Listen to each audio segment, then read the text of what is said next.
was not something that yes, he could. The economy was not so good. He offered us renewed hope on the ground that he canvassed for the job. He knew what he was coming to do. Let me tell you, there's one thing that you will not need to fail to do when you are canvassing to take over leadership, is that you understudy what you already know what you're meeting. You are coming to better it. So you do not advance the excuse, in the forex sector, but the fact remains that this is expected. But what impact are they making on the life of the people? One can argue on the economic front, we've seen a stock exchange that is consolidating. The all-share index, when he took over, was around 30 million, and now he has gone way ahead. The all-share index is above 250 as we speak. The market capitalization was at 30 billion when he took over. Now is way beyond, up to 160 billion as at in this moment we are speaking. So, but when you look at these figures, the question remains, good hope. We're asking, is the life of the people bettered? We are talking about windfall from the Gulf. The Nigerian government made a budget, its budget on the benchmark of $64 per barrel, and you've had a windfall. The crude has sold up to and above $115. What is the requisite impact on the life of people? Yes, Nigerians are paying out of pocket because it's a deregulated market. But what is that we have to bear the brunt of it, because these reforms are said to be bold, and you can only take the bold mind to undertake those reforms. But the point is, while we are making the sacrifices, are we seeing similar sacrifices on the part of the leadership? Is it not?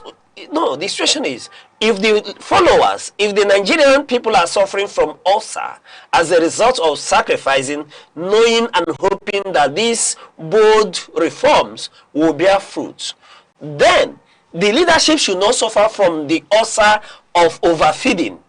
When the Nigerian people are suffering from ulcers of hunger and malnutrition, then those who are spearheading the reform are now suffering from ulcer occasioned by overfeeding. It doesn't balance. That's the point. It doesn't balance. That's the point. And we believe there will be changes in the coming weeks and years for this current administration. We go on a short break. We'll be right back with other updates. Stay with us.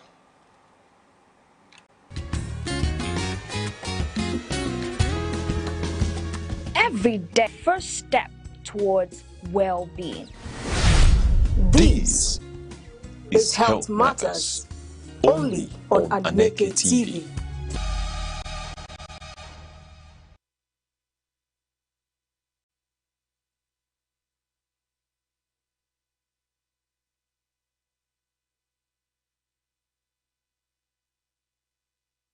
Welcome back. Now let's go back to the week and see the headlines that made it on Monday, from Monday to Friday. Where we have on Monday the headline from the Vanguard. We have the letter to Mr. President. That's a toast to President Tinubu, who can fit in the cap the day Mr. President had to win the primaries of his party. We have the headline in the Vanguard: 2027 31 APC governors endorse Tinubu with 10.99 million votes. This is the headline that actually started on Monday. Then on Tuesday, on The Nation, we have Tinubu wins with 10.9 million votes, and still the thank you all letter. Then on the Vanguard, we still have we have Tinubu to sustain reforms after APC's 10.9 million votes. Then going down to the Punch, we have 2027 race. ADC picks Tinubu's challenger today. That's on Monday. And then on the Daily Sun, we have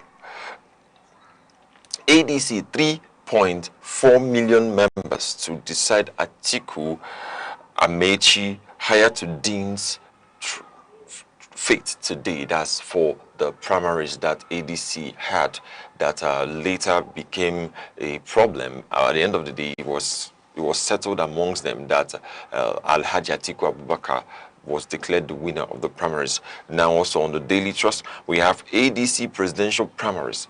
Atiku, Amechi, Hayatuddin battle for ticket. Yes, these are the headlines that we had on Monday. All right. We've sent our congratulatory message to the incumbent president, Bola Ahmed Tinubu, as at Monday, where all the major headlines, carried the story of his victory from the APC primaries. Yes, and we did show the clip where Mr. President did emerge, defeating the challenger, Vito Sifo, by 10,900,000 initiative or agenda. And yes, we've sent our congratulatory messages to the Mr. President and giving what we witnessed, as the APC primaries, and would they speak to these issues? And then, but what is more, commendable is the spirit of sportsmanship amongst the, contestants. We saw Osifo there at the Collation Center, brimming with smiles. But the question arose, many people would ask, where did he drive memories where Atiku Abubakar, Rotimi Amechi, and Mohammed Hayatuddin, we are slated to battle for the ticket of the ADC? And like you rightly pointed out, as at that Monday, we didn't know who was going to emerge the winner. But in hindsight, Atiku Abubakar has finally secured the ticket of the ADC to one more time challenge President Bola Ahmed Tinubu, to send him back from Aso Rock to maybe Lagos. Not definitely Lagos. Victoria Island. Yes, Lagos, to the Budillion. To send him back to Budillion Street, like the incumbent president was party and privy to sending the then President Jonathan to Otuoke. But this president is a city boy. So he won't be going to any village like Otuoke. He won't be going to any of those. He will be going to city. And Budillion is a good place to retire if he wants to go back to Lagos, or maybe he will remain in one of his abodes in Abuja. But be that as it may, it's going to be a very keenly contested election. Yes. Now we'll take a look at the nation on Emia's palace. Now, still on that Tuesday, we have on the Punch, Dangote faces price war as NMPC backs fuel import. Then on the Daily Sun, we have tension as gunmen abduct 10 from Emia's palace. Then on the Vanguard, we have 2027 presidency. Opposition parties in disarray as factional candidates emerge. Then on the Nation, we have INEC appeals verdict, voiding timeline on party register. All right, let's start from the Nation newspaper, where the 33, 83, and 98 as well, citing these various sections, he stood on that ground to tell INEC, that timetable, was faulty and cannot stand against the rules set aside by the Electoral Act. And in this instance, the higher rule should be that of the Electoral Act, even though the Constitution has given INEC the powers to make rules for the election, but it should not be in contravention of the very Electoral Act from where it derives that power, in this instance. And a lot of people have celebrated that judgment in the sense that it equally opened up, the divide, such that we've seen people are now able to even move across party lines. It was such before that people are hemmed into their political parties if they do not emerge as a consensus candidate, or once they've gone through primaries, they are now limited from. Go over to Friday. Friday on the Vanguard, we have 3 years of pains, promises. Citizens groan under soaring costs while key sectors struggle. This from the Vanguard on Friday. Then on the Daily Sun, we have Nigeria passing through test, says Tinubu, seeks unity, understanding. This is from the Daily Trust headline. Then on the Nation, we have reforms yielding fruits, says Tinubu.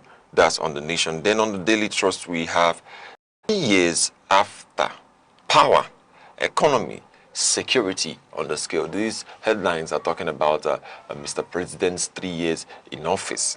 Now, on the Punch, we had Tinubu, tough reforms ended forex subsidy rackets.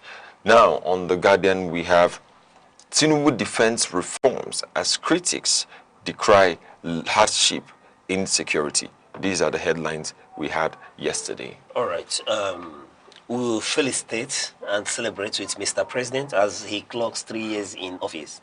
That was yesterday, 29th, where the administration, while they were celebrating in the State House in Abuja, here at the Subnational, the governors too are celebrating their 3 years in office. The governor of Enugu State, petermbah, did start the celebration with a holy mass, at the chaplaincy there in Government House to mark the 3 years in office. Having said that, looking at the headlines, these 3 years will mean different things for different people. From the side of the government, and Mr. President has come out publicly to talk about their achievements and why these 3 years of bold reforms, will be tough on the people. But at the other divide, maybe at the opposing end, you will see people who will not see anything good in what's been done. But when we look at the numbers, Mr. President has come out to talk about how he has saved this nation from hemorrhaging by, removing subsidy. By that singular statement, when he assumed office, that subsidy is gone.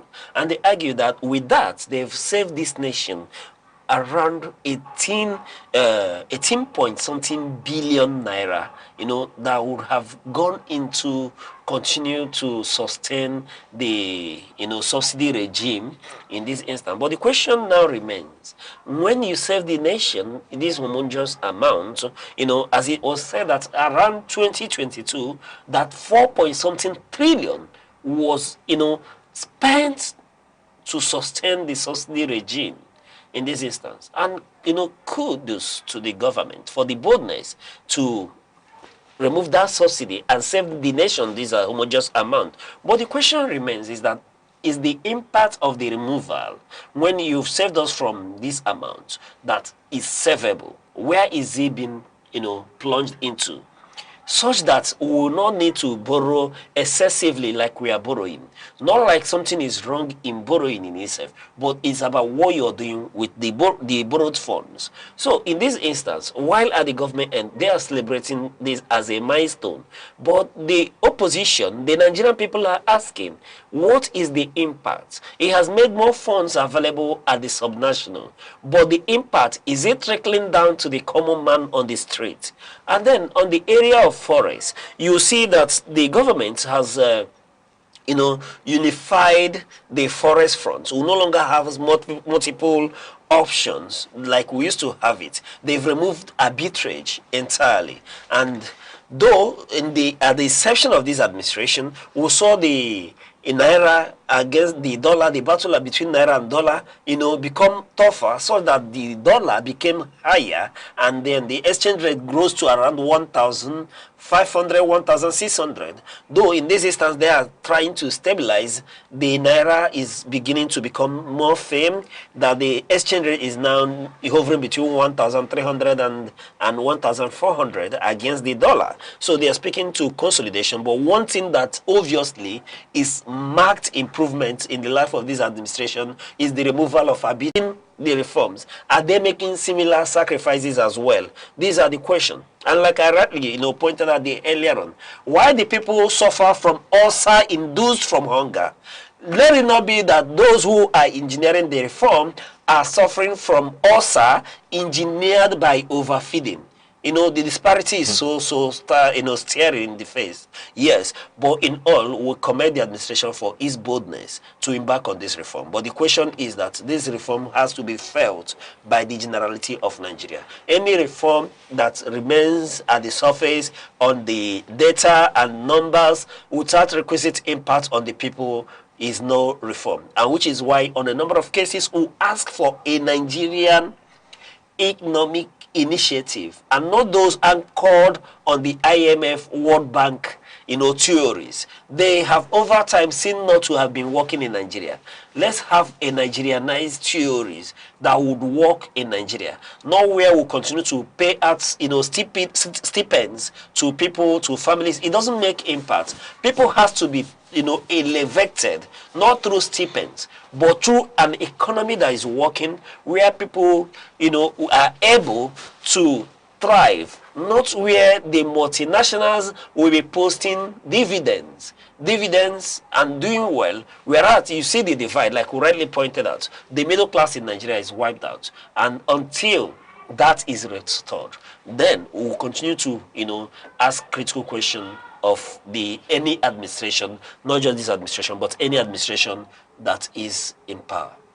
All right. And don't forget to share your thoughts using hashtag retrospect. Yes, on social media platforms. You can also check our social media platforms as Facebook and YouTube at Aneke TV. Yes, that's where we are having to bring you this great time of retrospect for this week on your way. Yes, thank you very much for spending and starting the weekend with us. As we've given you the detailed insights on what happened within the week, we urge you as you go out to enjoy your Saturday jollof, the party jollof as well. Yes, and we'll continue until we meet the same time again on Saturday. I am Uche Osai. And I'm Good Hope Chukuma. Have a lovely weekend.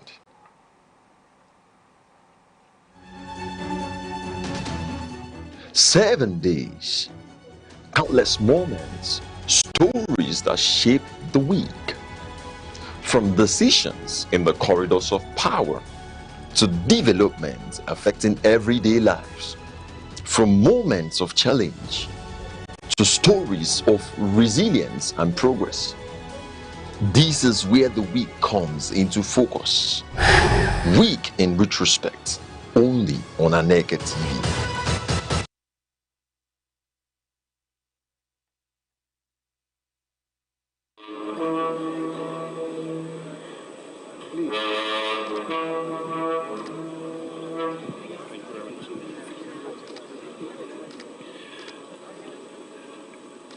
Your Excellency, the President of the Federal Republic of Nigeria, here represented by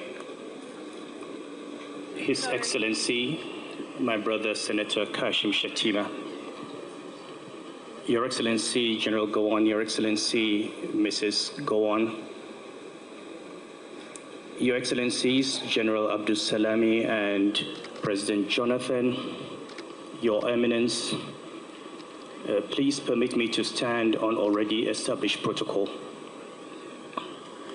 It is a great honor for me to have this opportunity to speak for 2 minutes on this occasion of the presentation of the book from our father. And like Kingsley,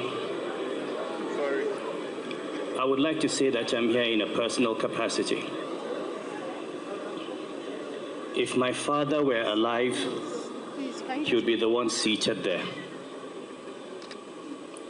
General Gowon appointed my father High Commissioner to Canada,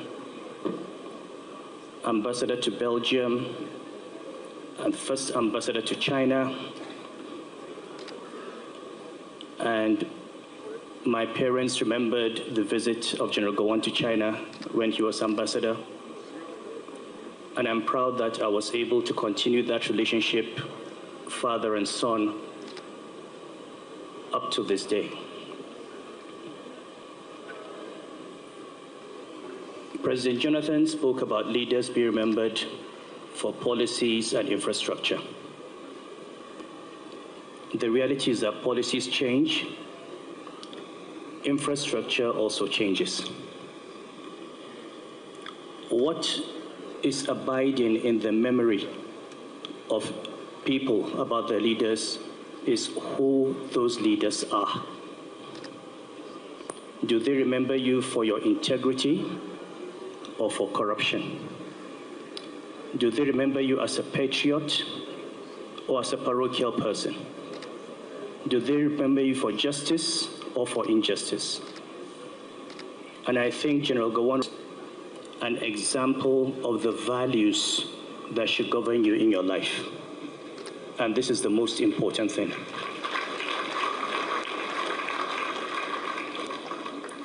I'll leave you with one memory abiding for me at the age of 8, I was sent to a Catholic school in Kaduna, St. Anne's.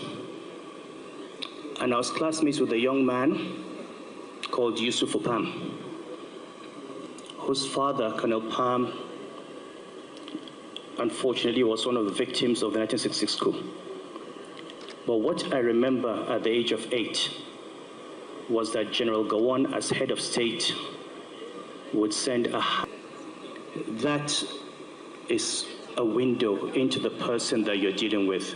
That as head of state, commander-in-chief, he would write a handwritten letter to the son of his dead friend so that the boy would continue to feel he had a father. That is our memory. Thank you for being a father. Thank you for being a role model. Thank you for being an example of what a true Christian or Muslim leader ought to be. Thank you.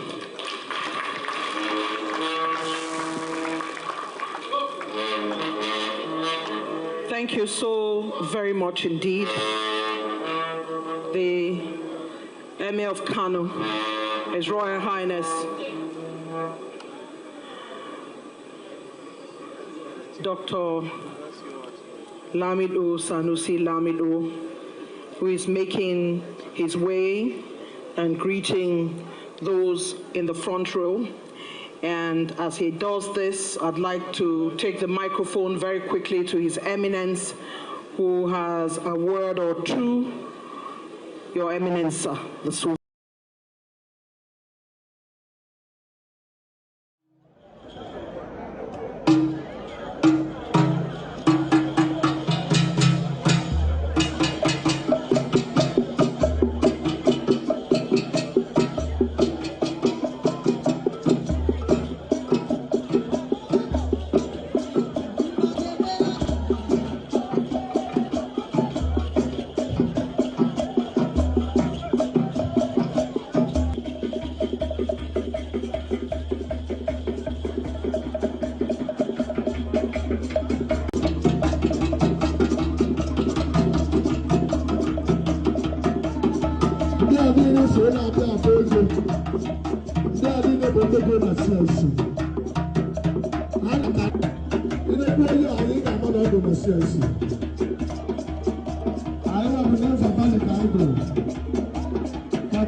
Aneke television. How I get one with the father and I am what you are. How Mbo Wabian here, Bube, Mbo, what I want here, Bube,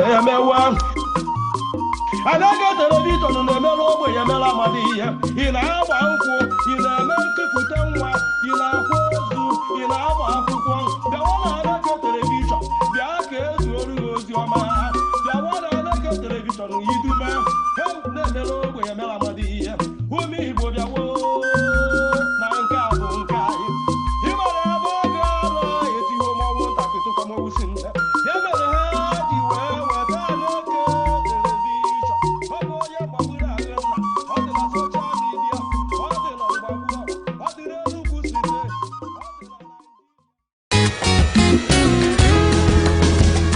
Every day, your health shapes your life, your strength, your choices, your future. Because knowledge is the first step towards well-being. This is Health Matters, only on Aneke TV. Hello and welcome to Health Matters on Aneke TV. I am your host, Sharon Uchi. Health is often described as wealth, yet many of the conditions that affect our well-being are preventable, manageable, and better understood with the right information.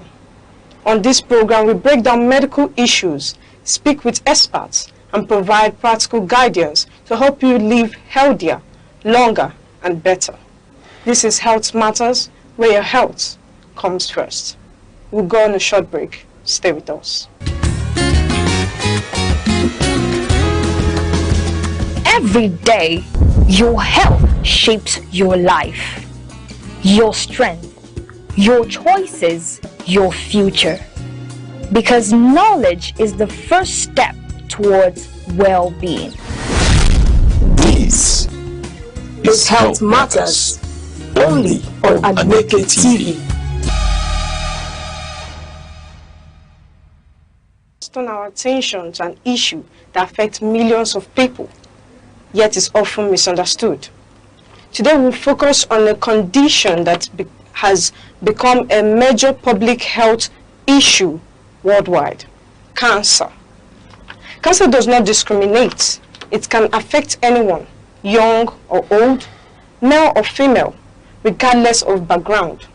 Yet, despite its prevalence, misconceptions and lack of awareness remain widespread. On this edition of Health Matters, we'll examine the facts, debunk the myths, and highlight the warning signs you should never ignore. Most importantly, we will discuss how early detection and timely intervention can save lives. Stay with us as we explore the reality of cancer and the practical steps you can take to protect yourself and your loved ones. Joining us with expert knowledge and informed opinion on this subject is Professor Sunday Ocheni, a professor of hematology at the University of Nigeria. Welcome, sir. Thank you very much. Nice being here. Thank you for joining us once again. Yeah. Okay, let's start from the beginning, Doctor. To our viewers, cancer is a word that brings fear and confusion, and when someone notices that you have cancer, it seems like this is just the end of the world, and a few days later you're going to, the person might end up dying. So we'd like to know, could you help us understand exactly what cancer is and how it develops in the body? Okay. By uncontrolled growth, development, and proliferation in different parts of the body. So cancer usually develops as a result of changes in DNA, what we call mutations. So these changes in DNA or mutations that occur in the cells makes it in such a way that cancer cells grow uncontrollably. Normally, what happens in the body system is that normal cells undergo controlled growth and development. For example, when the child is growing, the child continues to grow. Every part of the body grows together until the child becomes an adult. So a cell is supposed to grow normally in a controlled environment. But what happens in cancer is that as a result of the changes in the DNA, what we call a mutation, there is a survival advantage. Survival advantage means that the cell, instead of growing normally, aging and dying, it refuses to age and die. It continues to grow and proliferate uncontrollably. It has no control. It has no control. And then it might metastasize to other parts of the body. Okay. So that's what cancer basically is. It's just a cell that has refused to follow normal rules and regulation of growth. Okay. Rather than being controlled, it goes to grow uncontrollably and spreads fast to different parts of the body. Okay, doctor, what you're trying to say is that this cell is meant to be in the body. It is naturally in the body. No. So cells in the normal cell, we all have normal cells.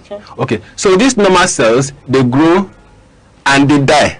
Okay. But something now happens, it's like a damage occurs or an error occurs. Something triggers it. So the normal cell, something triggers, there's a damage in DNA, or you call it mutation. So there's a change in the genetic makeup of that cell.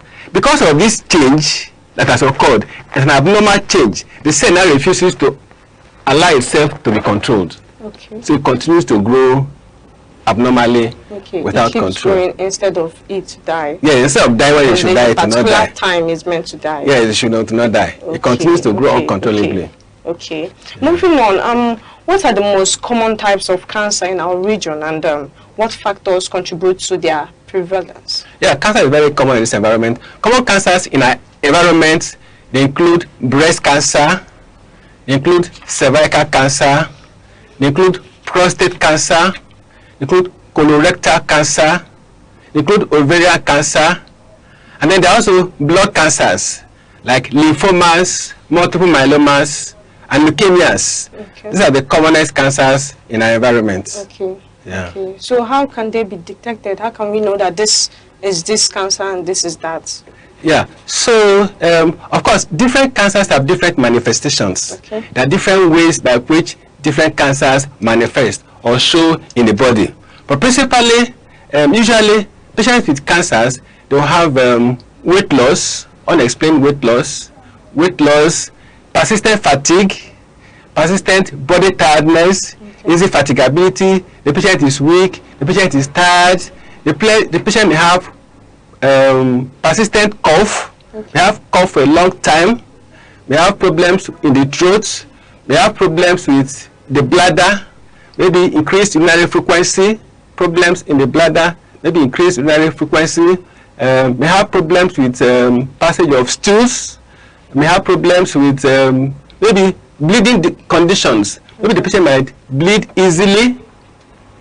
When somebody touches something, not only the patient should not bleed, but he bruises very easily.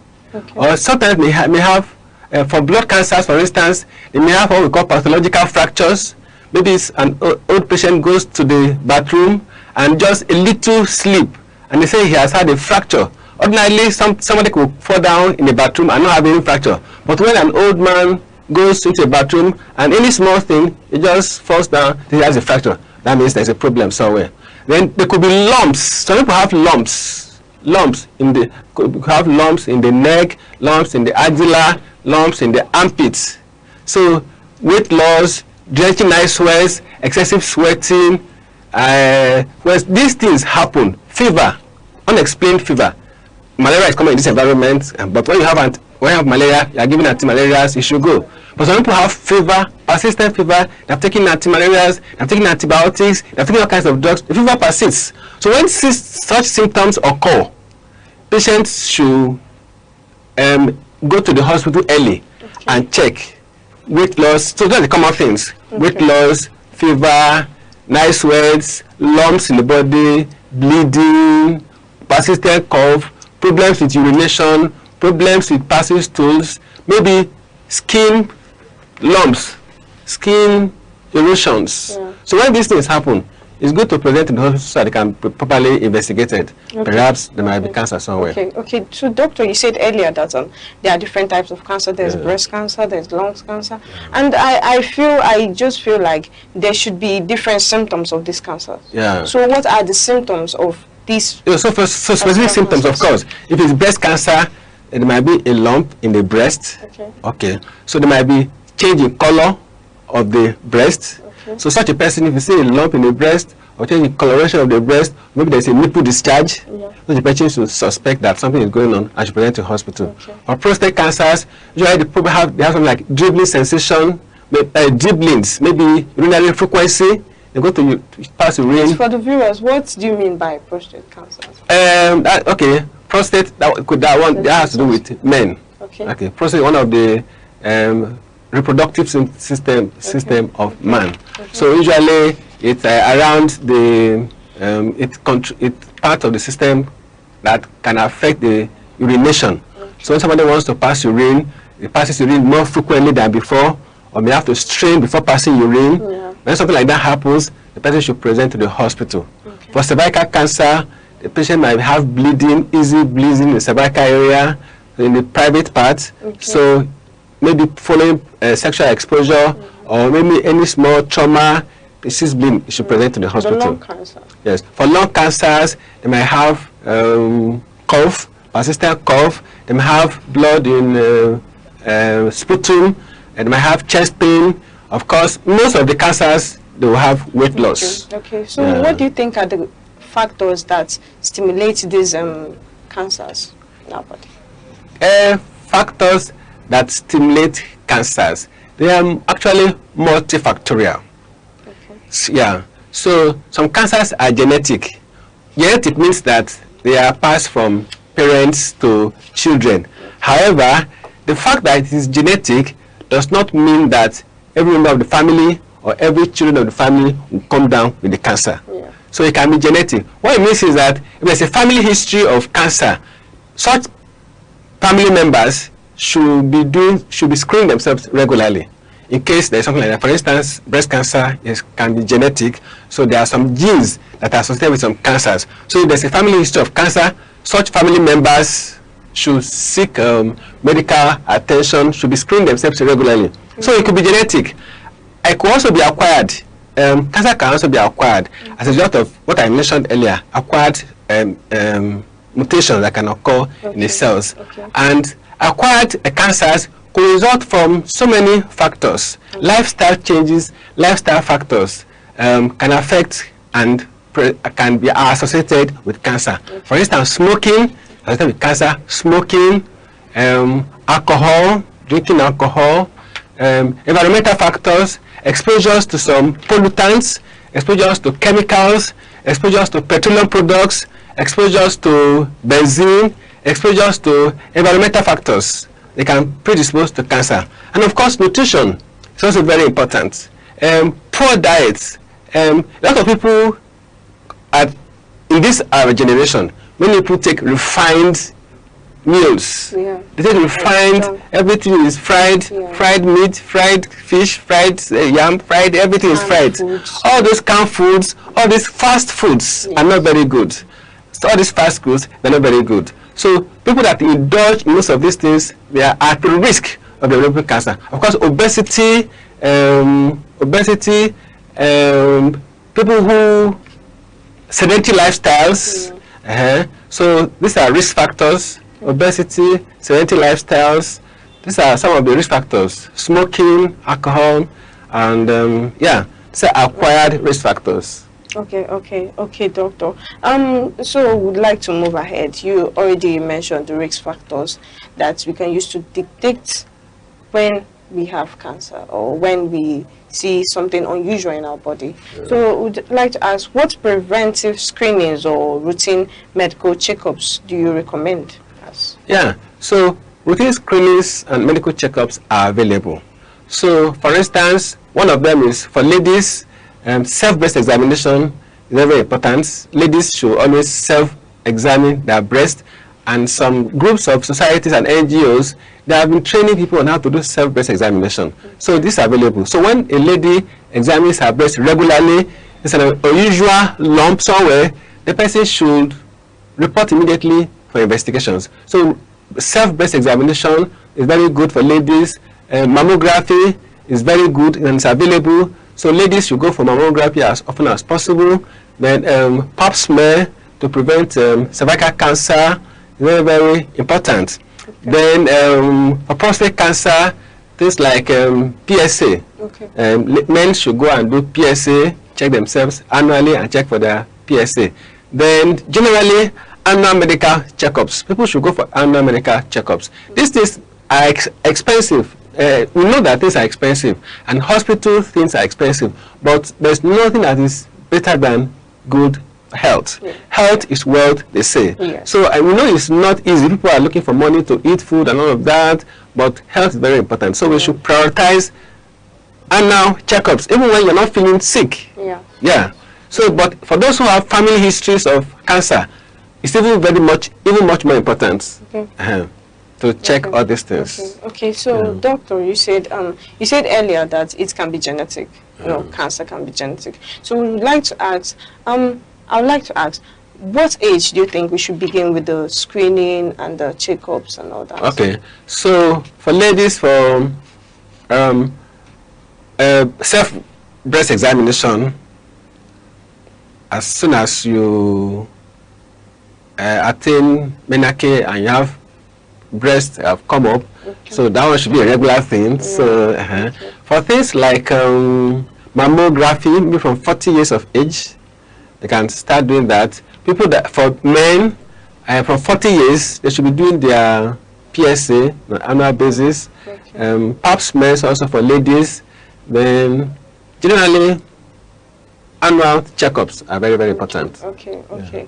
Now, this we would like for you to, like, you know, rephrase what early symptoms or signs should viewers pay attention to.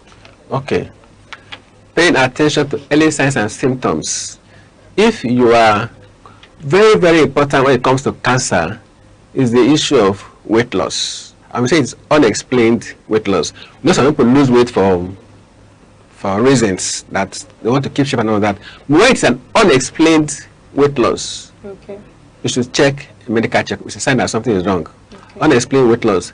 Persistent fatigue. You're always tired. You're always weak. Even when you are eating, you are tired. You are weak. You need to check. Go for medical checkup. Persistent, easy fatigability. You're always weak. You're always tired. You check. You see any lump, any lump, any part of your body. You're not supposed to see any lump. Well, except if they are maybe something that someone was born with. Otherwise, any lump that you have seen, you should go to the hospital. Persistent fever, you're taking anti-malarials, you're taking antibiotics. In fact, you should always go to the hospital. It's not good to just be going to pharmacy and please mix for me. Some people say mix for me. They'll go out to pharmacy, mix for me. They'll mix antibiotics, mix antibiotics. No. Please check, go for medical checkup and check. If you use unusual bleeding, yes, abnormal bleeding. Maybe you are brushing your teeth in the morning and you see blood coming out. Or you see blood in your nostrils. Or you see abnormal bleeding. You should go to the hospital for medical checkup. Okay. So, doctor, you're trying to say that there's no particular age that cancer is meant for. Okay, yes. Okay, that's another thing. Yeah. So cancer occurs in both adults and children. Okay. So cancer is not only for adults. Cancer also occurs in children. But usually in children, it might even appear faster. Like it might be easily to identify. Like maybe someone has a lymphoma, you see swellings, you see maybe Burkitt's lymphoma, you see swellings, and so for children, I know children, they don't hide things. So when they are sick, they cry, and the parents take them to the hospital, they easily get. But actually, cancers occur in both adults and children. Okay. Yeah. So you were talking about the checkups and the medications, and you mentioned that it's quite expensive, though. So is there any other advice or recommendation you can give, like exercises or anything you can give? So recommendations for avoiding cancers from a human point of view, to avoid as much as you can. Number one, you should quit smoking. Anyone who is smoking should please quit smoking. Smoking is a very high risk factor for lung cancers, throat cancers, and all of that. So quit smoking. Quit taking alcohol. Quit smoking. Quit alcohol. Good nutrition is very, very important. Good, healthy nutrition. Good, healthy, not fast foods. You just put something inside food. Within 5 seconds, food is there, you're eating it. It's not nutritious. Good nutrition, healthy diets, very, very important. Exercise is also very, very important. Because obesity, as I with a lot, is a very risk factor for cancers. So obesity, whoever is obese should try as much as practically possible to reduce the weight. Physical exercise, and this exercise doesn't necessarily have to be real big exercise. Maybe they call it brisk walking. Brisk walking, even dancing.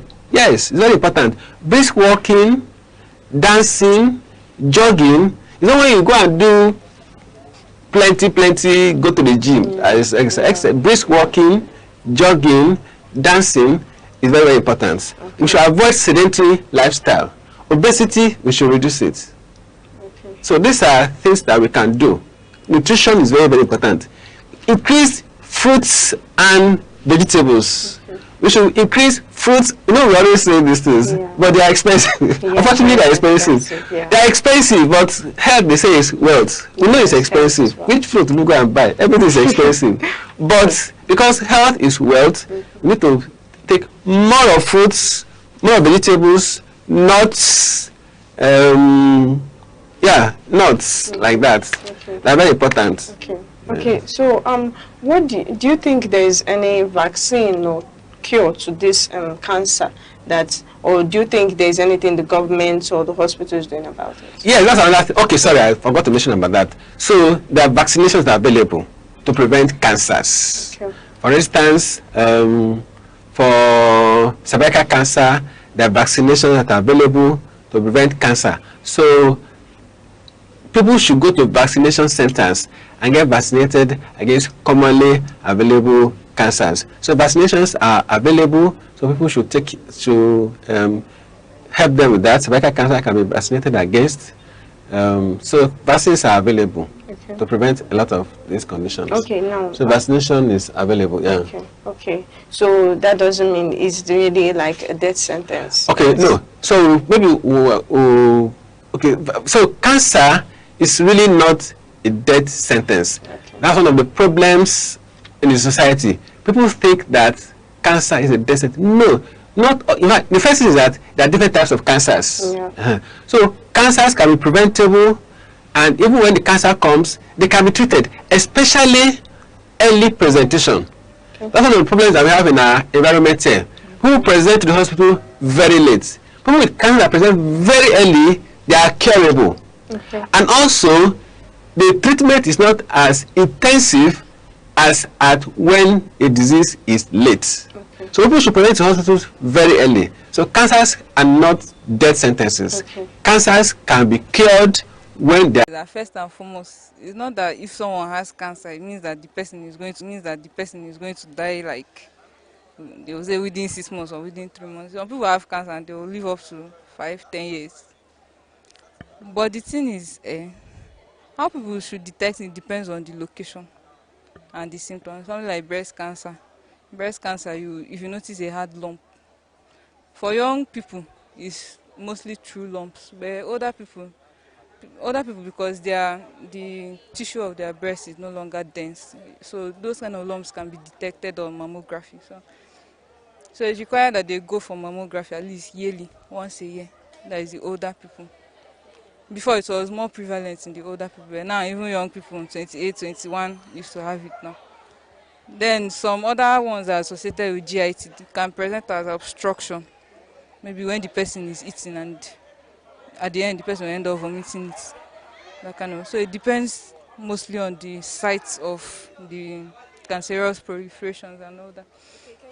Cancer is like what causes cancer is like both from the genetic and both from environmental. So genetic is you start checking familial history now. That if if your family had something like in breast cancer now, some people their mom had and their aunts had before, and there's a 50% chance that the younger generation will have, like the females in the younger generation, and as it keep going, the percentage keeps increasing. So and if you notice it early, that means people that are with the familial predisposition will have to be checking themselves very regularly. Then the environmental, something like people that are working in factory, because they say in those days asbestos, people that work in like almost all of them ended up with cancer of the lungs. So they had to stop. Now other houses are using aluminium instead of asbestos. So it depends. If you know you're a factory worker that is like something like benzene all the time, just know that. Just be checking yourself regularly that you might have. So these things depend on, okay, what is your occupation? Are you exposed to all these carcinogenic? Sometimes even something like aflatoxins from granola. All these granola you see that is purplish. Aflatoxins is a fungi, but it's cancerous. It has a carcinogen in it. So these are things we just have to be looking at. But the cause of cancer is entirely unknown, but we just know there is a genetic predisposition and there is an environmental predisposition. So people with the genetic and are now in the environment, their own is much more higher. So Okay, my name is Edith. Okay, about cancer. I think firstly, everybody has to know that cancer happens to everybody. It doesn't matter what you did at any time of your life, it can occur. And then there are different types of cancer. Some are just specifically for women, like cervical cancer, and there are other types of cancer, so like breast cancer. Just any abnormal growth of cells in any part of your body can become a cancer, all right? So about cervical cancer specifically, it's on the high rise now, like it's on the rise. So the main major only prevention now we have for cervical cancer is HPV vaccine. That's human papillomavirus. That's one of the causes. And if you have the vaccine, everybody's encouraged to have it. It's not part of the immunization schedule, yes. From 9 years, I think, you get it. But from 21 years, you start taking pap smear. Everybody should do that. Every female, especially those that are sexually active. I don't think there's no way to detect it early, unless you go for screening tests. Like I said, pap smear from 21 years old, and then you do breast self-examination for breast cancers and just regular checkups. I'm Nurse Juliet. Okay, firstly, cancer is a condition whereby the body cells grow abnormally or uncontrollable, maybe at the wrong places in the body. So when this happens, some cells of the body are affected, leading to body being exposed to some certain infections and more. So this is for the definition. So for the lifestyle that people need to modify, number one, avoiding of tobacco, maintaining a good body weight, healthy diet, engaging in physical exercises, and also going for medical screening to check if maybe there is an abnormal growth of cancer in their body, and also if there is, then they should go for treatment. One of the medical ways to find out is first, that's why I talked about going for medical checkup, because normally you cannot just get it on your own. You have to go for tests to know if the cell, maybe there was any abnormal growth of cells in the body. So that's number one way to find out if there is any abnormal growth of cancer in the body. Abigail Okosisi. Okay, what I think people should know about cancer. Cancer is like an abnormal growth in the body. Like most times the causes are not even known. They're just something abnormal just start growing in your body. That is why it's advisable. They tell you to go for checkups at least every 6 months. Though it's costly, many people cannot afford it, but it's advisable. So, because if you don't, it will keep on growing and it will get worse. Can I speak it worse? Sorry. How about you again? So, like when you start doing like something, giving you one very bad thing, you're not rushing to the hospital. You're not find out that it's cancer. So, if you can afford it, I think you should be going for checkups. Yes. So cancer, it has causes, so like smoking, unhealthy lifestyles, but most of the times there's no something that they'll tell you that this is the cause. Something like breast cancer now. What will you say gave you breast cancer? You'll be on your own. One nonsense will just start growing inside your breast. That's how it now spread and stuff. So that is why checkups. I don't think you can on your own. Something like for breast now, you know how they tell people to do self-breast examination. By the time you now feel, like, assuming you feel your breast regularly, you know how your breast feels normally. So when you now notice something that is not normal there, you now have to go to the hospital. But on your own, I don't think you just see cancer and know. So you just have to be going for checkups. That is just it, yes. Every day, your health shapes your life, your strength, your choices, your future. Because knowledge is the first step towards well-being. This is Health Matters, only on Aneke TV.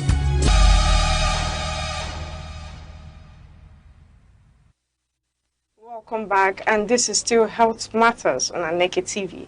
We are still discussing on cancer with our guest, Professor Sunday Uchenni, Professor of Hematology to the University of Nigeria.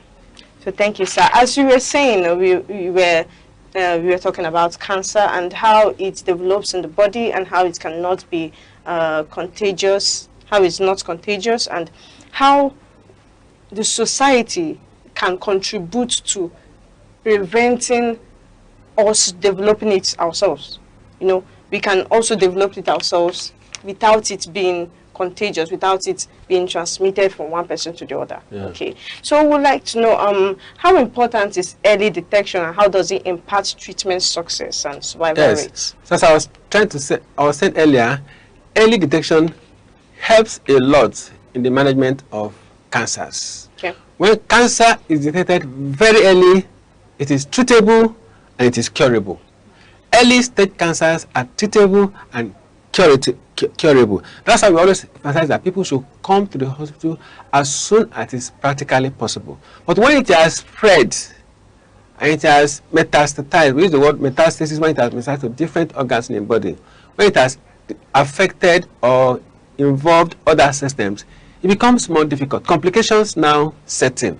Okay. But when cancer comes, it's seen very, very early. It is treatable, it is curable, and the cost of treatment are much less. Okay. Than when so also, what are the complications that can come in?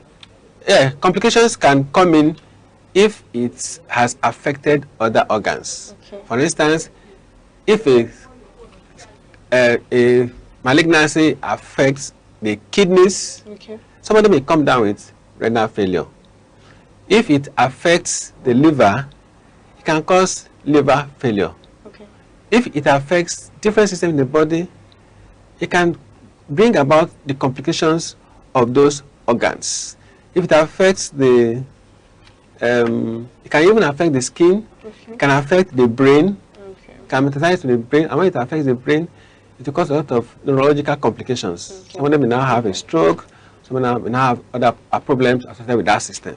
So, but if it is localized to a particular organ, okay, it is more easily treated. Okay, okay. Yeah. So when these complications comes in and all the symptoms begin to show, does that mean that we can still detect that this person has cancer without the person knowing itself? Because a lot of people don't know. They think it's normal, maybe it's something else, without knowing that it could be cancer.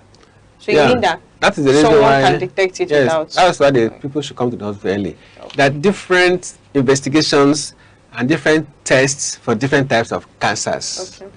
If it's blood cancer, we look at the blood film, okay, can do a bone marrow aspiration, can do a bone marrow biopsy. Okay. If it is prostate cancer, can do a prostate biopsy. No? If it is cervical cancer, they can do a biopsy. So, but the earlier the patient presents, the better. Okay. So, at any stage that cancer comes, it can be diagnosed. Okay, okay. Yeah. Moving on.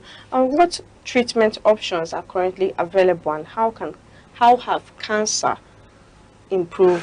treatment improved in recent years? Yeah, so there are currently a lot of treatment modalities in the treatment of cancer. Okay. There's a lot of advancement, there's a lot of progress, to the extent now that people should not die of cancer. People should not die of cancer. Because cancer is treatable, cancer is curable. The only thing is that the earlier the patient comes to the hospital, the better. So treatment modalities will include surgery. Okay. So they can do surgery to remove the cancer. So they can be what we call surgical removal of the tumor. So surgery can be involved, an operation. And that one is what we call chemotherapy. So drugs can be used to destroy or they kill the cancer cells. Okay. So we have surgery, we have chemotherapy, we also have radiotherapy. Okay. So radiotherapy is when radiation is used to destroy the cancer cells. Okay. Then there's also immunotherapy. Immunotherapy is a situation where immune cells are modified, okay, such that the patient's immunity can be improved to fight the cancer. Okay. So basically we have surgery, we have chemotherapy, we have radiotherapy, we have immunotherapy, and even now, there's even more advanced forms of immunotherapy. It's what we call CAR T-cell therapy. So the truth of the matter is that cancer treatments has advanced. There's a lot of treatment that's available to treat all forms of cancer now. Okay. So that cancer should not be the reason why somebody should die, except in countries or in situations and places where the facilities are not available. Otherwise, there is treatment for cancer. Okay, okay. Moving on. So, doctor, how safe is surgery for a cancer treatment? Yeah, of course, all these things should be handled by experts. Okay. So there are surgeons who are called surgical oncologists. Okay. So when a patient has a surgical cancer, a cancer that can be treated by surgery, so such a person is referred to the surgery department. Okay. So experts, surgeons, what we call surgical oncologists, they know how to handle it. Okay, so how safe do you think it is? Of course, it's very safe. In safe hands. Okay. So in expert hands. Yes. Yeah. So Yes. people should be referred to hospitals that have the facilities. Yes. So different cancers are treated by different specialists. Okay. So it's better that people are referred to specialists for treatment. So when they enter into safe hands, definitely treatment is safe. So surgery is safe. Okay. Yeah. Okay. If that is what is indicated for that part of cancer, for that Okay, type of yeah. cancer. Okay. So since you said they are safe, in safe hands. So what common misconceptions about cancer that may prevent people from seeking proper care? Okay, there are a lot of misconceptions. And the commonest misconception is that cancer is a death sentence. Okay. And I think I've mentioned it, that cancer is not a death sentence. Unfortunately, in our environment, people think that cancer is a death sentence. When somebody has cancer, he or she will die. No. Please, cancer is a misconception, it's a myth. People think that once somebody has cancer, the person must die. No. Yeah. So treatment is available Okay. in specialist centers or in specialist hospitals. Okay. So treatment is available. So cancer is not a death sentence. Okay. So number two, some people also think or say that cancer only occurs among old people, just as we mentioned earlier. Cancer is not only in old people. Okay. Children also have cancers. Okay. Another misconception, some people, maybe because of their traditional beliefs, they think that they can cure cancer with herbs. Okay. Well, we are aware of advancements in medical care. However, orthodox medicine has advanced in such a way that cancer can be treated. So when a patient has cancer, instead of rushing the person to just a herbal home and are just giving concussions, they should please say it's from the village. People village too much. They say anything can say it's village people. It's village people. It's village people. Not everything is village people. Yeah. Not everything is village people. Some of these things are sicknesses that have occurred. Yes. And when sicknesses have occurred, don't just be blaming in-law, blaming enemy, blaming village people. No, it's not village people that is causing cancer. Even though, of course, everything can have spiritual undertones. Yeah. But at least when the spiritual undertone has manifested physically, we should go for physical treatment. Please. So some people have cancer, they will now say, they will go to the village, they will look for who is enemy, who is no, please. We know that spiritual things can happen. But please don't overemphasize village people or enemies when cancer comes. Please seek medical attention and receive optimal care. Okay. Yeah. Okay. So, doctor, you mentioned earlier that surgery is safe. Yeah. Yes, in safe hands. So, I would like to know how trained are healthcare workers in handling cancer patients? Okay, so just as I said, so in the healthcare setup, there are different fields of medicine. Different doctors, different nurses, different paramedical people, they are trained, what I would say, sub-specialized in different areas of medicine. So some people, they are specialized in cancer care. So they are specialists in cancer care. And when you meet a specialist in any form of cancer, they will give their best treatment. So it is safe to meet a specialist in the cancer care. If somebody has a gynecological cancer, you should go and meet a gynecological specialist. That is, somebody has a surgical oncologist, somebody has a breast cancer, you should go and meet a breast surgeon. Somebody has a cervical cancer, you should go and meet somebody who has a specialist. Someone has a blood cancer, you should meet person that is in that area. So they are specialists. And when you meet specialists, you are in safe hands. That's just what I would say about that. Okay. So, I'm trying to understand for the viewers to be able to gain trust that when they meet this particular person handling this issue, this particular cancer issue, they should have that trust in them that they'll be able to take care of them. Yes. So the most important thing is be sure that you are referred to a specialist that can manage that type of cancer. Not all oncologists, cancer doctors are oncologists. So not all oncologists handle all types of cancer. Like I am a hematology oncologist. So I treat multiple myelomas, leukemias, lymphomas, blood cancers. I will not dabble into treating prostate cancer. I will not dabble into treating cervical cancer. I will not dabble into treating breast cancer. If any person, I will just refer you immediately to someone who is a specialist in that area.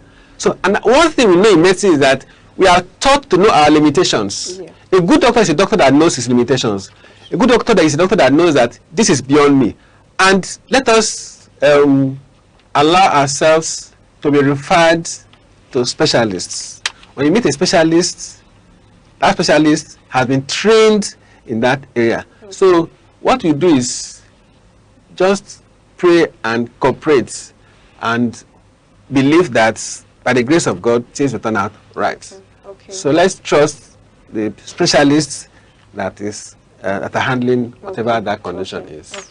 So finally, what practical steps can viewers take today to reduce their risks and protect overall health? Practical steps, just as you have mentioned. Number one, quit smoking. If you have been smoking, please quit smoking. If you have been drinking alcohol, quit drinking alcohol. If you are not doing any form of exercise, start developing some form of exercise. It doesn't mean that you must go to the gym. You can do brisk walking, walk fast. You can jog. You can dance very well. You can dance in your room. Put on a music in your phone, or put music in your radio. Sing, dance, and sweat. So by the time you lose some weight, you are reducing some cancer risk, because obesity is associated with cancer. Stop smoking, stop drinking, stop sedentary lifestyle. And of course, good nutrition. As I said earlier, good nutrition is expensive, but health, they say, is wealth. Lots of fruits and vegetables should be in our diet. We should minimize or avoid refined meals, refined foods. Yes, there's one misconception I just remember now. People say that sugar feeds cancer. People have been saying that sugar feeds cancer. So when somebody has cancer, no more sugar, no more this. No, the person should not even eat anything sweet again. There is no direct link between sugar and causing cancer. So someone who has cancer should not be prevented from, cannot even put sugar in your tea again. Should not, this person says you should not go and, so please. So everything should be in moderation. So generally, stop smoking, stop drinking alcohol, do some exercise, good nutrition. When you see any unusual things in your body, report early to the hospital for checkup. Finally, before we round up, you said someone who has cancer shouldn't bother about sugar and all that, right? So we would like to know, does that mean that diabetic patients cannot? No. What I'm trying to say that some people say that sugar is food for cancer. Patients, because of that, they will not eat sugar. It's not. I'm not talking about diabetic people. I'm not talking about that. So, but still on that, can diabetes, cause cancer? Create a way for cancer. People who have diabetes, well, we might say they may be immunocompromised, but there is no direct link that says somebody has diabetes, he will also have this cancer. No. But somebody who has diabetes is a human being, may develop another cancer. But that doesn't mean that it is a diabetes that is leading to the cancer. Doesn't mean it's direct. There's no direct causation. So you should just live the best way you can live to avoid any cancer. Avoid any risks of cancer. Thank you very much, our guest, Professor Sunday a professor of hematology at the University of Nigeria. Thank you so much for joining us today. Thank you very much. Edition. Nice. That concludes today's edition of Health Matters. Remember, informed decisions are often the foundation of healthier living. Thank you for watching. I remain your host, Sharon Uchi.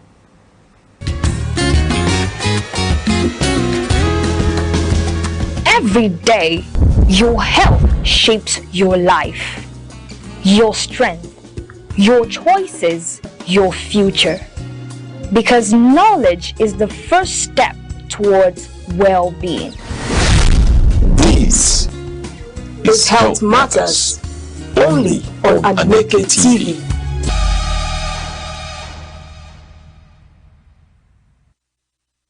Depression is more than sadness. It is a medical condition that affects thoughts, emotion, and daily functioning. Many people struggle silently, masking their pains with smiles or business. This silence often makes the battle harder. Recognizing symptoms like fatigue, isolation, and loss of interest is an important first step. Depression is not a sign of weakness. It is a health challenge that requires care and understanding. Just like any illness, it deserves proper attention. Help exists through therapy, medication support groups, and open conversations. When society treats mental health seriously, more people find the courage to seek help. No one should suffer alone. Compassion can save lives.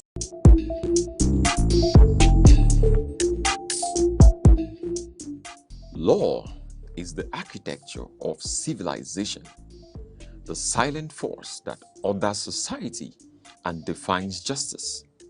Yet, within its complexity, many remain uncertain of their rights, their obligations, and the protections the law affords. From the inviolability of human rights to the intricate doctrines governing property and civil relations. This is a platform where law is demystified, where principle meets practice and knowledge becomes empowerment. Because justice is not abstract, it is personal. You and the law on Aneke TV.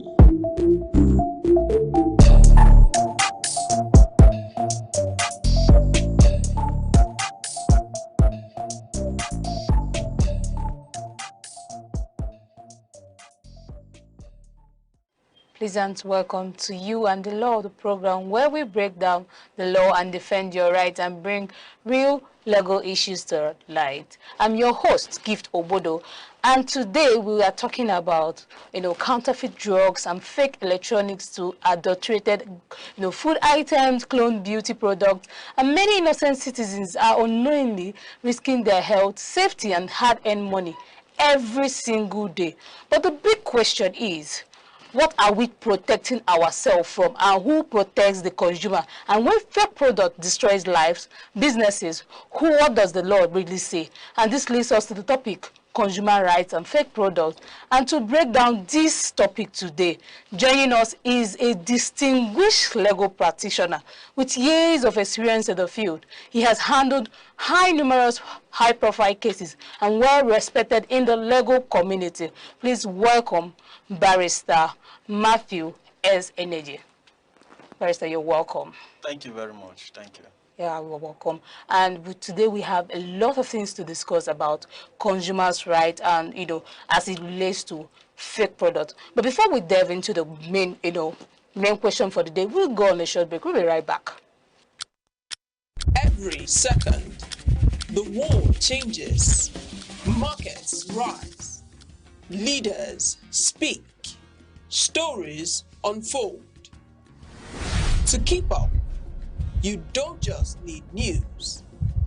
You need clarity. You need speed. You need perspective. That's why Aneke TV brings you the global pulse. Accurate, reliable, right when it matters most. Aneke TV. Move with the world. Welcome back to the show, You and the Law, where we talk about, your right as a citizen of Nigeria, and we talk about a lot of legal issues of soaring in the community. And today we center it on consumers' rights and, about fake products, most especially in our country, Nigeria. And, this leaves us with so many questions about, fake products. And I'm starting with, a Nigerian consumer truly protected from these fake products or substandard products? Well, to answer that, I would like to say no country is really safe from fake products. But the reason why we are complaining about Nigeria is that Nigerians own is far high, above a certain percentage, that even the government should be really worried about. Now, over the years, there have been some improvement here and there, and sometimes you see a drop in the percentage, and then it will rise up and go beyond the other one and still go down again. But if you look at it overall, it has always been on the rise to some extent. So Nigerians are not safe. The country is not safe because of the high level and amount of fake product in circulation. So who are we actually going to blame at this point? Is it the seller, the manufacturer, or the government, or the regulators who regulate this product in the market? Now, everybody has a portion in the blame. Every single person has a portion in the blame. From the roadside person who, instead of going to the authentic place to buy a product, is looking for another person who will sell just about anything to him at a price of God knows what. To the government who, instead of getting the people, the agency to do the work they are supposed to do, is not getting the agency to do it, or the agency taking bribe and allowing some of this fake product to go through the borders. They are also to blame. Now, the court system, who is supposed to enforce the right of the people, to some extent is supposed to blame. So everybody has a portion in this blame, one way or the other. So we don't have a centralized blame on any of these regulatory bodies? Well, the regulatory bodies need to be blamed. I think they have the highest percentage of blame. For instance, if you look at regulatory bodies like NAFDAC, like Standard Organization of Nigeria, and even the FCCPC, that is the Federal Consumers and Competition and Consumers Protection Commission, they do have some blame to be apportioned to them, a huge number of it. But then again, I think these agencies have been doing their best. They've been doing their best. Now, recently, when I was going through some of the interviews of the current president, a chairman of NAFDAC, Professor Adeyeye, she was saying some things as to how at one time NAFDAC was removed from the borders. And how do you remove an agency that is supposed to check what comes into the country in form of goods, in form of medicine, in form of food? How can you remove such an agency from the border? The government did remove them for a number of years. And until when they got back to the border, that was when they realized that the rate at which fake product had gotten into the country was at a roof. It was alarming. So the agency now is doing its own best. And to some extent, there have been some sensitization all around. A very good point is the way the media is helping in sensitizing Nigerians. Before now, you hear of fake product, but nobody hardly says a thing about it. But these days, even the slight error can lead to a lot of things. Recently, it was just last week or so, Lonart, I don't know if you know Lonart, yes. the anti-malaria medication, they decided to change their wrap to a new design, where they applied to NAFDAC and approval was given to them and all of these things. But because they did not sensitize the public enough, and then they went ahead and changed the wrap to a new package. Immediately it came out, Nigerians were everywhere, sharing on WhatsApp groups saying, this one is fake, this one is this, this one is this, until Lonart had to go back and start bringing out evidence to show that no, it is the same company, we just changed the package after seeking for permission and getting all of these things. So the media is playing a role, and I love it because it is holding everybody accountable.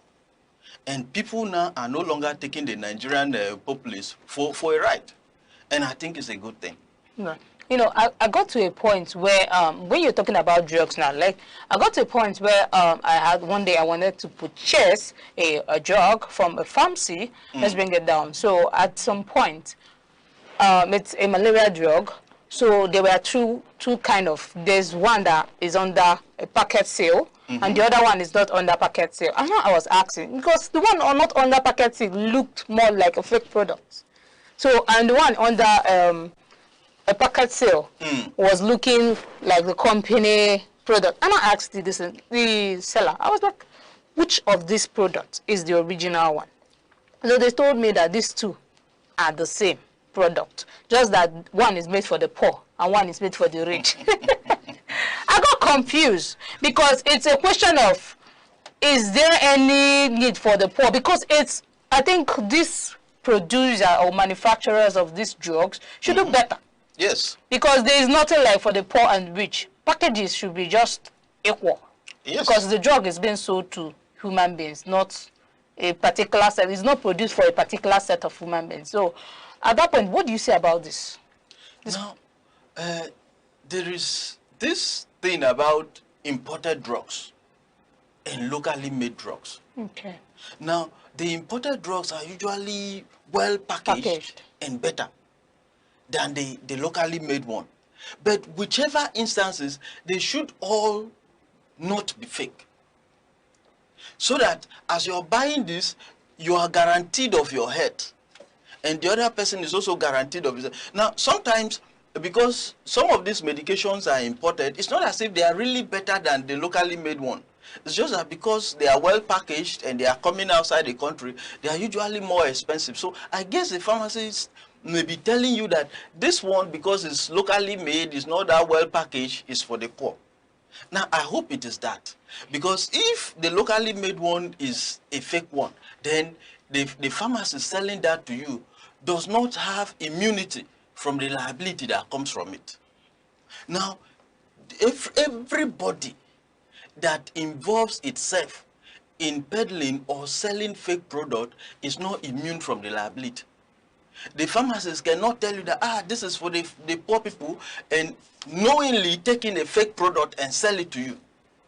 If you happen to find out that it's fake, you can sue the pharmacist, and you can even sue both the producer and even the government agency if it is shown that they were negligent in carrying out the activity they were supposed to do in protecting you from taking a product that is fake. I think I would rightly say that the need of foreign and local products should be, banned at some point because it causes a lot of confusion. Well, I don't think that would be the solution. The solution should be to empower the local manufacturer to get to a point where they can produce something that is world standard. That way, you wouldn't have to worry about getting your Panadol from outside the country for you to be sure that it will be effective. Okay, and I'm going to ask, what right does a consumer have under the Nigerian law against fake product? And if he can actually sue a company or a seller of a damaged product, can he actually sue? Of course, of course. The thing is, most consumers don't know that they have all kinds of rights. The law protects the consumer to a point that if the manufacturer and the distributors were to know that the consumers know these things, they will not misbehave. The law took out time in protecting. I mentioned the statute earlier, that is the Federal Competition and Consumer Protection Act, that empowers you to be protected against the manufacturer and the distributor, because they know that the manufacturers and distributor are the stronger party in this contract between the consumer and them. So the law has provided so much protection You may not even know it until you go through the act, and then you'll be amazed at what it is. Most people don't know that you can return something that you buy if you don't like it, if it doesn't meet your need. You are entitled to be given full information of whatever it is you're getting. So, and that information must be written in a very simple way that you understand. So, because of all of these things, and the right for you to be given the best product possible, which means it should not be fake. If, by instance, the distributor, the seller, or the manufacturer were to give you a product that is fake, you can sue them. You can take them to court and get damages for what they've done to you. So the law protects everybody and has even gone as far as making sure that if anybody is caught bringing in fake product, the person should be dealt with severely. You know, ordinarily in discussing companies and how they operate, there's what they call separate identity. That is, the company is different, has a different personality from a normal person, whereby the liability a company is responsible for does not affect the directors and people under. But in this particular act, that is the Federal Competition and Consumers Protection Act, the law goes on to apportion punishment for both the company and the directors. So that if the company, for instance, is saying, CEO, it is my right as a company, I'm a different personality, and I take all of the blame. The law is saying both the people that are running the business under the company should also be held liable.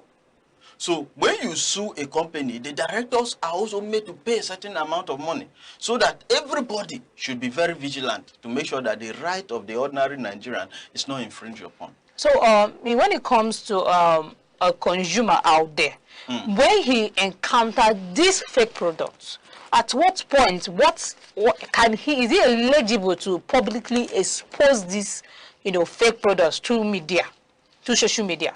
Of course. Or is there any penalty for, exposing a company? Because we have seen so many cases where people call out some company for giving them a certain product outside there, and they end up, being persecuted for, by the company, accusing them of, defamation and tainting their public image, on the media. So what do you think about this? Yes. Let me begin by saying the defense to defamation is the truth.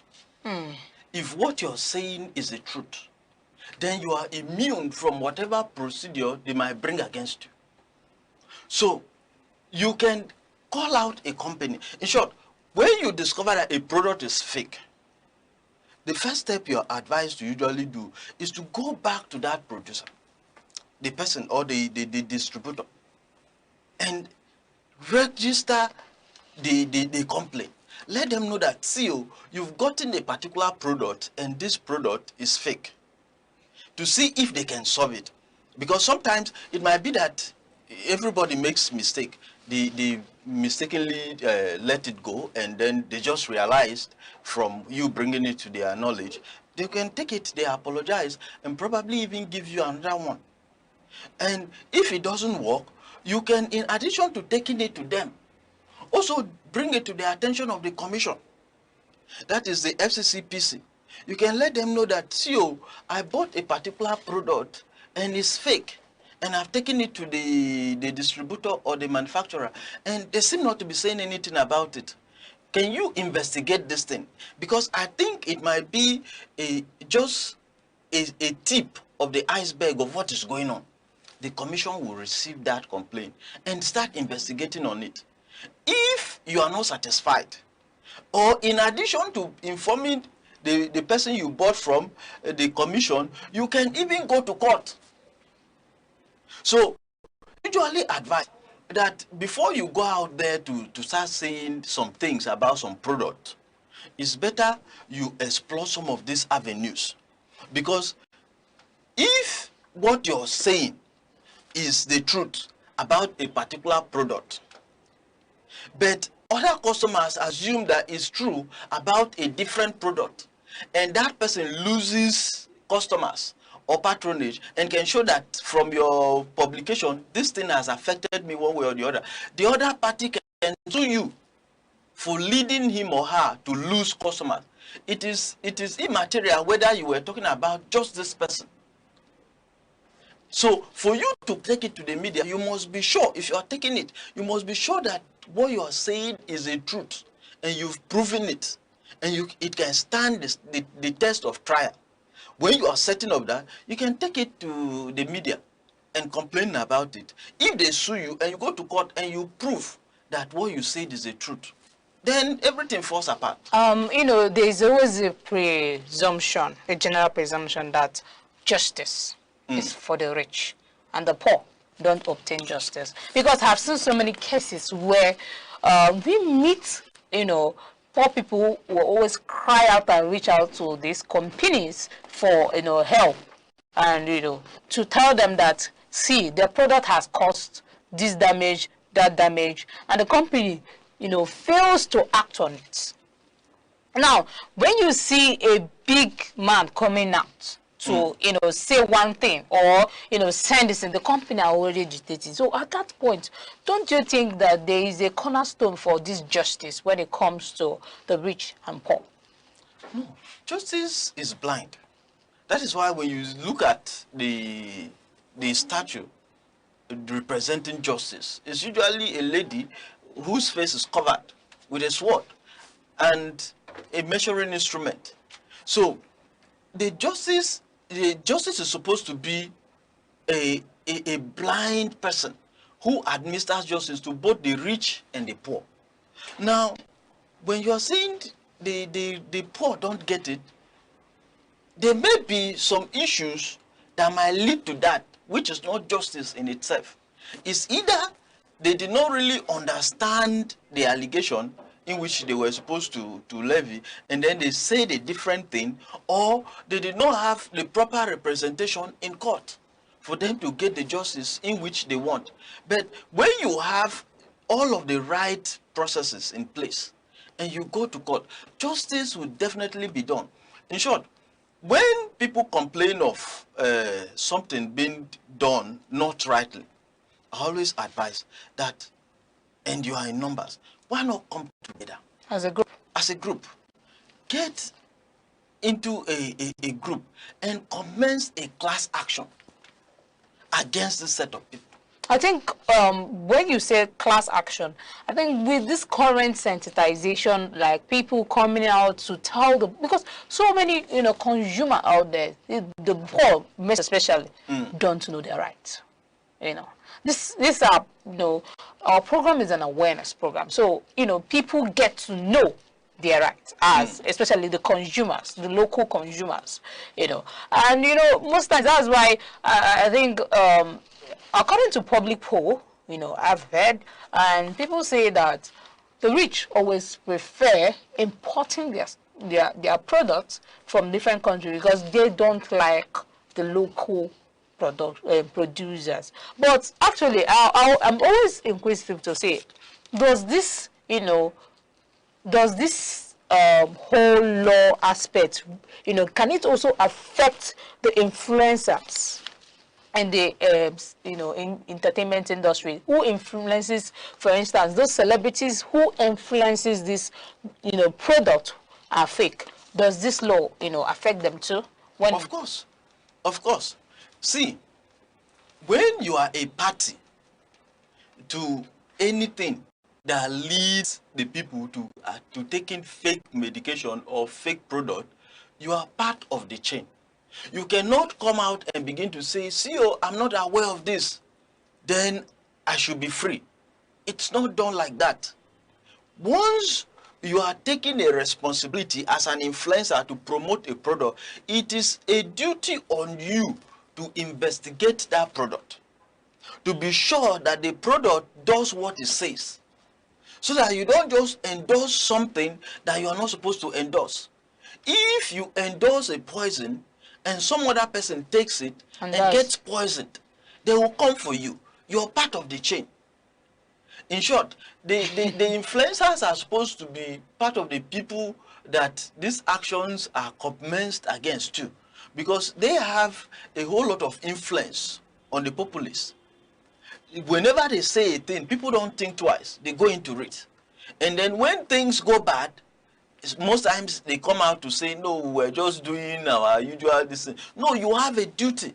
There is what they call duty of care in law, whereby there is something you're supposed to take duty, I take care to make sure that you do it properly. If you did not and something goes wrong, you're going to be part of the people held liable. So should sellers of fake drugs and dangerous products be charged with attempted murder? No. Attempted murder is a capital offense. And it is, even though it might sound really nice for you to say, for him to have caused this, it is attempted murder. No. Attempted murder is a capital offense that has specific ingredients that must be proved. So the mere fact that someone advertises a product or maybe sells a product to you and then it causes you harm in one way or the other, you now charge the person to court for it. You fail woefully. You fail. Except if that product happens to cause the death of the person. And you can link the product to the death of that person. Then the person will now be charged for murder. It is just like someone using a knife now to kill another person. As soon as he uses that knife to kill, the person becomes liable for the death of this person.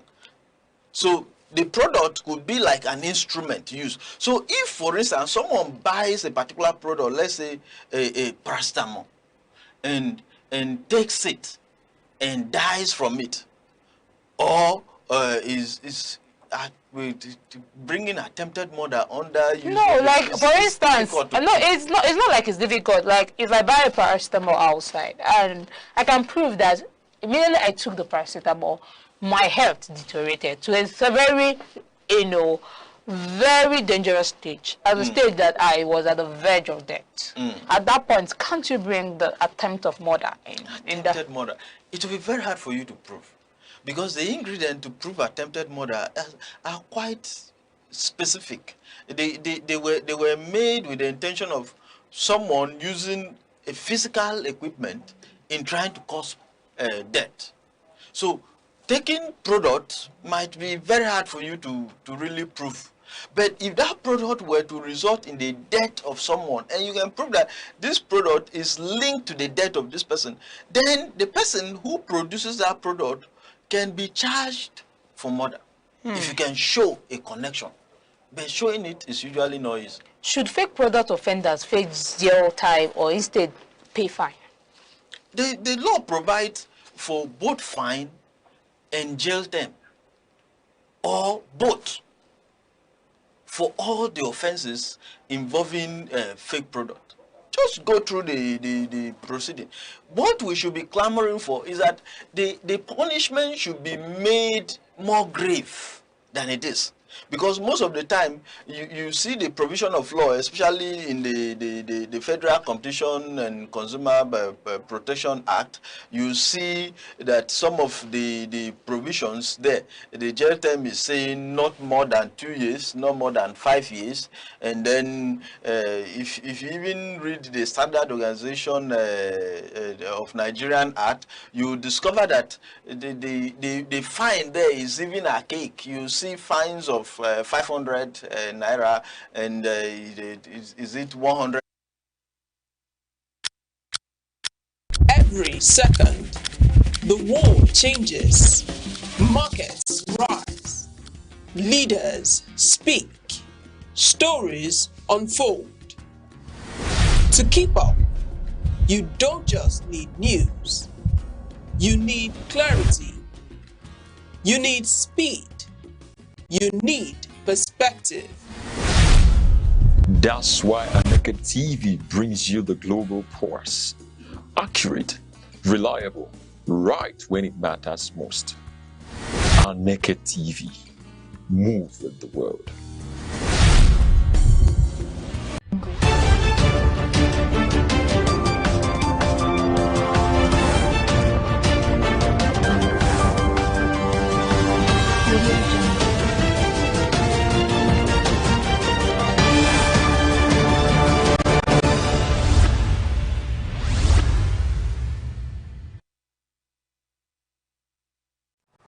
Good afternoon and welcome to News on the Hour on Aneke TV. I am Onyechi, glad to have you join us. The headlines. Child protection advocate warns on rising risk for children in Nigeria. Minister calls for stronger skills training, says certificates no longer enough. United States warns of possible renewed military action as Iran deal remains uncertain. Now the news in details.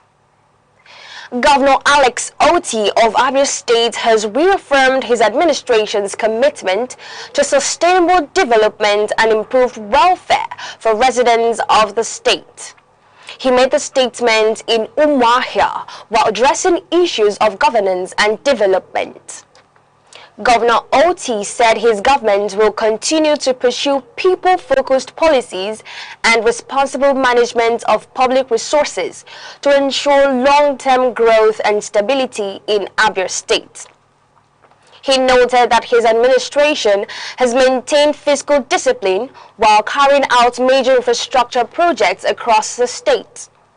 He also stated that Abia State's debt profile has reduced by over 70% through financial prudence and accountability.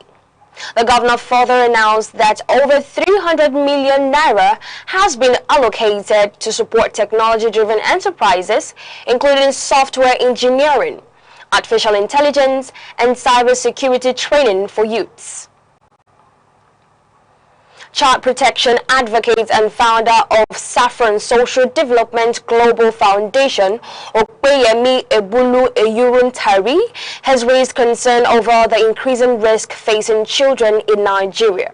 He spoke in a statement marking the 2026 Children's Day celebration. She said many Nigerian children are growing up in environments marked by insecurity, violence, abuse and exploitation rather than safety and protection. Ebulu Eyuruntari warned that incidents such as kidnaps, attacks on schools, and child abuse cases highlight the urgent need for stronger child protection systems across the country. She called on government, civil society, and community leaders to strengthen safeguarding policies, improve enforcement, and ensure every child is protected and able to grow in a safe environment.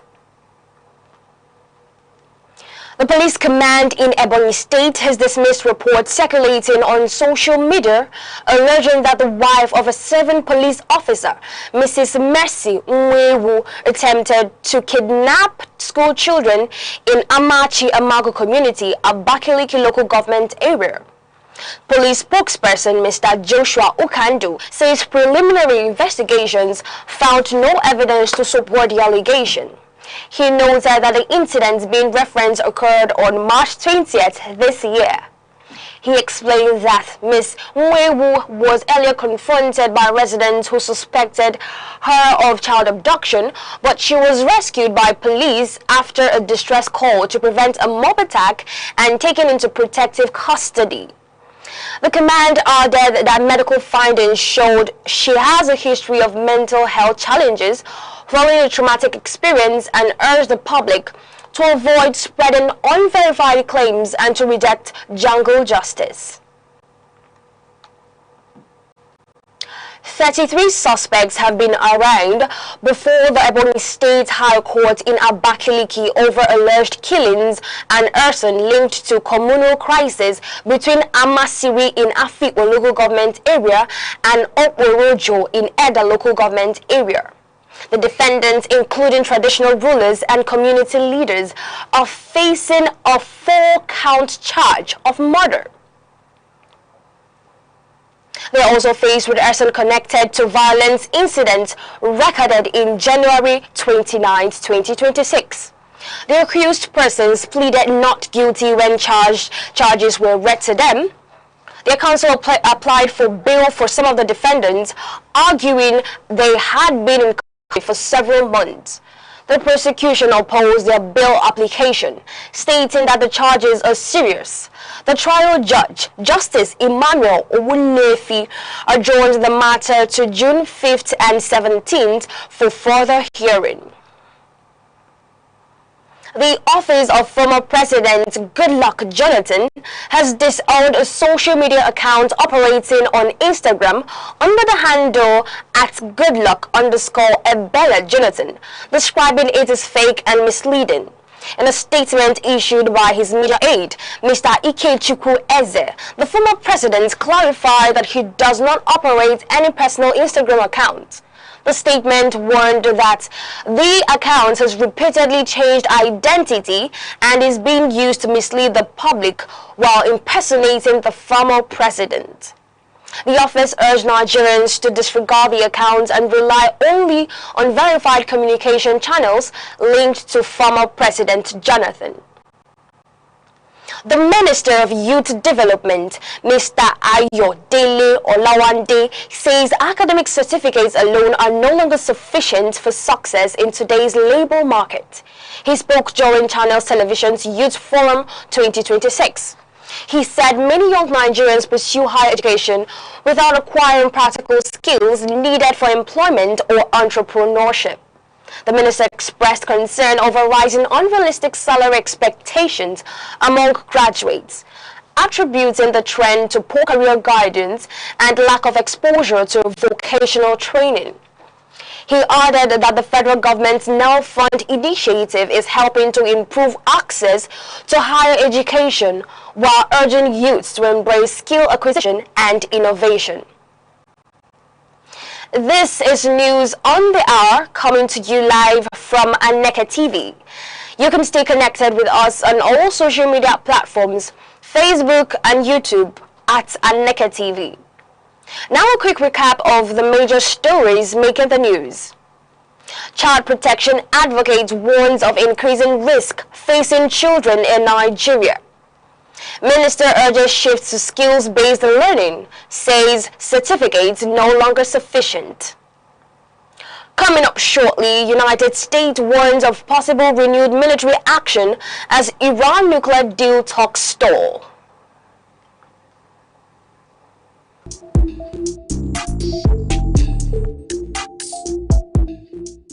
Law is the architecture of civilization, the silent force that orders society and defines justice. Yet, within its complexity, many remain uncertain of their rights, their obligations, and the protections the law affords. From the inviolability of human rights to the intricate doctrines governing property and civil relations. This is a platform where law is demystified, where principle meets practice and knowledge becomes.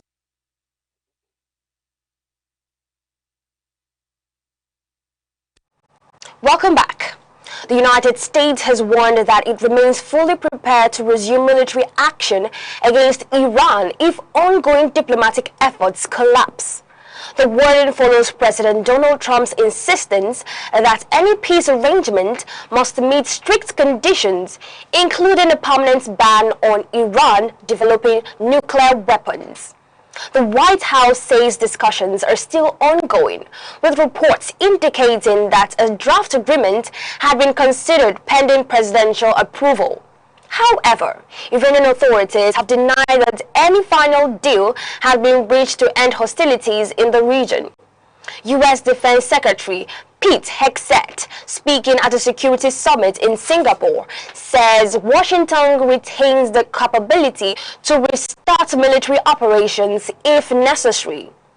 The U.S. Central Command also confirmed that American forces remain active and alert across the Middle East. Tensions escalated following recent strikes and counterstrikes involving Iranian and U.S.-linked targets, while diplomatic efforts continue through third-party mediation.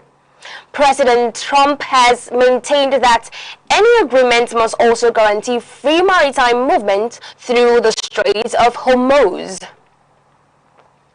President Bola Tinubu says the removal of fuel subsidy has prevented Nigeria from facing several fiscal collapse.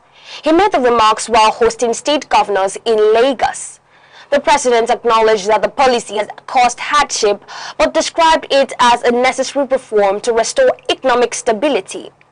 According to him, the subsidy system drained national resources and limited investment in key sectors. He said ongoing reforms in infrastructure, agriculture, foreign exchange and fiscal management are beginning to yield positive results, adding that economic indicators are improving with renewed investor confidence and ongoing development projects across the country. President Tinubu assures that his administration remains committed to job creation, food security and inclusive growth. He said government will continue to implement policies aimed at long-term national economic recovery. The political support group has distributed sanitary pads to female students of Nnamdi Azikiwe University, Awka in Anambra State. The initiative is aimed at promoting menstrual hygiene and supporting young women in tertiary institutions. The distribution was led by the group's woman leader in Anambra State, Mrs. Adora Soludo Ibekwe, who said the exercise was part of activities marking World Menstrual Hygiene Day. Mrs. Ibekwe noted that the initiative is designed to support the dignity and well-being of female students. She explained that menstrual hygiene goes beyond sanitary products and includes proper education, self-care and confidence building among young women. She also encouraged efforts to reduce stigma surrounding menstruation. Some beneficiaries expressed appreciation for the gesture, but urged government to consider reducing the cost of sanitary products to make them more affordable for students. On the sports scene, Enugu Rangers International Football Club, newly crowned champions of the Nigeria Premier Football League, will hold a trophy parade on Tuesday in Enugu State. The club secured its 9th league title following a 2-1 victory over Ikorodu City. The celebration will begin at the Rangers team camp by midday before the players and officials move through major streets of Enugu in a victory procession. The parade will end at Okpara Square. After the city tour, the team is expected to proceed to the government house, where they will be received by Governor Peter Ndubisi. The club has also qualified to represent Nigeria in the CAF Champions League next season. Officials say the parade is aimed at celebrating the team's achievements with fans and the people of Enugu State following a successful domestic campaign. On the entertainment news, prominent Nigerians, including Ogun State Governor Dapo Abiodun and Sheyi Tinubu, son of President Bola Tinubu, joined dignitaries at the 2026 Ojude Oba Festival in Ijebu-Ode, Ogun State. The annual cultural celebration, held shortly after Eid al-Adha, attracted thousands of participants from across Nigeria and the diaspora. The festival is a historic event where the Ijebu people pay homage to the Awajele of Ijebu land. This year's celebration featured colorful displays of tradition with age grade groups, cultural association and horse riders showcasing rich Yoruba heritage. Participants arrived in coordinated outfits reflecting identity and cultural pride. The festival also featured high-profile appearances with Governor Abiodun and Sheyi Tinubu joining other guests in celebrating unity, tradition and cultural tourism in one of Nigeria's most prominent heritage events. And finally, before we go, here is a recap of our top stories. Child protection advocate Mrs. Okpeyemi Ebulu Eyuruntari has warned of increasing risk facing children in Nigeria amid rising cases of insecurity, abuse and kidnapping. Minister of Youth Development, Mr. Ayodele Olawande, has called for stronger emphasis on skills acquisition, saying academic certificates alone are no longer sufficient in today's labor market.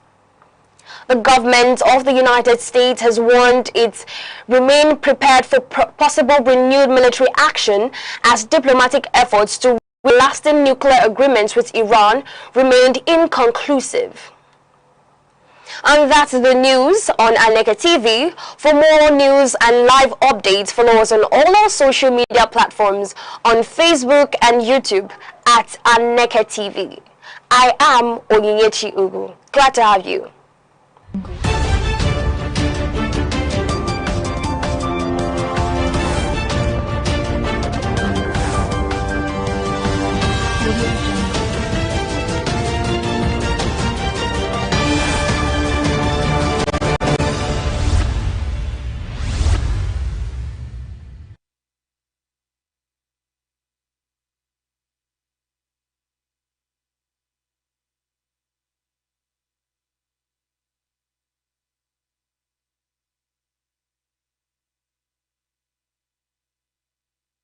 The eagle stands as a majestic symbol of strength, clarity, and vision. Its ability to soar above storms signifies resilience, while its shaped sight represents focus. This is why many nations, including Nigeria, use the eagle as an emblem of nation pride. Eagles do not fear challenges, they embrace them. They fly higher when the winds become strong, rising above obstacles rather than avoiding them. This teaches us that problems are not barriers, but stepping stones for those who dare.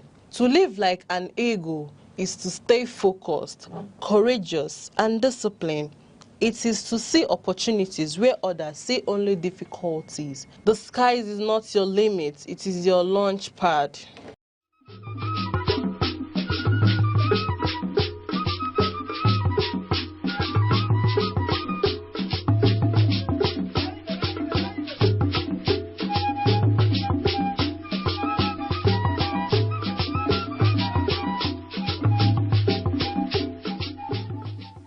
The red cap is a powerful symbol of authority, tradition, and chieftaincy. It signifies leadership, cultural identity, and a connection to the ancestors. The red cap is primarily worn by men who hold traditional titles, such as Nze, Ozo, Ichie, Chief, Onyish. The number of eagle feathers on the cap can denote the wearer's status within the chieftaincy system. The red cap comes in different shapes, and each shape represents a particular hierarchy in the traditional institution in Igbo land.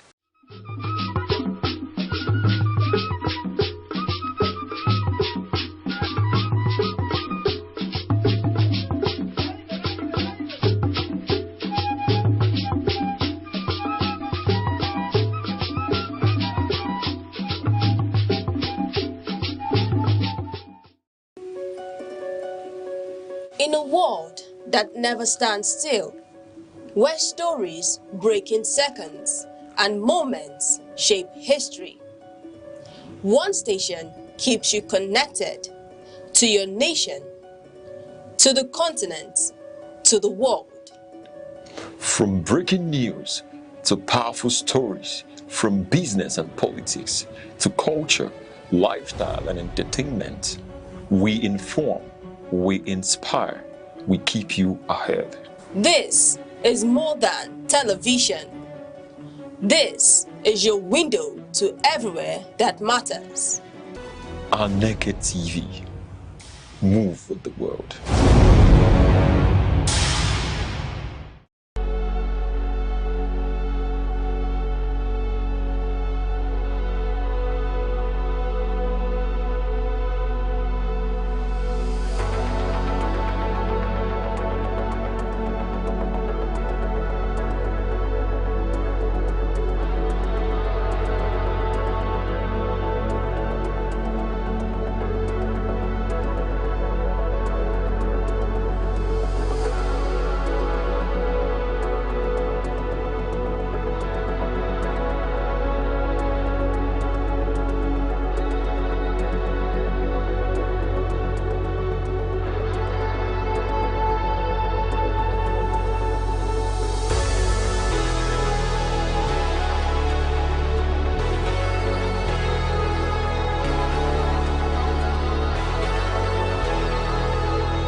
This is an opportunity to express my gratitude for the support and prayers of ndlea in the last 3 years. Nothing we have achieved would have been possible without the support of the civil servants and my entire team. Thank you for your dedication to duty and painstaking implementation of our policies. Thank you, my Lord Bishop, for your wise counsel always and prayers, and the chaplain for your daily dose of enriching sermons. The church has been an important part of this journey. Our gathering here this morning reaffirms that. My dear ndlea, this morning feels both somber and energizing to me. Perhaps anniversary naturally creates that feeling, like a birthday, a celebration, yes, but also a moment that interrupts the rush of events and forces you to reflect.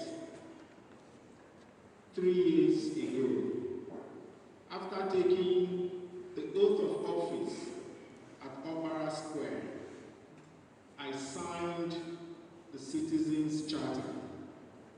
I remember the weight of that moment very clearly. At that time, many people saw just another government.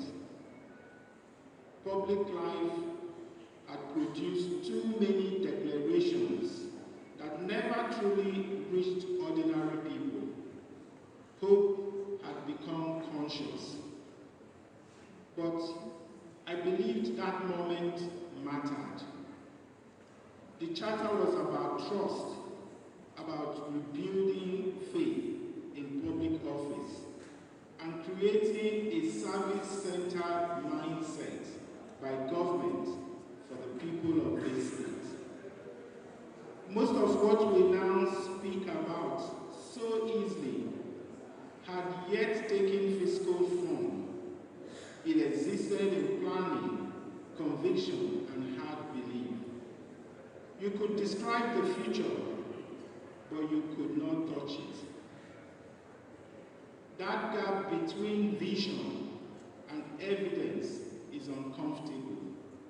It asks people to hold faith before results arrive. And honestly, that was our first challenge. We had become too used to disappointment, too used to shrinking our expectations in order to protect ourselves from frustration. That was the atmosphere surrounding Enugu 3 years ago. Which is why I've always felt that the deeper significance of the Citizens' Charter was psychological before it was political. It marked a decision to think seriously again about what this state could become and how future generations might eventually live here.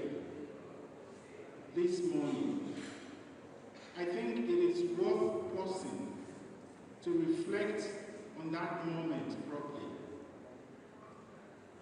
Let us go on a journey across Enugu State today. Picture it. You leave early in the morning.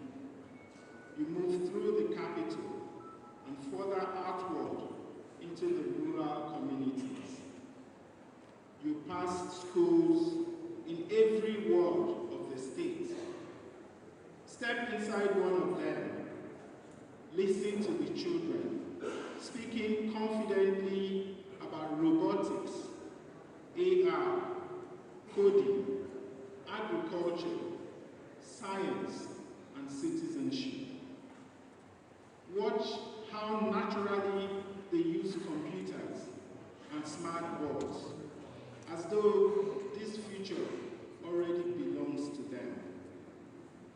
thriving. You come across healthcare centers. Communities can now actually reach where maternal mortality has fallen dramatically and healthcare is moving closer to ordinary life. Move again. You travel on smooth roads, now connecting communities more efficiently across the state. Roads carrying farmers, traders, workers, students, and businesses more from one place to another.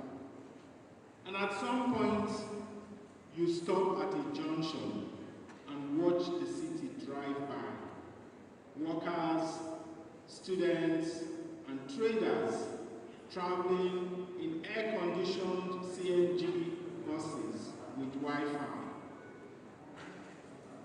Watch how differently the city now breathes. Then visit the terminals, the International Conference Center, Hotel Presidential. Looking on Hotel Presidential, watch people visiting from different parts of the state and country. Watch how infrastructure shapes the feeling of a place before a single conversation even begins. Go further. Take a flight on Enugu Air to Lagos, Abuja, Kano today, and tomorrow, the world.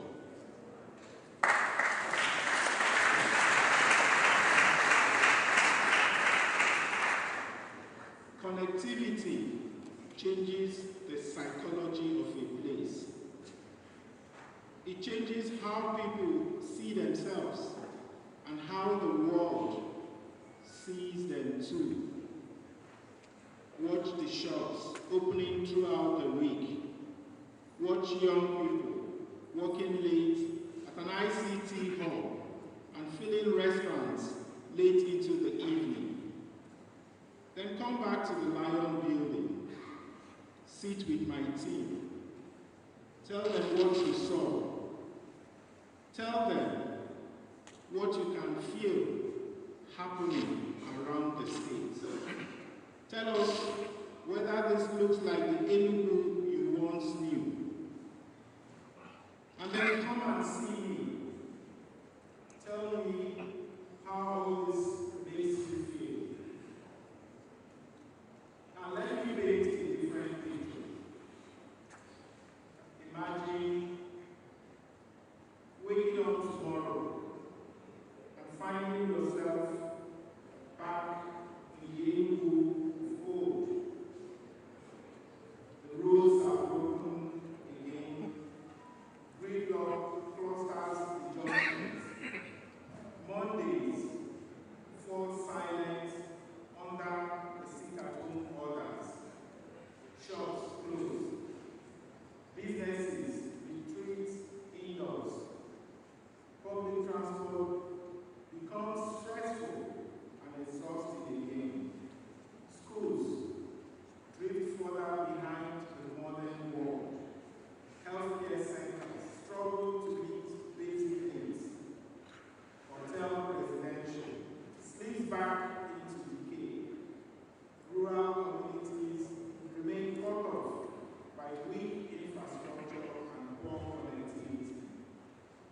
The tech hubs are gone.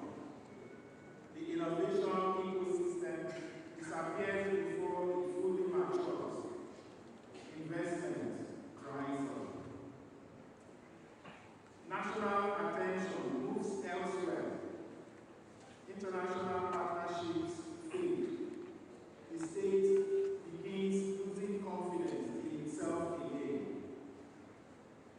And the people who drove this transition, I and the team around me, are no longer there. Slowly, quietly, expectations begin shrinking again. And then ask yourself honestly,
By the time we came into office, the matter had already been tracked in legal processes for years.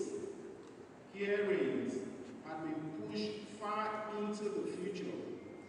It would have been easy to leave it there and move on to easier things. But that building mattered symbolically to the state. It represented pride, confidence, and economic possibility. Allowing it to continue decaying indefinitely would have meant accepting paralysis permanently. So we pushed, we engaged, we argued the case directly. We insisted the people of Enugu deserved results instead of endless postponement. The same thing applies across the state. People drive on constructed roads now, but before asphalt is laid, there are engineering studies, negotiations, budget decisions, and months of planning. You see buses moving more smoothly across the state today, but somebody first had to think carefully about routes, congestion, pricing, terminals, and sustainability. Security required major investment, coordination, difficult decisions, and resolve. Even political harmony does not happen automatically. Across these past years, countless meetings have taken place quietly behind closed doors. Stakeholders have been engaged patiently. Communities have been listened to. Consensus had to be built repeatedly. And still, we do not always get everything right. None of this work is glamorous. Most of it never appears in headlines. But this is how serious transformation actually happens.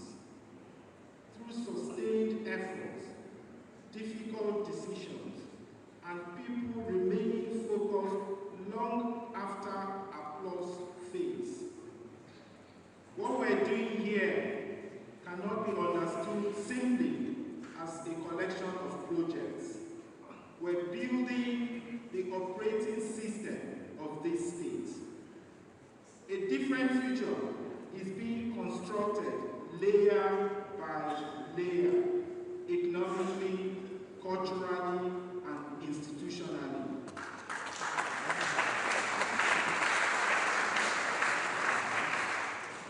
And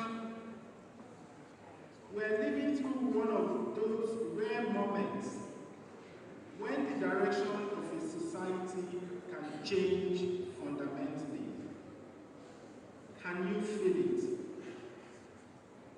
A state that has learned to manage limitation is thinking ambitiously again. Young people are starting to imagine futures for themselves here at home. Investors are looking at Enugu.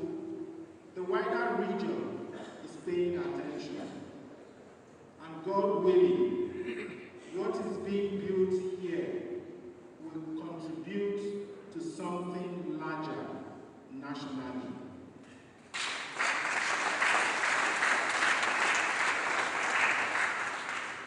But work at this scale cannot remain superficial if it is going to endure.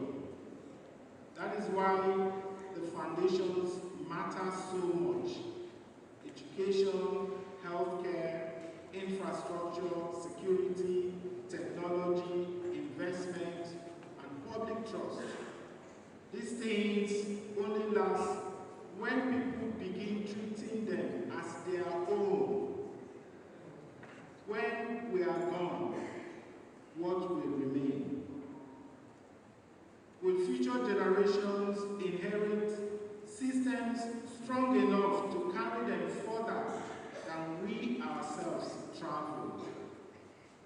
will they look back and recognize this period as the moment Enugu truly changed direction? Or will people mistake the beginning for the end? Because what we see around us today is not completion. It is proof that far more is possible. 3 years ago, much of this journey depended on vision, trust, and the willingness of people to take a chance on a direction for the state. Today, the situation is different. People can now see the changes around them in daily life, and that changes the responsibility on all of us, the responsibility we all now carry. Tomorrow is here can no longer remain government's project alone. It belongs to ndlea. The future of this state cannot depend permanently on one administration or one political moment. It must be rooted in public culture, in the way communities protect what has been built, participate seriously, and hold leadership accountable for continuing the work properly. Lasting transformation survives only when citizens themselves begin carrying part of the responsibility for protecting it. What we are building is still young. A child taking his first steps into the world still needs guidance, patience, careful attention, even when those first steps fill the family with pride. In many ways, our wider transformation is still at that stage. And anything young requires protection while it's strengthening itself. 8 months from now, in January, we will enter another election. Do we realize enough that history has placed something precious in our hands? History is full of people who reached this stage, relaxed too early, and stopped thinking like underdogs. Momentum made them comfortable. Success softened their discipline. They mistook winning a battle for winning the war. We cannot afford that mistake. Forces that threaten serious progress never disappear. Political brinkmanship, short-term thinking, financial pressures, geopolitical instability, people more interested in noise, ego, and personal advancement than long-term results. These are the challenges before us now. So let us gather around what we have begun building here carefully. Let us protect it. Let us strengthen it. Let us campaign for it. Let us bring more people into the fold and help them understand why this moment matters. Why? Because tomorrow is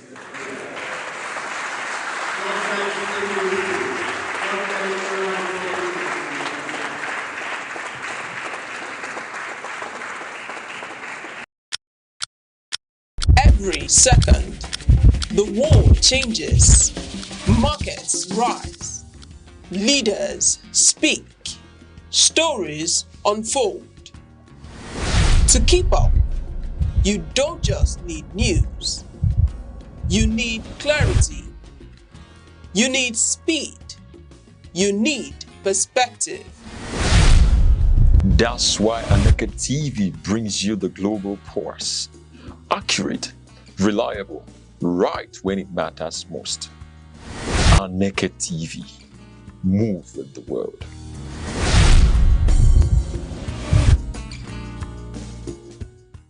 Abia State, nicknamed God's Own State, was created on August 27, 1991, from the old Imo State by the military administration of General Ibrahim Babangida.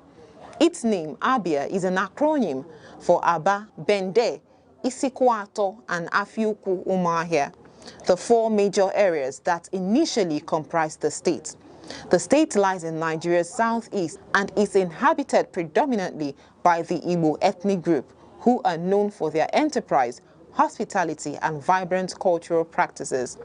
Before state creation, the region was part of the Eastern region and played notable roles in Nigeria's pre- and post-independence history. One landmark event was Aba Women's Riot of 1929, a mass protest by women against colonial taxation, which began in the Aba area and influenced policy changes across Nigeria. Abia State is naturally endowed with fertile soil for agriculture and solid mineral resources such as limestone, kaolin, and laterite. Oil and gas are also found in some parts of the state, making it one of Nigeria's oil-producing areas. Economically, Aba is a powerhouse of trade and manufacturing, especially in textiles, leather works, and metal fabrication, earning it the nickname Japan of Africa. Abia State's cuisine reflects Igbo culinary traditions with popular dishes including achi and oha soup. It is a thickened soup made from oha leaves and achi seeds. Okazi soup.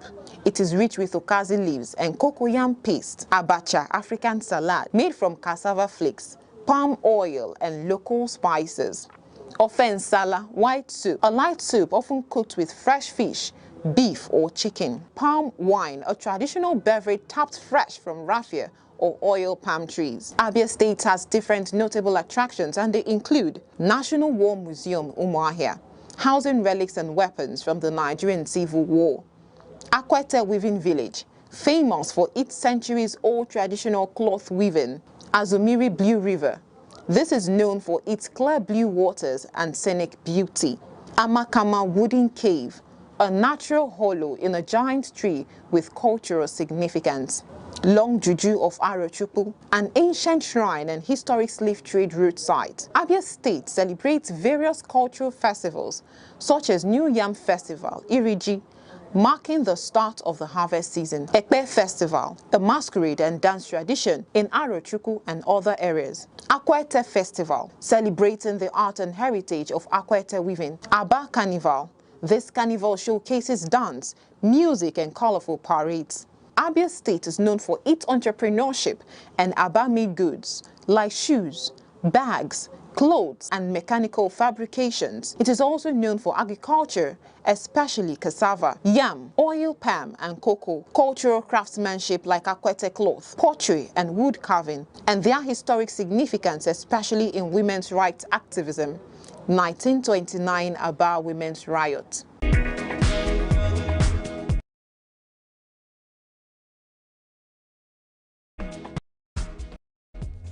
In every generation, there exists a defining force, a force shaped by curiosity, driven by ambition, fueled by possibility, where ideas evolve into innovation, skills transform into enterprise, and vision becomes impact. Because empowerment is more than progress. It is transformation. The voices shaping tomorrow. The idea redefining possibilities. The generation building the future.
Morning headlines before you step out. Midday updates while you work. Evening analysis when the day winds down. Wherever life takes you, Aneke TV keeps you informed, connected, and ahead. Aneke TV. Move with the world.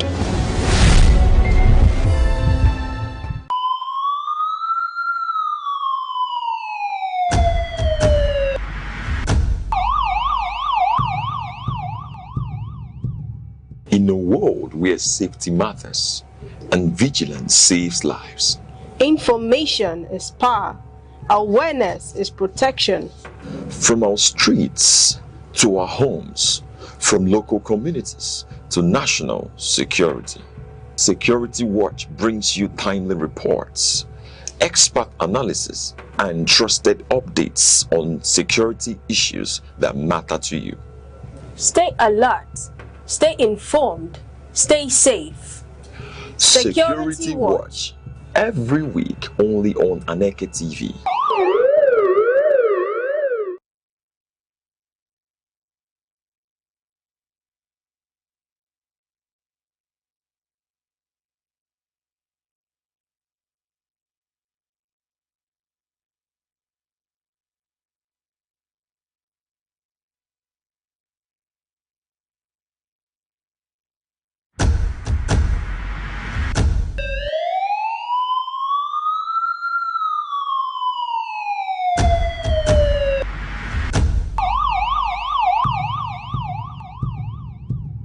In a world where safety matters and vigilance saves lives, Information is power. Awareness is protection. from our streets to our homes, from local communities to national security, Security Watch brings you timely reports, expert analysis, and trusted updates on security issues that matter to you. Stay alert, stay informed, stay safe. Security Watch, every week only on Aneke TV.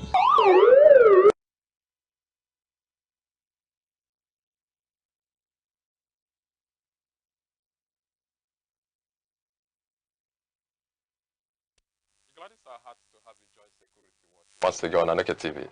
It is an enlightenment program that has put in lots of effort to the security of lives and property. It has also identified agriculture as a powerful sector that has helped in safeguarding the lives of man in various forms. You can find us on our socials, our Facebook, our X, our Instagram, and our YouTube, all at Aneke TV. Thank you so much for being there. My name is Chukwemeka Obasi, and our focus for today is on the food security in Enugu State.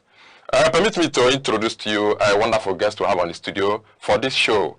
I have the Honorable Commissioner, Minister of Agriculture and Agro-Industrialization in Enugu State, Dr. Patrick Nwabeze Ubru. He's here with us. You're welcome, sir. Thank you, Chukwemeka. All right. How do you feel coming to Aneke TV to talk about food security in Enugu? Well,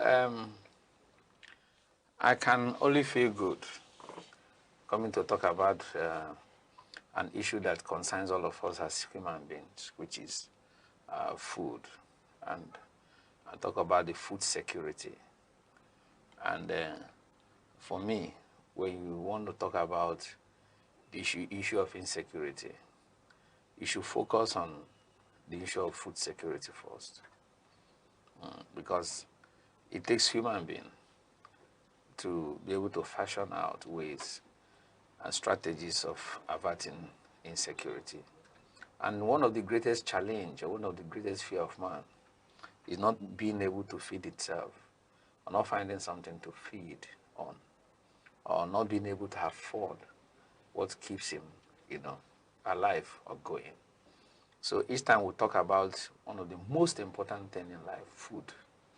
And also, if you look at those in social sciences that talked about the hierarchy, the needs of man, food, play a prominent role in that hierarchy.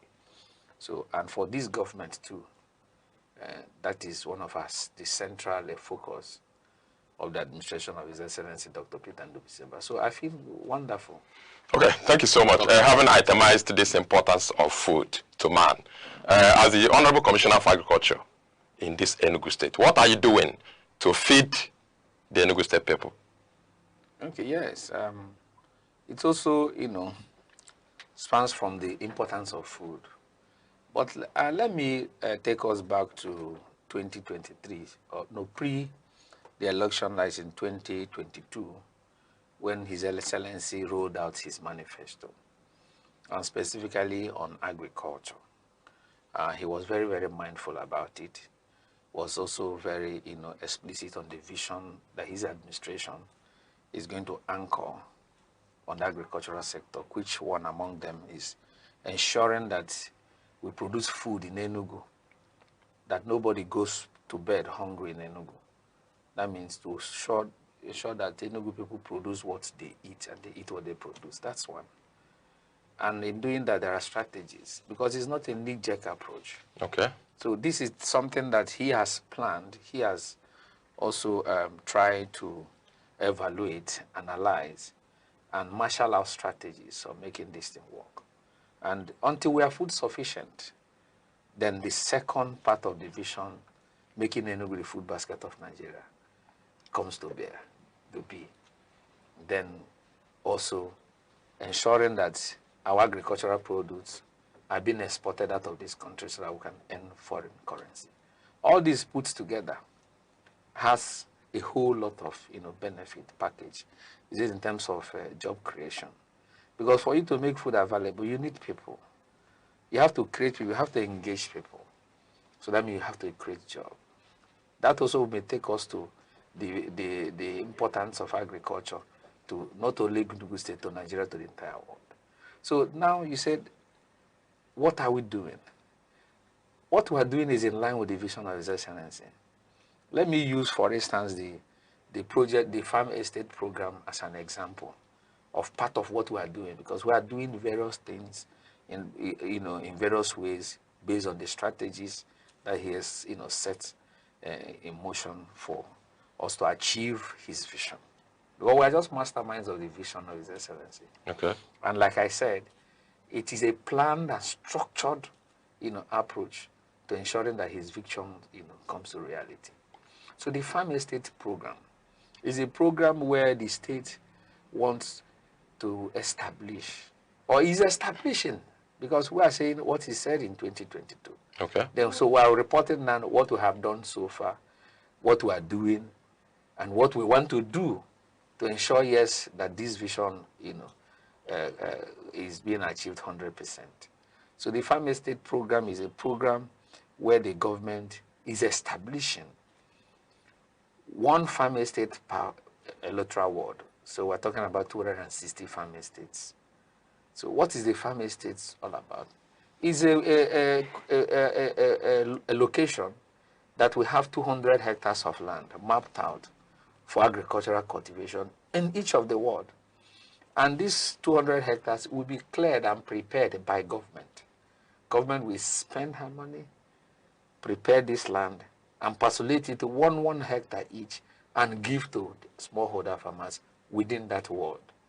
And one of the responsibilities of government is to make greater opportunity for free access to cultivate poor land, to the smallholder farmers. And that's what the government is doing. If you go to a place like Apof, where the farm estate, the establishment or the construction of the farm estate has gotten to about like, let's say about 40%. Because there are a lot of things that, you know, that are involved. It's not just 1 kobo or 2 naira kobo. It's a project that, you know, the government would spend millions of naira, in hundreds of it, naira to do that. So in there, we had cleared 200 hectares. We have created an access road there. We had even built warehouses. Because in making this thing work, it's an end-to-end approach. Not only that you produce, you try to process, you try to warehouse, you get my point. And the production has so many ingredients, so many activities that goes into it. You have the mechanization aspect of it. You have the cropping section. You also have periods of, you know, of education where the extension workers will educate the farmers on the best agronomic practices to apply. So we are doing a lot. Okay. So the wards that have provided these locations, work is ongoing in those wards across the state. You get my point? And the intention is that when we have accomplished the entire establishment of the farm estate, then we'll be able to now have what we call food sufficiency. And you know, that will now lead to food availability, food affordability, food accessibility. You understand? And food durability.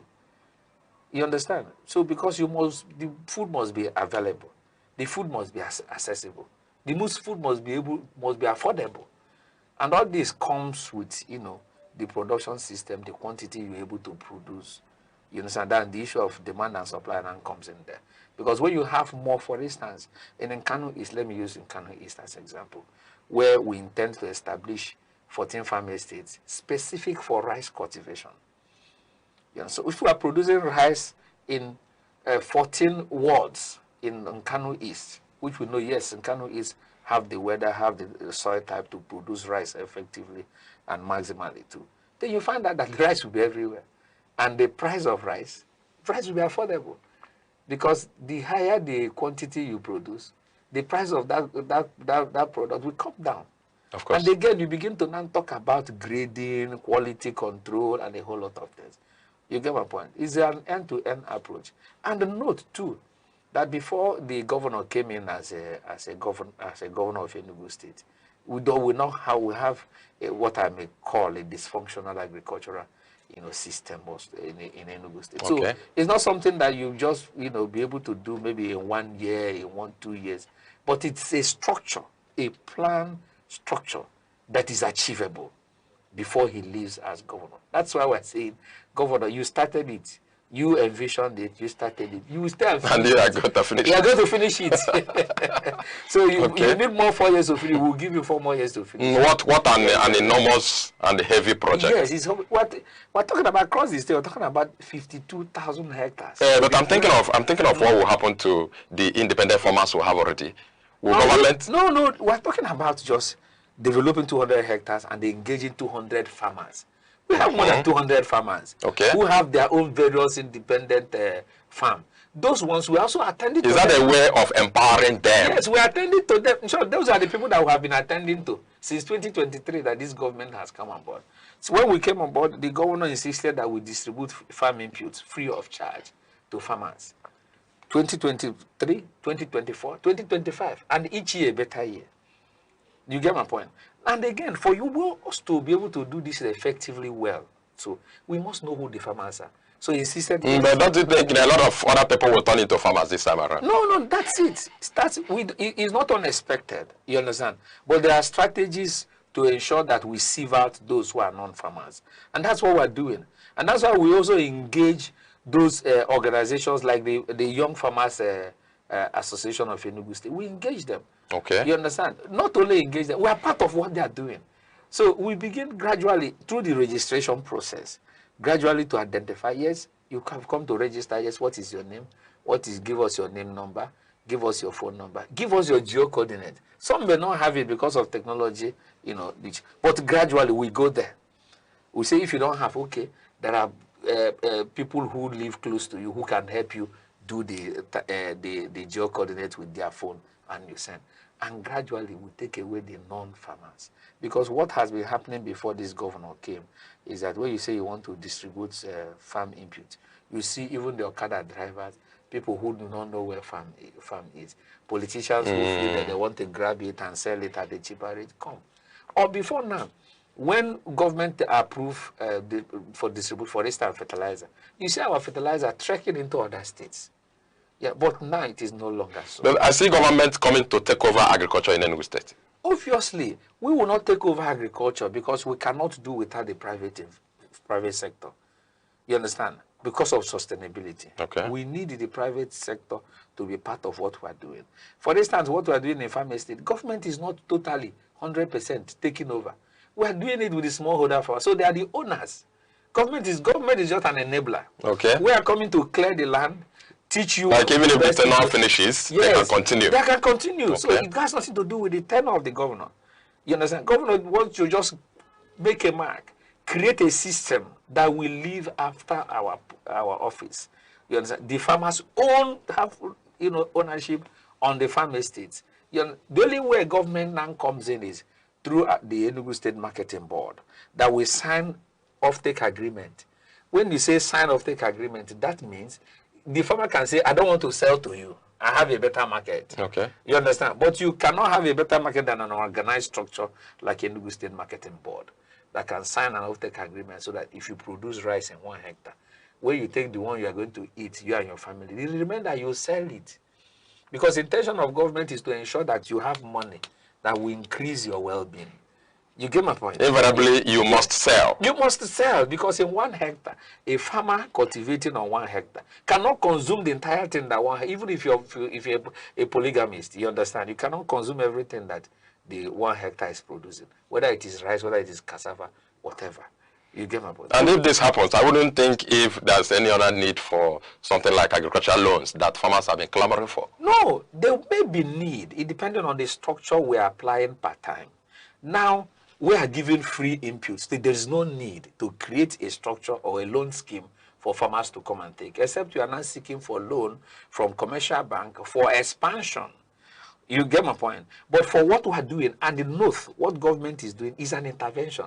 Intervention is not wholly sponsored or funding your business, your farming business. No, government is an enabler. Government is not coming to take over your business because you are in that business to make money. But government gives you intervention to reduce your cost of production. Government now gives you intervention in form of training, capacity building, so that you don't go and pay to acquire training. You understand? So your cost of production will continue to reduce. That's why I'm talking about food affordability. Not just producing, it can be available, or it may not be affordable. The only way it can be affordable is when government intervenes.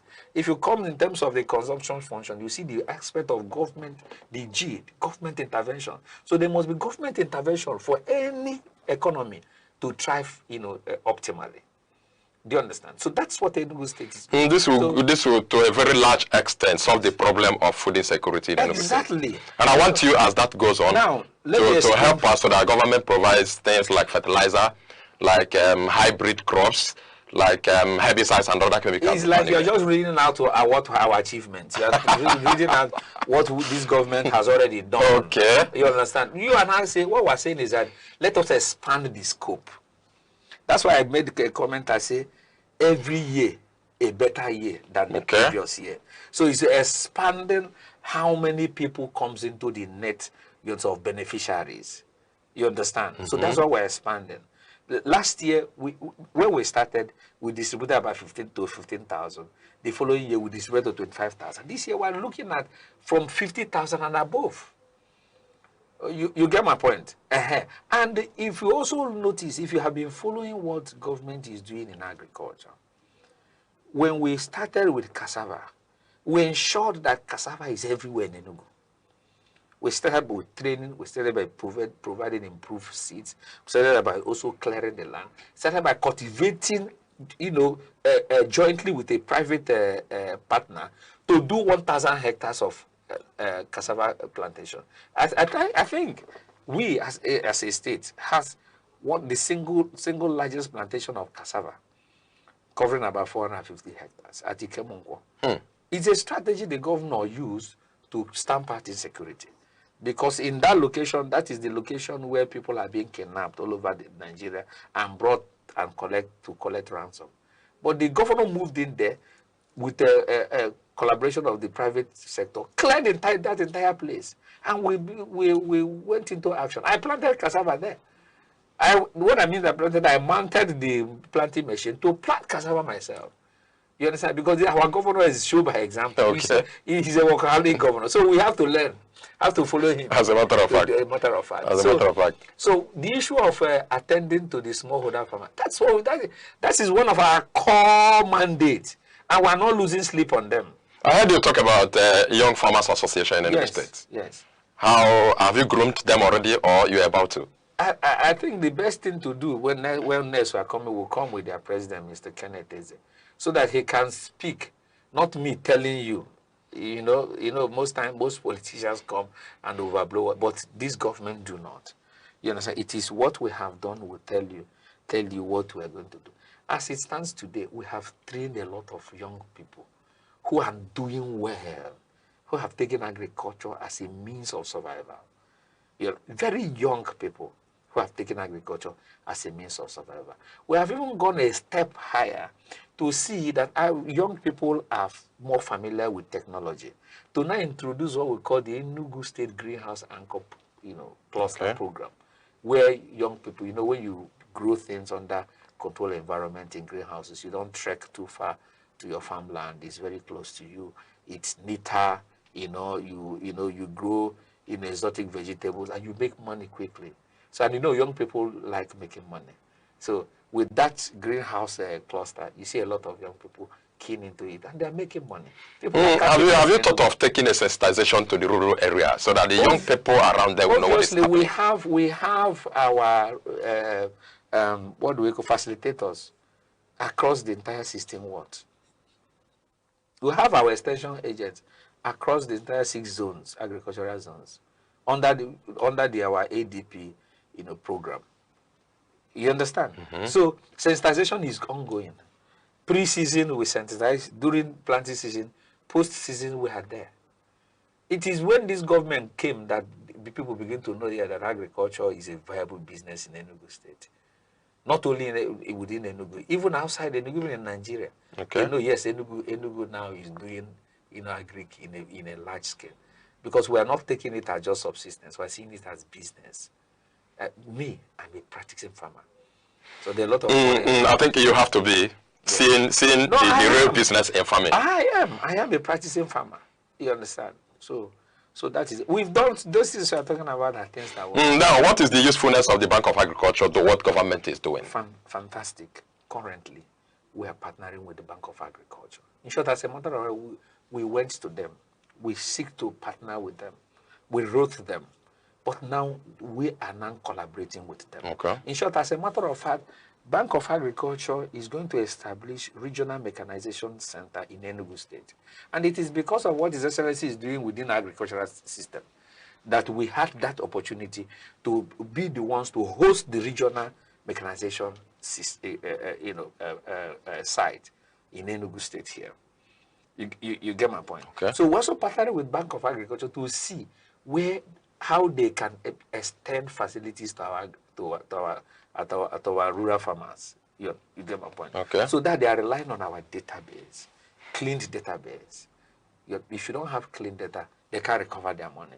So we know who the farmers are. Our data are clean. We know what they are doing. We know the value chain they are playing on. We know even to the scale which they are also playing. That is a good one. So we are partners. Yes, our relationship is becoming more robust. I must commend your effort, and I commend the effort of the executive governor of Enugu State. The governor under his guidance. This is what we are doing is under his guidance. He's taking the entire value chain in agriculture. Is it livestock? He's taking everything at once. Crop production is taking it. Forestry is taking it. Is it fisheries? Everything. I'm interested in mechanization. Fantastic. I'm interested in it because I heard you said you mounted a machine. Yes. That means there are some machines available already. Fine. What is the strength of this machine to be able to do all of these things you have mentioned? Fine. You see, in his manifesto, I'll still go back to his manifesto because we are holding the government by what they say they will do. He said in agriculture that he's going to introduce technology. It's going to be technology-driven agriculture. It's going to be a mechanized system that our people will no longer be continue to use hoes and cutlasses. We will need to use machines. We need to use tractors. That is why you see him has established the Enugu Neutral Tractor Assembly Plant. If you go there, he has promised the farmers 1,000 tractors in the first instance. And we have in excess of 112 tractors now that we are deploying. If you will see tractor running everywhere now, though we're even trying to curtail with the fact of trekking the tractors on the road to that far distance. So, but then, like I said, it's not just a walk in the park. It's something that gradually we will get there. You get my point? A situation where we now have our assembly plants within the agricultural zone so that it will be closer and also save us the wear and tear that will trek our tractor down. For instance, I want to take tractor from Enugu down to Uzowane. You understand? Or find another means of procuring, you know. I think everybody will have to go into prayers and then work to make sure that governor wins the second tenure. Otherwise, no. Apart from prayer, you know, when we talk about prayer, and we don't do anything, God won't come down from heaven to do. It is you and I. It is for you, the people, to see the good work that he has done, sincere work, not just good work. You get my point? A structured plan, sincere action about it, to say, yes, this man is doing this, he has done this much, he's still doing this. Then what will now be the end at 2031? Because the projection is by 2031 that the economy of Enugu will be like 30 billion. But don't you think that the governor is like overambitious? He has spent almost 4 years, isn't it? And this is the percentage of what he has done. We are talking about what he has done in less than 3 years is more than what has happened in 24 years of democracy. Okay. You understand? I'm talking about his blueprint. Yes, what he has in his blueprint. Yes.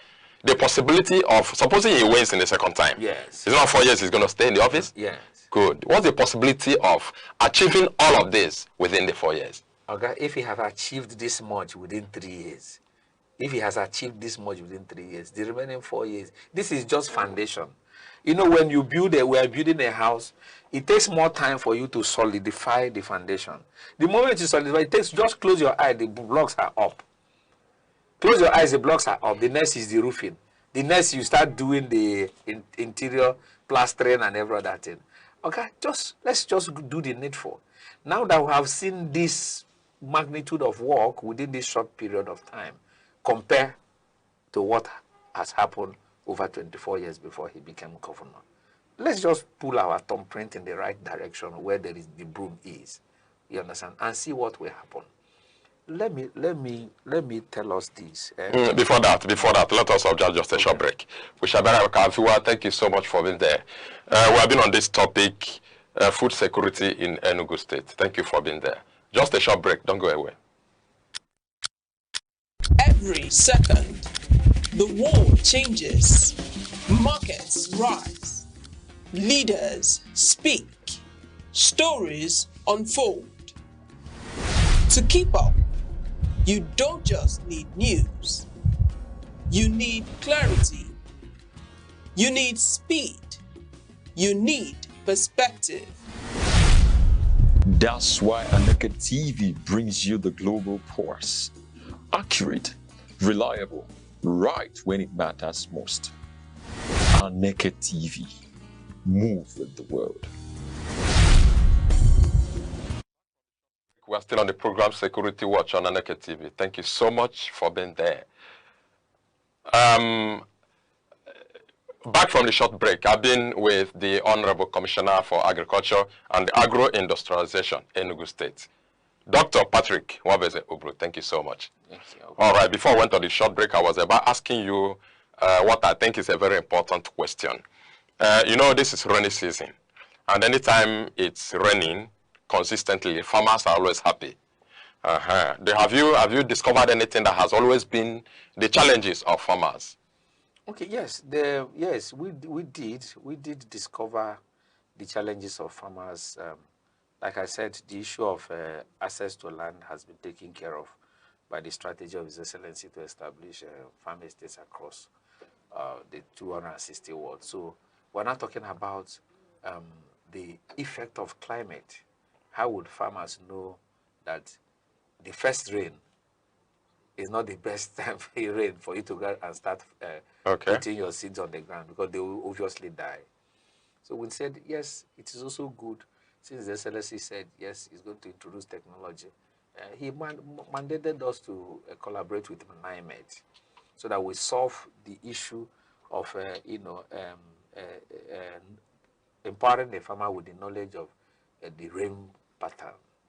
Okay. You understand? Okay. So that you know that if you are a farmer in Ogo, you know the time to plant and time to stop planting and time to start harvesting. These are digital farmers now. No, even not digital farmers, because these things are very simple. We have it in Igbo, we have it in English, we have it in Pidgin.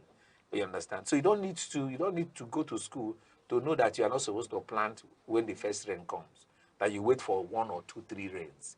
You understand? The offset period. You don't need to. It's supposed to tell you, you know, with the collaboration with NIMET, exactly, that this is what you're going to do. And His Excellency marched us out there to go to all the senatorial districts and educate our farmers. We created a system where we train the trainers in terms of climate. You understand? So that they will know the effect of climate and the whole role of them. That's one. That lets me know, maybe. Again, the problems of farmers are those who plant dead seeds. Okay. You understand? Because if you plant dead seed unknowingly, plant dead seed unknowingly, you will harvest nothing. And you think that the witch in your village is disturbing you. There is no witch. So that's why His Excellency has established a seed testing lab in our ministry. So any seed coming into Enugu for us to distribute to our farmers are, being tested so that we know the potency and the viability of such seed. So we also have seed gallery where people can come and buy seeds, different types of seeds, tested seeds. You get my point? So if you're a farmer and you want to go into maize cultivation and you get seeds that the ministry have certified, you understand, with all the statistics shown to you, on inquiry, shown to you, you will not know, yes, if I plant this, I can achieve 80%, I can achieve 50% of my harvest based on the fact that these seeds have been tested, they are not dead seeds. Again, too, we also notice that some farmers, because, before now, when we have luxury of land, our farmers practice the shifting cultivation agricultural system. But now there are, because of the use of fertilizer, people keep farming on one particular soil year after year, and the soil will gradually lose its potency, and the farmer will not know. Okay. You understand? So we're beginning to now teach the farmers, let us test the soil. Let us also try to use other materials, biological materials. You understand? To see whether we will rejuvenate the soil. So currently, we're having demonstration farms across the local government. You understand? To come out with the best. The whole 17 local governments in the local government will have a demonstration farms. I think the report will soon be out. They gave me a temporary report last week about how well the crops are doing well by the use of biological NPK. You understand? And it helps us to rejuvenate the soil. That doesn't mean that we are stamping out the use of the normal inorganic water. You understand? It is gradual, because also the yield on this one will also be stated so that we can compare them. But the most important thing is that if we continue to use inorganic materials on those, we'll lose our money. Okay. You get my point? So we're beginning to teach farmers, because knowledge is power. If you don't know how to apply what you're doing, how to apply fertilizer correctly, you will not get bountiful harvest. So those things, issues of farmers have been identified gradually, and we are solving them gradually. And again, for us to also make it quick, like I said, more people are coming into agriculture. More people who are learned are coming into agriculture, especially the youth. So we are digitalizing the ministry, so that maybe at a click of a button by the special group, when we finish, you will get all you need, all your questions about whatever line of production you want to follow in agriculture, whatever value chain you want to play in, you just get, at a click of a button. But we will get there. Okay. That's one of the promises of His Excellency, and we'll get there.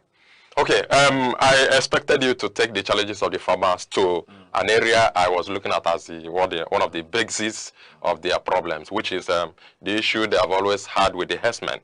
You know, most times before now, farmers have always labored in vain, because at the end of the planting season, at some stage, the herders will come in and vandalize everything. Fantastic. You see, the issue of the farmers and the herders is not just peculiar to Enugu State.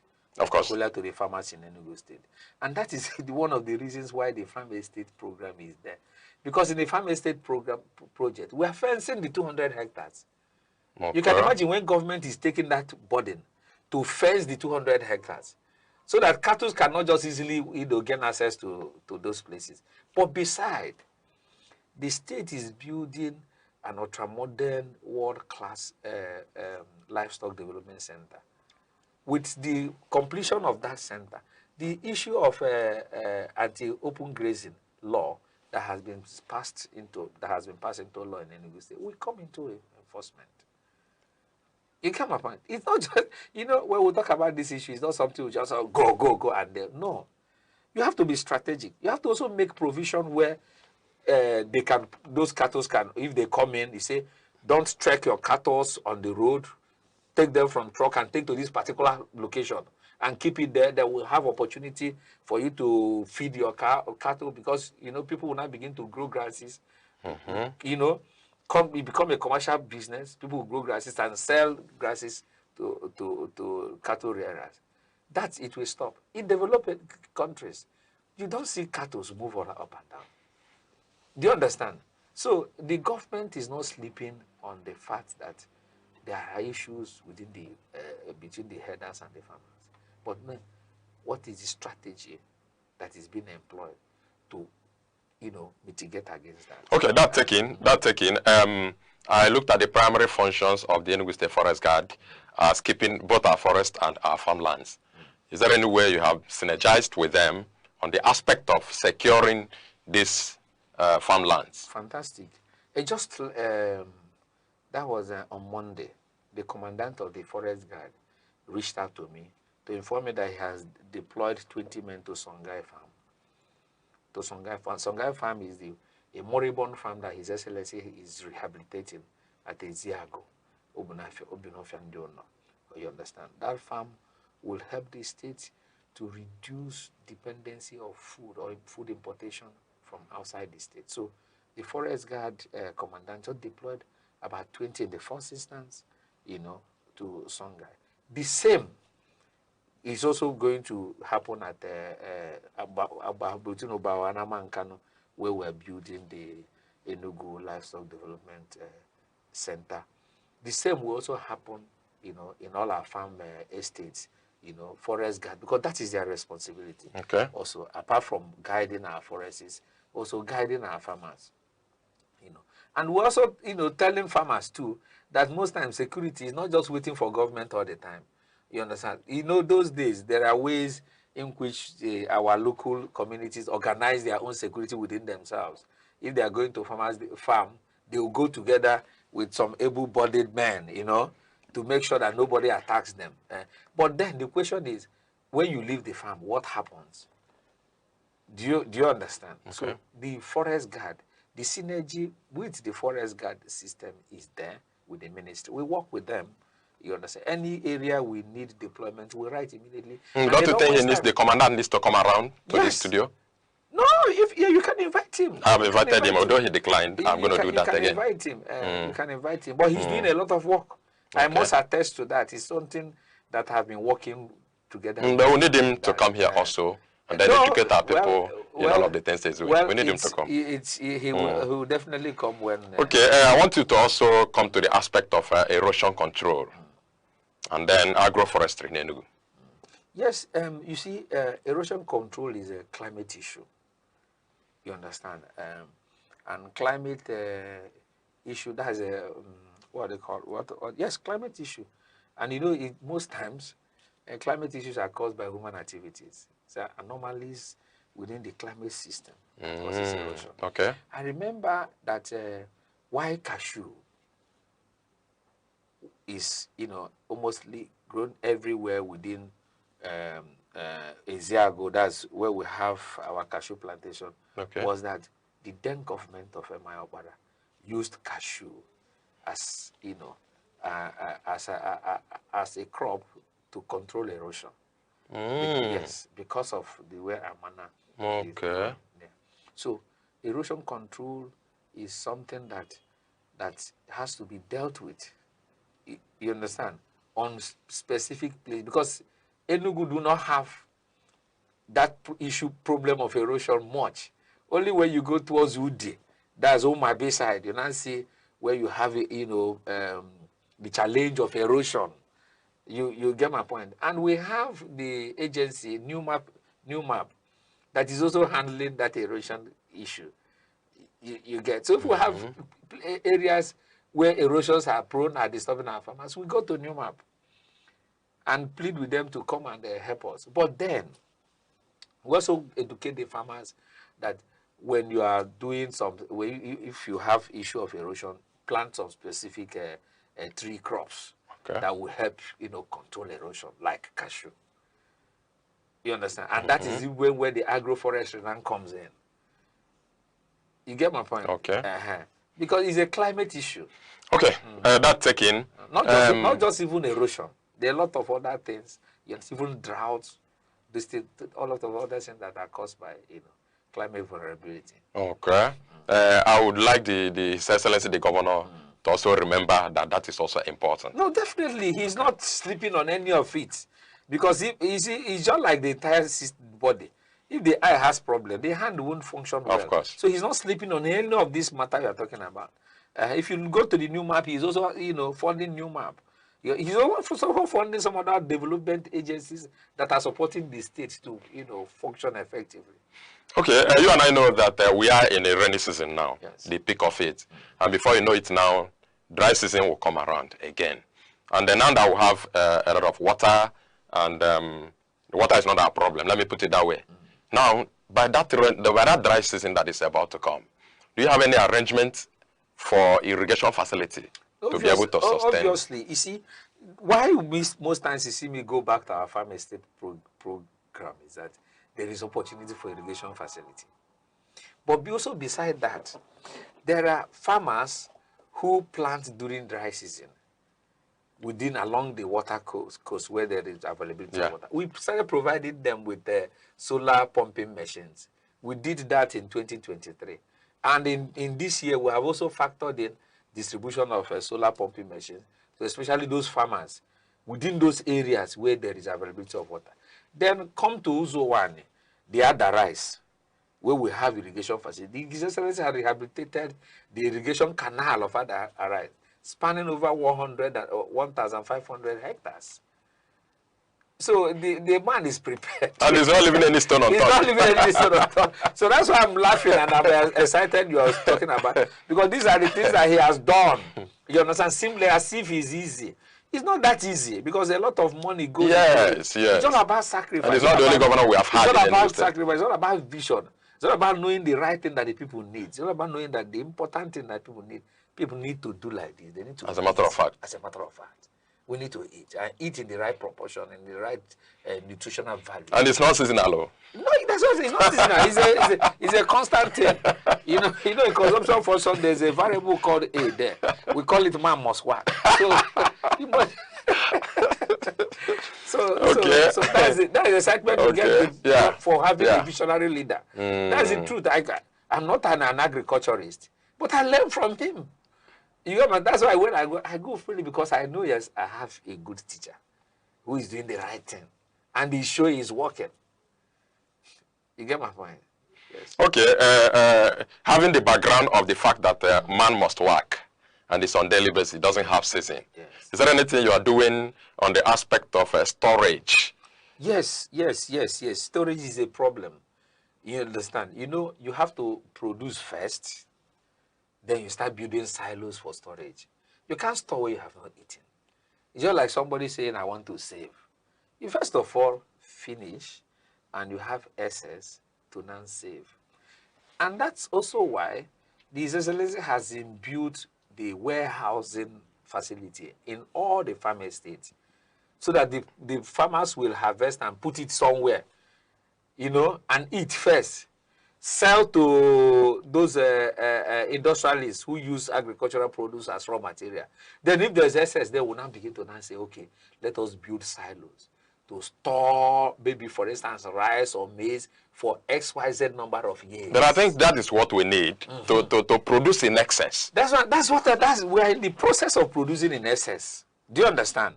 So if we now say, let's not begin to build silos now, then we will not tie off that capital, that money that we used to produce. It's what we have produced, and we now see we have this, we now sell and get money, then we now build silo. You know, like I said, is not a knee-jerk approach. His Excellency has planned his program. He planned it, he structured it, he's following them one after the other. I want to take you back a little bit to the Young Farmers Association of Enugu State. I know that is an aspect of agriculture that is meant for the young people. Do you have age limit? No. See, if we begin to now say you have age limit, my brother, you don't know when I was born, right? I don't. So is the way you can be very young and also old. That's my own perspective. You can be young and old. If you belong to the Young Farmers Association and you feel that you want to learn from them, you are young. Okay. You understand? Forget about the semantics or the word used there. You get my point? But then, the average age of our Young Farmers Association are 25 years. The average age there is 25 years. We have people who are 17 years. We have people who are 18 years. We don't have minor anyway. You get my point? We have young people. Also have people who are up to 48 years. If for me now, I can be part of the Young Farmers Association. Will you say you will exclude me? Not at all. I'm more than 25 years? No. So we don't have age limit. Because this is something that we started gathering them, teaching them. So if you come and put age limit now, some people will run away. No, we are not discriminating. There's no discrimination.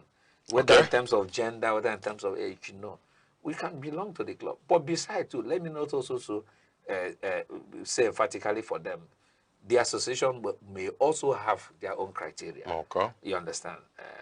Okay. We are just trying to, oversee what they are doing, advise them, ensure that when we're doing program, we work with them.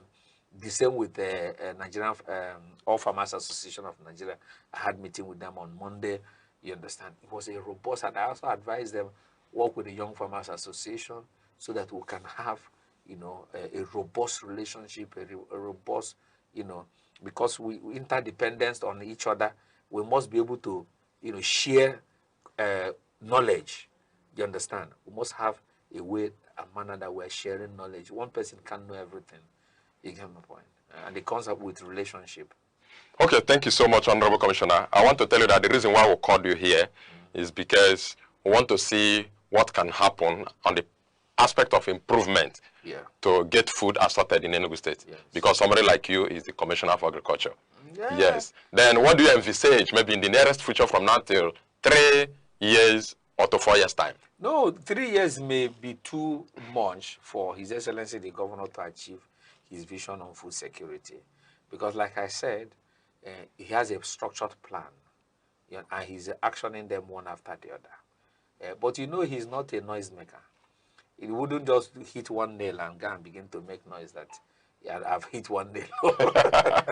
You understand? So I will tell the Enugu to expect, a better agricultural sector system, a productive one too, one that also will help in reducing insecurity through improvement in food security. You understand? Creating a lot of jobs for our teeming youths and women. A lot of a system that will also bring in a comparison between the way Enugu do their own agriculture and the almighty Israel. You understand? That is small but mighty.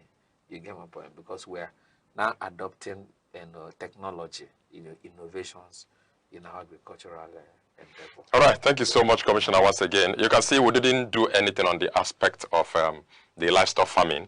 and that will be for another day. But I have also mentioned it. You mentioned that you need to delve into it properly, but not immediately. Time does not permit us. Expect 15,000 heads of cow in a particular location. We'll break it down on the next episode of this program.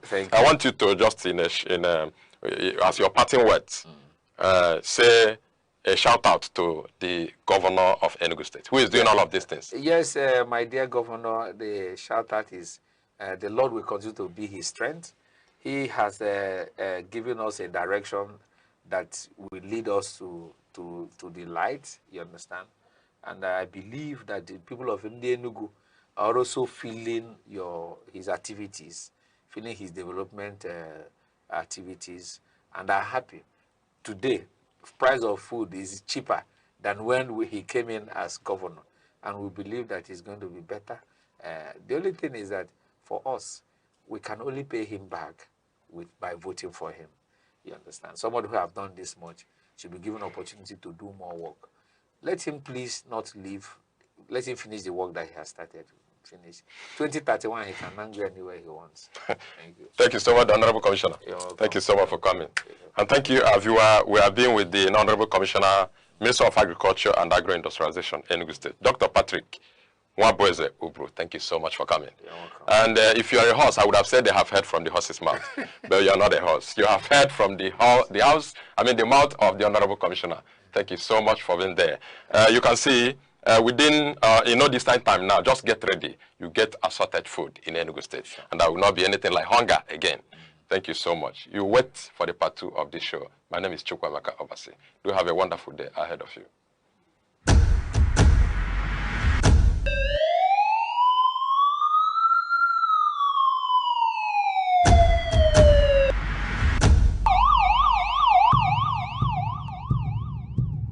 In a world where safety matters and vigilance saves lives, information is power. Awareness is protection.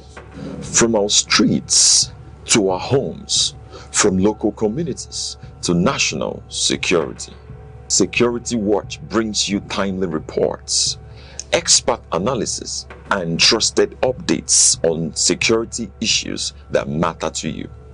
Stay alert, stay informed, stay safe. Security Watch, every week only on Aneke TV.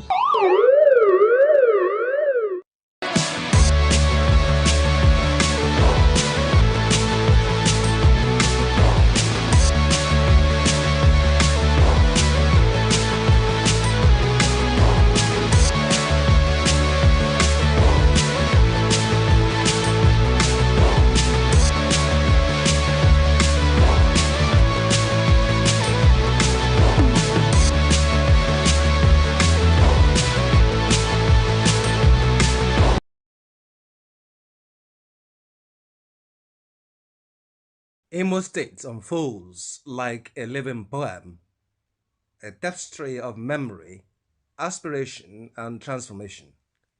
Here, history is not settled in the past, but continues to move forward, carried in the footsteps of Imolites, whose resolve and optimism animate every corner of the land. The people and their spirit Imolites are renewed for their courage, enterprise, and intellect. From the bustling avenues of Owerri to the rolling hills of Idato, both the young and the old carry a quiet, steadfast conviction. Education is not just a means to an end, but a calling. Their ambition lives in the classrooms, in labs, in markets, and in the global Imo diaspora. Imo's cultural heartbeat is rhythmic and rich. High-life melodies mingle with gospel harmonies and modern beats, each song echoing ancestral memory and youthful vigor. Traditional dances carry stories of community, origin, and resilience, even as innovation blossoms, rooted in respect for heritage. Infrastructure and roads. Under Governor Hope Uzodimma, Imo has undergone what many describe as a road revolution. The administration claims to have delivered over 120 quality roads within 5 years. Notable among them are the dualized Owerri-Olo and Owerri-Okigwe roads. The Mbidi-Oguta road and 18-kilometer dual carriageway was commissioned in early 2025, aiming to boost economic activities in Oru West and Oguta LGAs, especially by connecting to the Orashi Energy Free Trade Zone. Other signature infrastructure includes the Azamta flyover to decongest traffic and the Emmanuel Iwanyam International Conference Center, which has been built to world-class standards. Governor Uzodimma has also stated that these infrastructure investments are not just for mobility, but are economic corridors intended to stimulate trade, reduce travel time, and integrate Imo's communities more closely. Under human capital development, health and education, and on health, the Governor Uzodimma administration reports a comprehensive revamp. Renovation of 305 health centers, purportedly one in each electoral ward. Establishment of 55 new primary health centers, announced in 2025 to expand access, particularly in rural areas. Construction of 3 new general hospitals at Ohaji, Oguta, and Omuma. Revitalization of the Imo State University Teaching Hospital and the Specialist Hospital, plus re-accreditation of nursing and midwifery schools. Creation of a state health insurance scheme known as Imo Health Insurance, which has reportedly covered more than 66,000 residents. Deployment of mobile clinics to reach rural and underdeserved communities. In education, Governor Uzodimma has significantly expanded tertiary education. What was once one functioning public university has grown to 3, along with a polytechnic and a college of education. He has also prioritized youth empowerment and governance. There are strong signals of financial reforms. According to some reports, Uzodimma has focused heavily on capital spending, budgeting major parts of the state resources towards infrastructure and development. Then, Imo under Emeka Ihedioha, renewal and vision. While much of the recent narrative focuses on Governor Uzodimma, it is important to acknowledge the contributions of his predecessor, Chief Emeka Ihedioha. Through his rebuild Imo agenda, Chief Ihedioha prioritized environmental renewal. There were efforts to restore drainage, improve waste management, plant community trees, and reintroduce refuse compactor vehicles. He also restructured state finances, including implementing a treasury single account for greater financial discipline and automating revenue collection to improve the state's internally generated revenue. In agriculture, Chief Ihedioha launched an initiative called Rice Revolution to boost rice production, turn rural youths into farmers, and partner with the private sector for food security. For youth and sports, Chief Ihedioha's government reportedly worked on sports infrastructure across the 27 local government areas, envisioning healthy, active youth participation in sports. What truly defines Imo is its resilience. Where decay once prevailed, renewal now pauses. Where neglect reigned, leadership dares to imagine. The story of Imo is not only about roads and hospitals, it is about a people who refuse to accept stagnation, who carry their heritage with dignity, and who dare to dream of a better tomorrow. as night falls over palm-lined hills and Owerri streets, hum with life. Imo is not just a place, it is a promise built in classrooms, clinics, markets, and fields. In its people lies its greatest wealth, and in its bold, forward-looking dreams, its greatest power.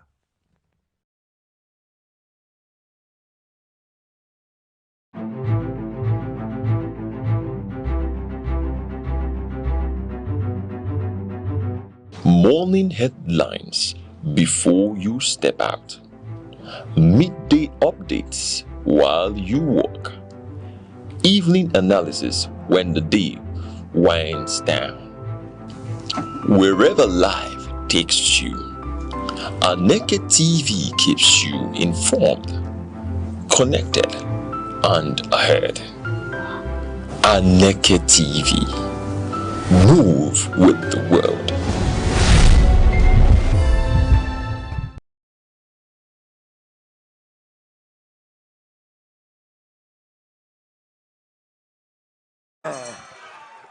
You're welcome, sir. Congratulations, sir.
Thank you.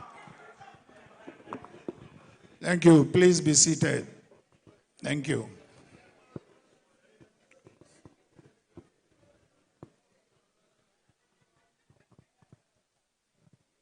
The chairman of our great party, Senator David Mark, and members of the National Working Committee of ADC, members of the Presidential Election Committee, Your Excellencies, distinguished ladies and gentlemen.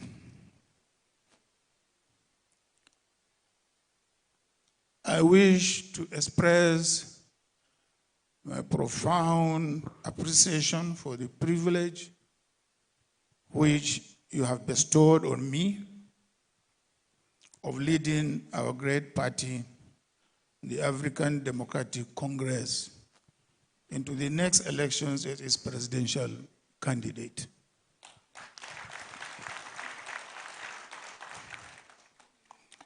I am truly humbled and excited by this singular honor. We demonstrated that while democracy is being strangled and squashed by the ruling party and its operatives and anti-democratic government, democracy is alive and well in the African Democratic Congress. In our party, members are allowed to express their views, to have ambitions, and to contest for elective positions in a free, fair, and transparent process.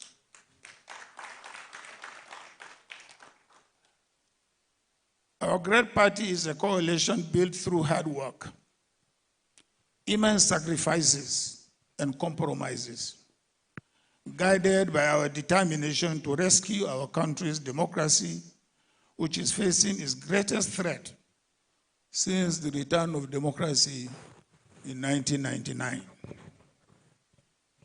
As I speak,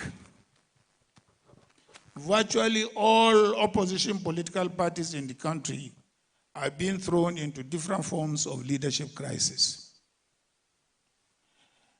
And opposition figures continue to be harassed and intimidated, including those languishing in detention, such as Malam Nasser El-Rufai, who distinguished himself as a public servant, including as a minister and a two-term governor of Kaduna State.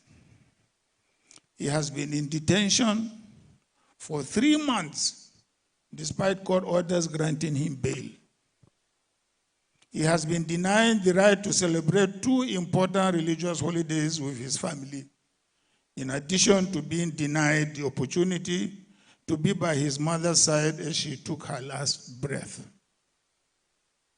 What a cruel government. All because he is leading opposition figure. This kind of cruelty must stop.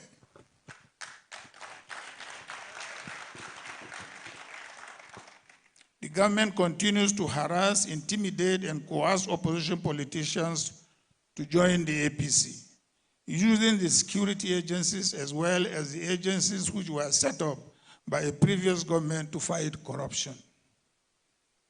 Under this government, once a person joins the APC, the harassment by these agencies ceases, and charges against them magically disappear. This abuse of power must stop.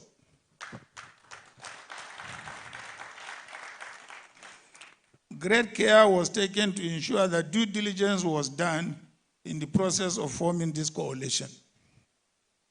Yet the government and the INEC continue to undermine it, even trying to deregister it. Let me warn.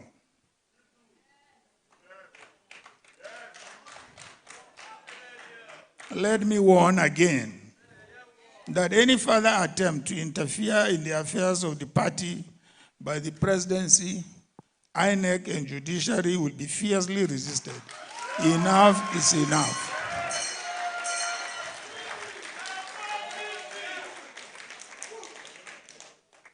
I congratulate my fellow contestants for this ticket to represent our great party in the elections scheduled for early next year.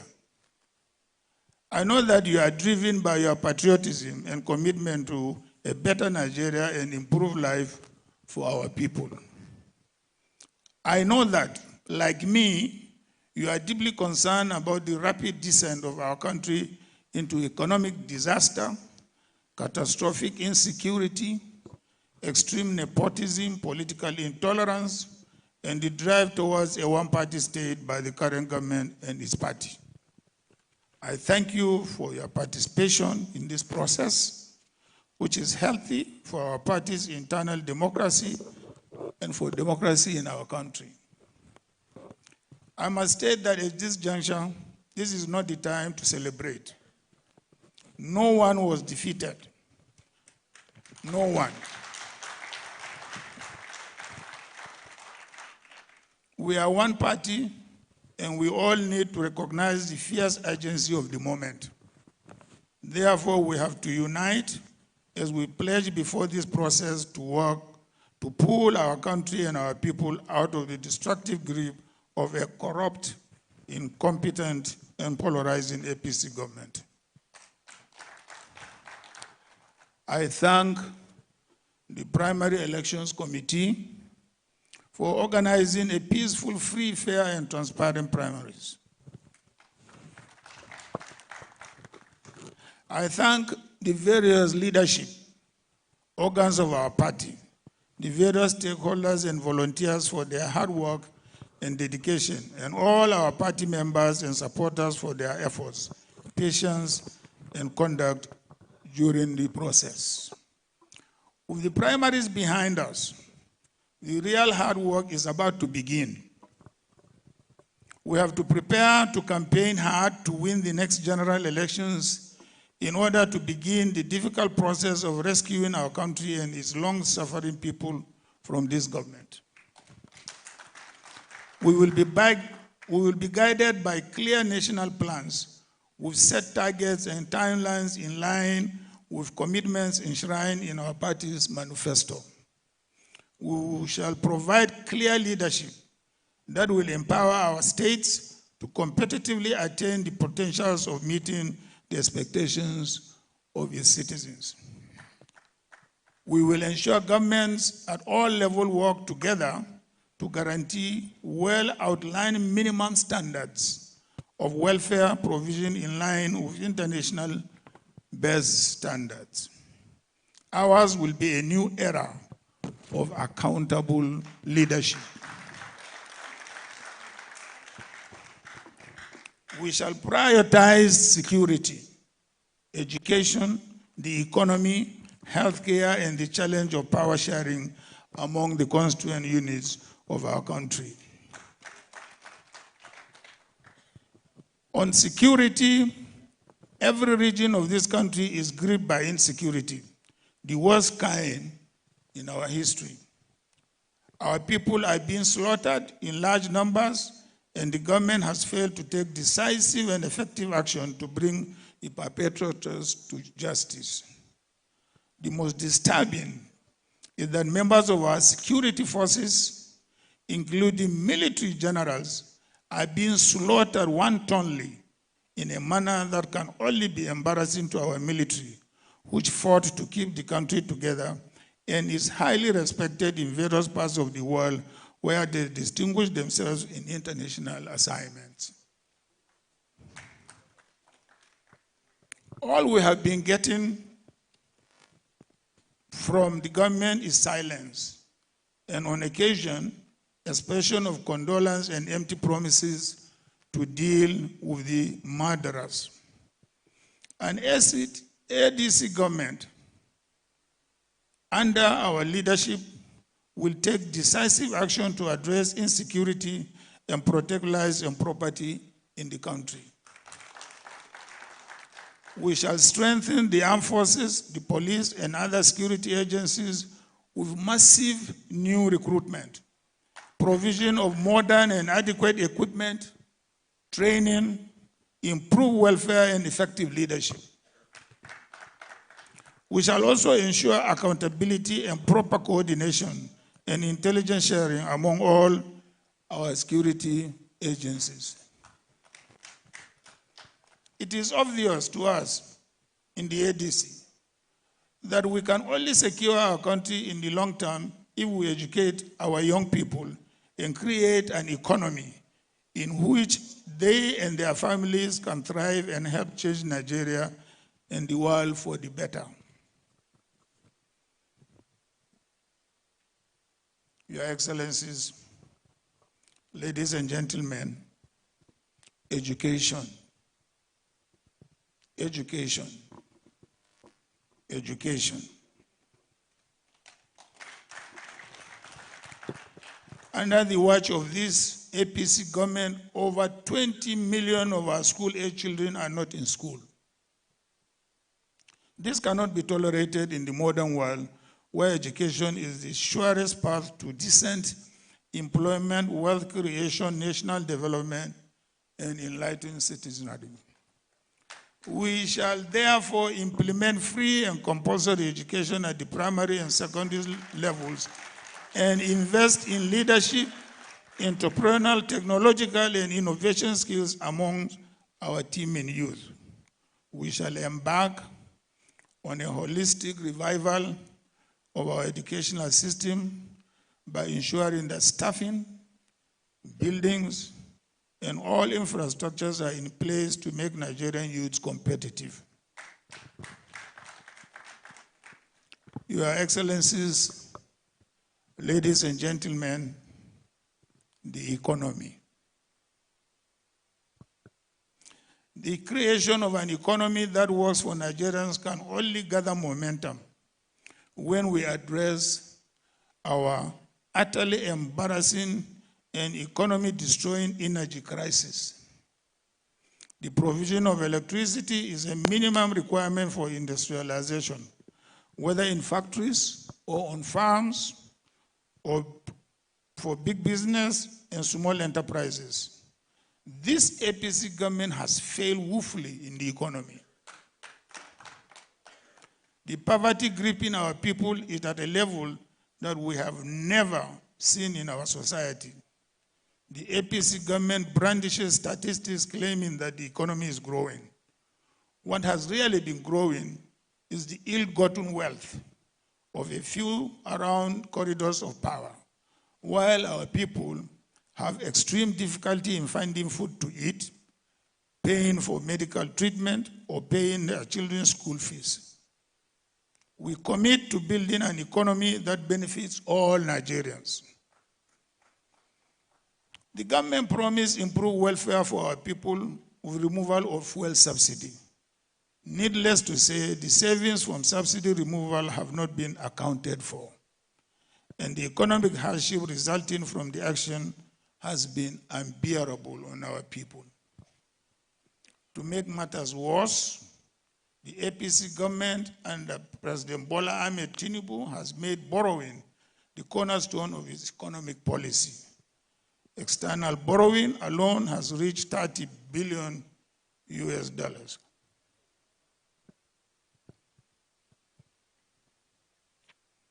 And the massive amounts borrowed are given away in contracts to friends and cronies of those in government without competitive bidding and with no pretense of due process.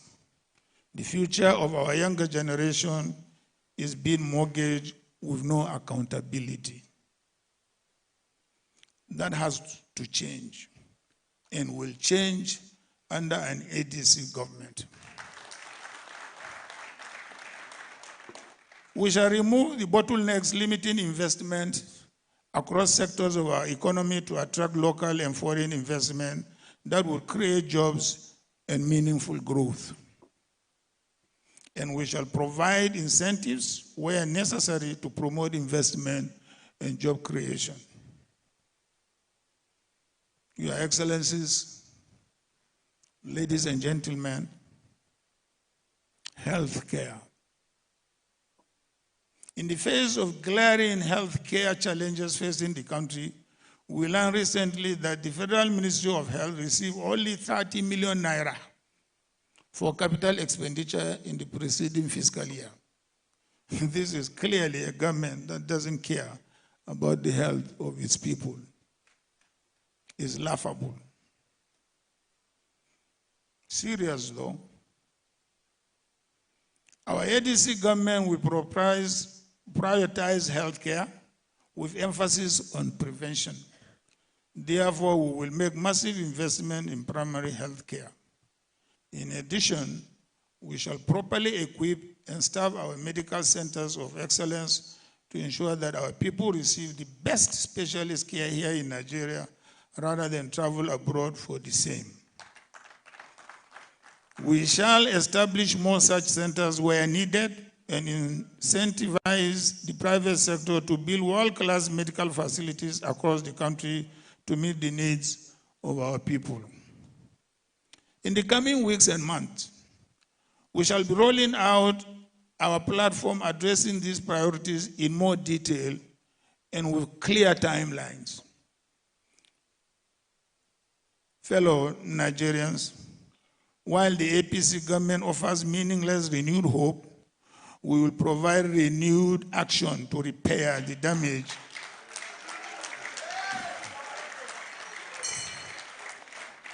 they have done to our economy and society over the last 12 years of misrule. My dear friends, we have faced great challenges in building this coalition, believe me. Let us now turn our energies to continuing to build this party as we prepare for the campaign to win the elections and to rescue this country from the current misrule. We have a sacred responsibility to build a party that will stand as a great institution, not only in Nigeria, but as a great example across the world. I, Atiku Abubakar, therefore appeal to all those who feel aggrieved to come back to our party and close ranks with the rest of us. I appeal to all those who contested for various positions in our primaries to close ranks with us.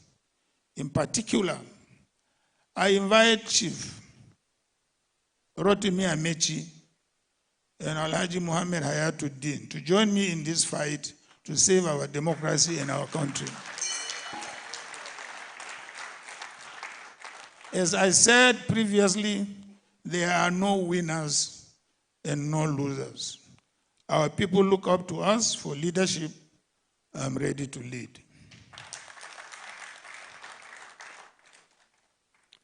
I shall work with you all to continue to build our party. I will campaign with you, and if Nigerians give us the mandate, govern with you to build a country that works for all of us. Your Excellencies, distinguished ladies and gentlemen, thank you, and may God bless you and bless the Federal Republic of Nigeria.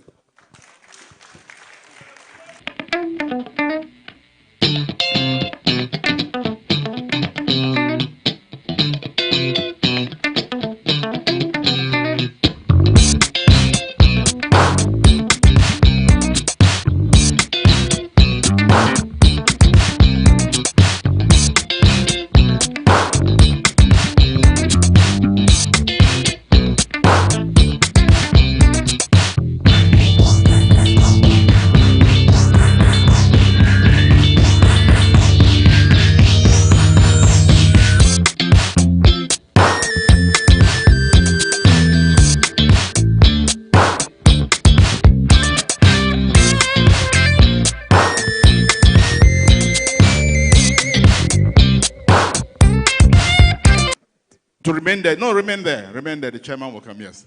You are a flag bearer for now until you hand it over to the owner. Mr. Chairman, sir, may we now have the honor and pleasure for you to come and do the needful and inform the entire world and the universe that the ADC has finally arrived and that we shall all shine together. Please put your hands together for distinguished Senator David Mack, Chairman of the African Democratic Congress. You're welcome, sir.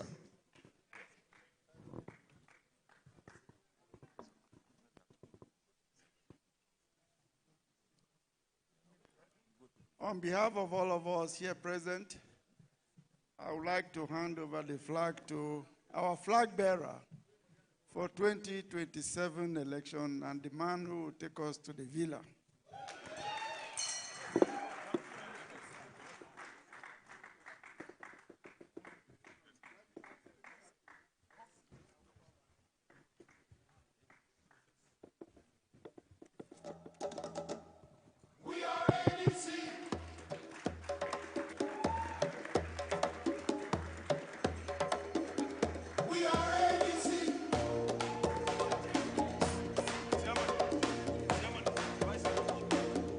From north, south, east, and west, a brighter future is our quest.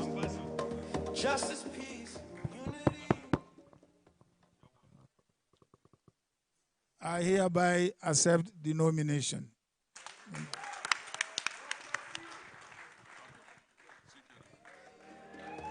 The future's here for all to see. A new Nigeria starts with you and me.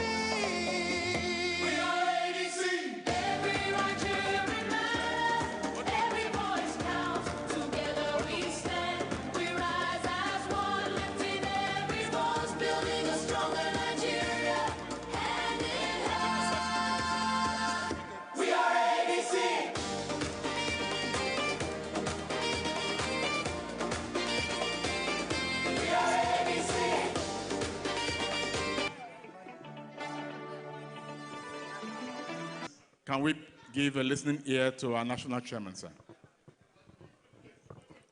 Very distinguished leaders and stakeholders of the African Democratic Congress, members of the National Working Committee, members of the Executive Committee, coalition leaders, elected officials, youth groups, civil society organizations, members of the diplomatic corps, INEC officials, gentlemen of the media, our very esteemed aspirants, party faithfuls gathered here at the Congress Hall,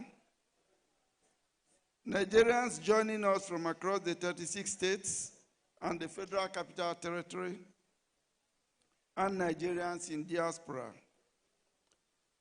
Good evening. I want to join those who have spoken before me to warmly welcome all of you to this declaration event of the ADC presidential primaries. Today is not just about announcing a presidential candidate. Today is also about proving a point to Nigeria and to Nigerians.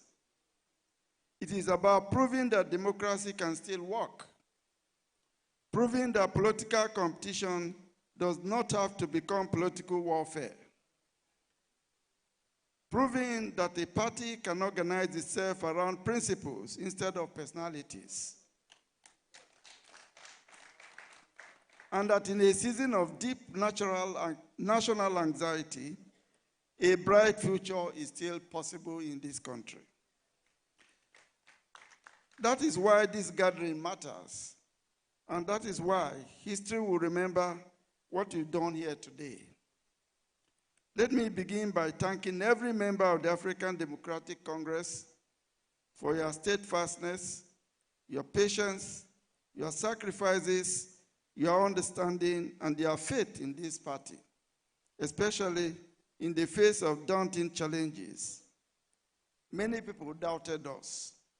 Some dismissed us outright. Others predicted confusion, division, and even outright collapse.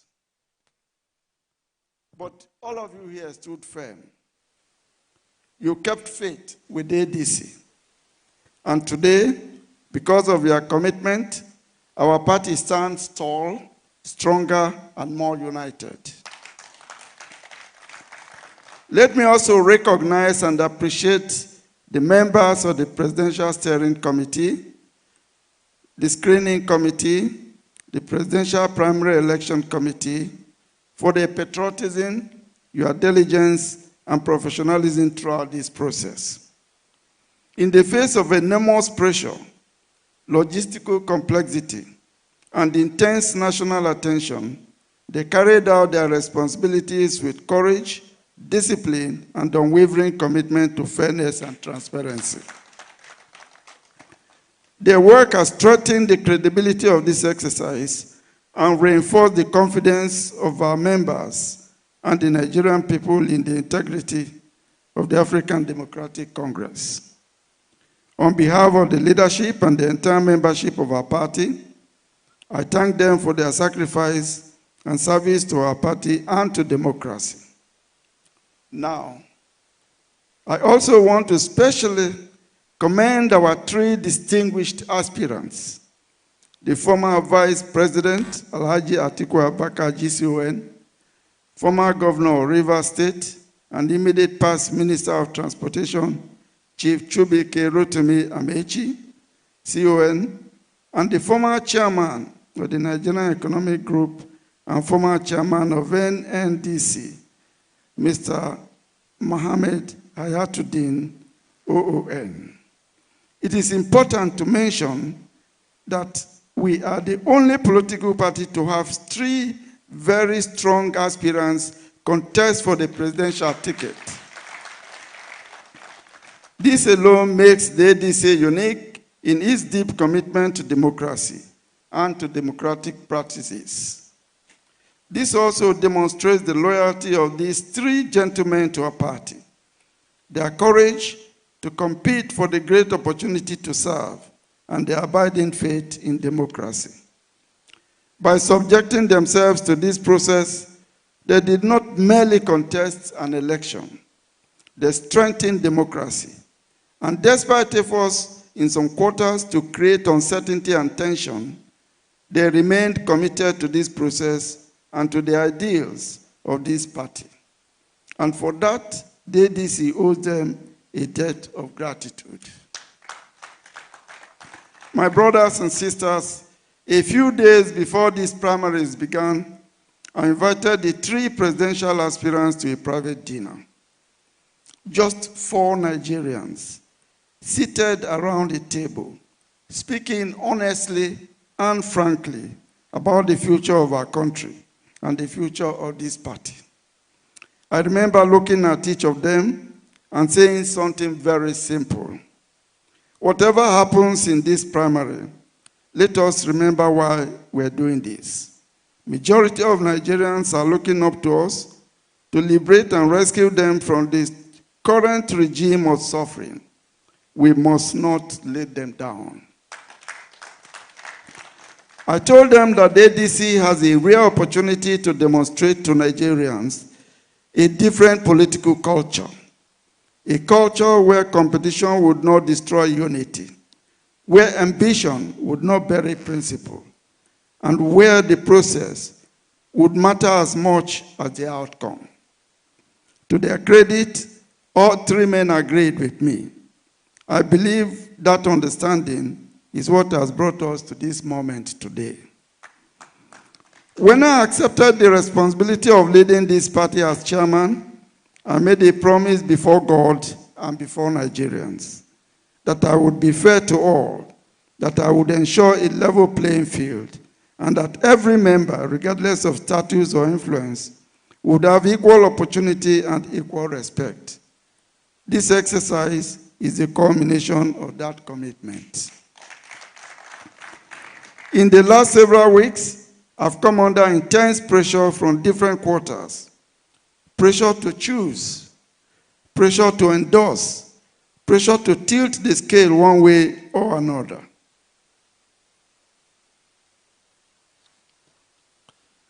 But I insisted that the African Democratic Congress is not that kind of political party. We're not a party where one individual or a few powerful interests sit in a room and decide the presidential candidate before members get the opportunity to vote. We are a party committed to the highest principles of democratic practice. And with this primary election, we have demonstrated exactly that to the public. We did not work towards a predetermined outcome. We allowed a free contest. We allowed our members across Nigeria to make their choice. Ladies and gentlemen, I must admit that this process has not been easy.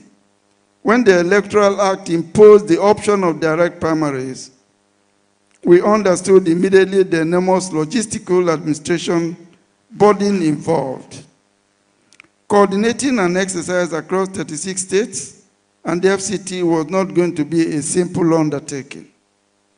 There were difficulties and challenges, especially given that we are attempting an assignment of this magnitude for the first time.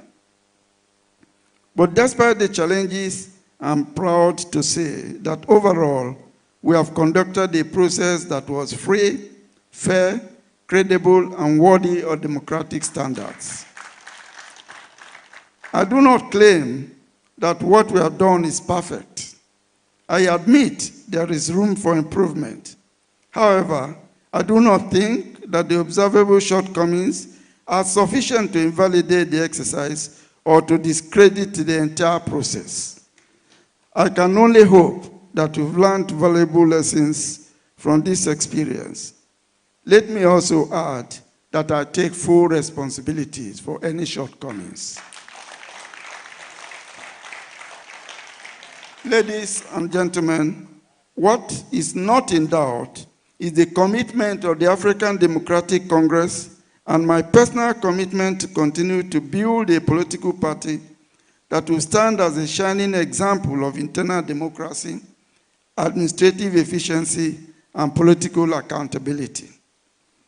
It is for these reasons that I will want to employ all our great aspirants to rise above the moment, to rise above the euphoria of triumph and the despair of defeat, and embrace that which is greater than all of us, the commitment to build a strong political party that is committed to serving the Nigerian people. This is our opportunity to demonstrate why we're different and why we are ADC. We are a party whose aspirations run deep. We want to become the example of what a truly democratic political party should look like in Africa and in Nigeria. People often ask us, how is the ADC different? We are the only major political party in Nigeria whose constitution guarantees the independence of its bureaucracy and protects it from interference and capture by narrow interests. We are one of the few political parties deliberately structured to accommodate diverse voices, trade unions, professional associations, youth groups, women, persons living with disabilities, and patriotic Nigerians from all walks of life.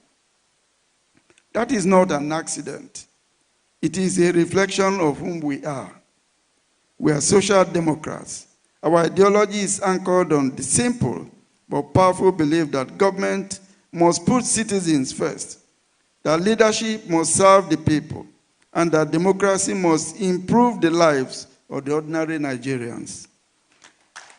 We are of the firm belief that at a time when millions of our citizens are burdened by economic hardship, insecurity, unemployment, inflation, social division, and growing hopelessness, politics cannot continue to be business as usual. Our country faces existential challenge. Families are struggling to survive. Young people are losing faith in leadership communities. Communities are living in fear, and many Nigerians feel abandoned by those entrusted with power. That is why what we are doing here today or this night matters more than the sum of individual ambitions or personal interests. This primary is not simply about selecting a candidate. It is about beginning a national rescue mission.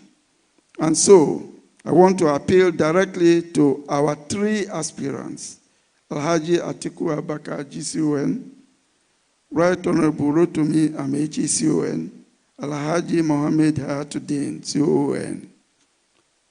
Each of you is eminently qualified. Each of you has served this country with distinction in important capacities. All of you possess the experience and capacity to offer leadership to Nigeria. However, it can only be one of you who would fly the flag of our party. And tonight, the members of the African Democratic Congress have spoken. I congratulate you, Alhaji Atiku Abubakar. This party has placed its trust in you, and you must realize that you now have a duty to build bridges and carry every member along. Today, all of us have won, but we must remember that the bigger mission remains greater than individual ambition. We must work together to win, not only for us, but for the Nigerian people. My dear compatriots, the journey ahead will not be easy, but I am confident that with the Nigerian people on our side, we will win. But Nigerians are also watching to see whether we as opposition leaders can still rise above ego, division, and personal interest. They are watching to see whether we can put them first. Let tonight send a message across our nation that the ADC stands for fairness, for inclusion, for courage, and for democratic integrity. Let tonight mark the beginning of something greater than mere politics. Let it mark the rebirth of political trust in Nigeria. I urge every member, every supporter, and every aspirant to embrace the spirit of unity, sportsmanship, and patriotism. Let us leave this hall not as divided camps, but as one family with one purpose, to build a better Nigeria. May God bless the African Democratic Congress. May God bless all our aspirants and all our candidates. And may God bless the Federal Republic of Nigeria. Thank you, and God bless you.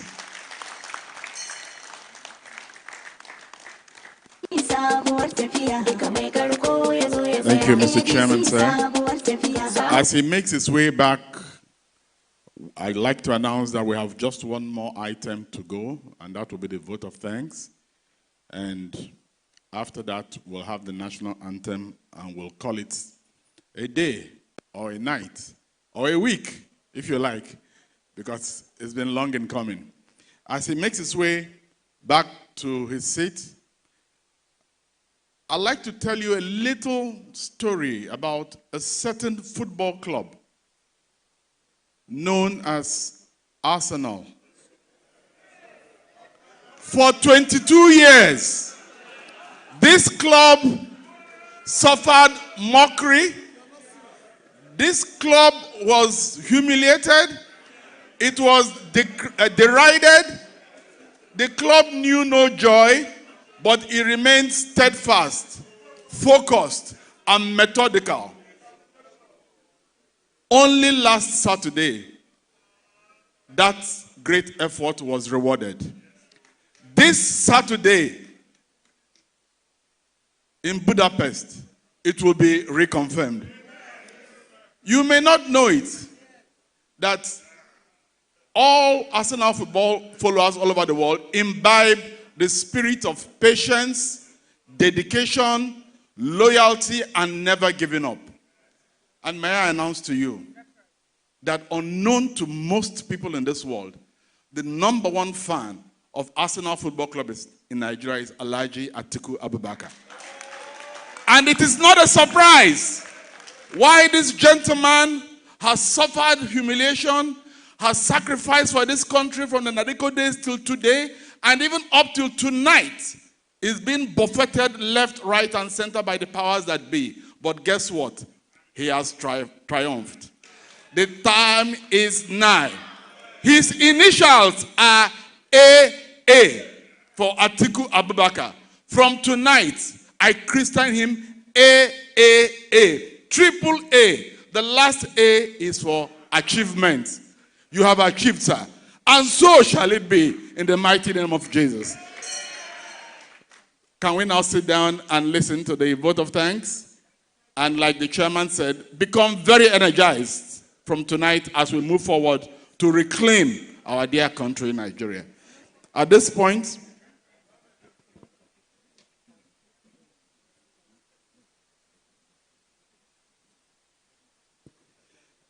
the vote of thanks will be moved by the Secretary of the Presidential Primaries Election Committee. And just to underscore the fact that the ADC did not just pick anybody. The Secretary of our committee is an ambassadorial plenipotentiary, Nigeria's former ambassador to Japan, and a professor. May I introduce to you Professor Mohammed Issa Ghana, the Secretary of the Presidential Elections Committee, who will have the honor to have the final say before we leave. Your Excellency, sir. Thank you.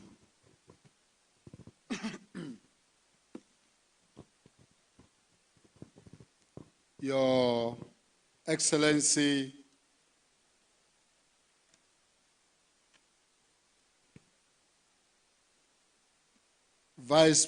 former Vice President of Nigeria and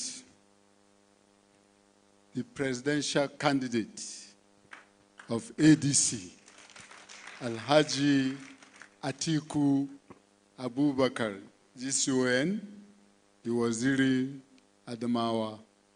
First of all, let me join our great chairman of our party to congratulate you on this occasion of becoming our party's candidate for 2027 election.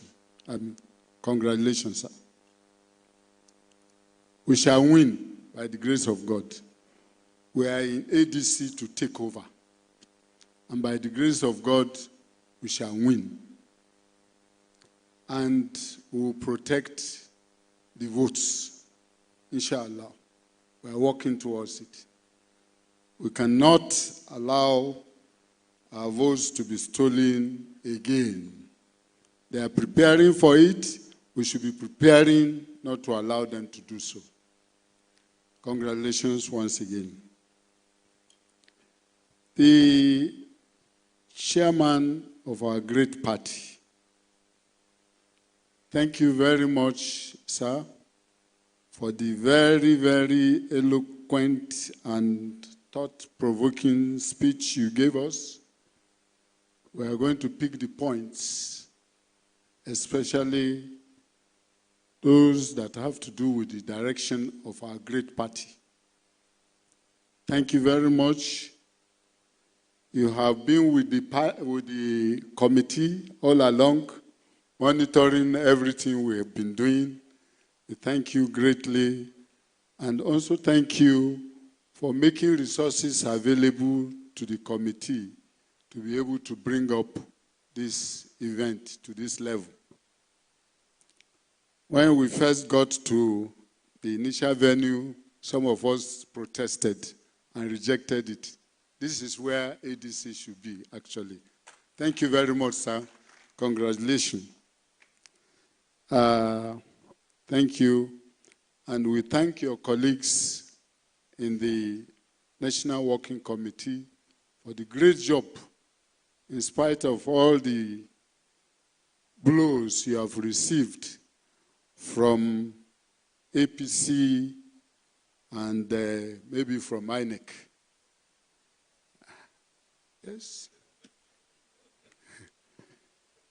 We thank you very much for what you have done for us. The inec, thank you very much for being with us all from the beginning.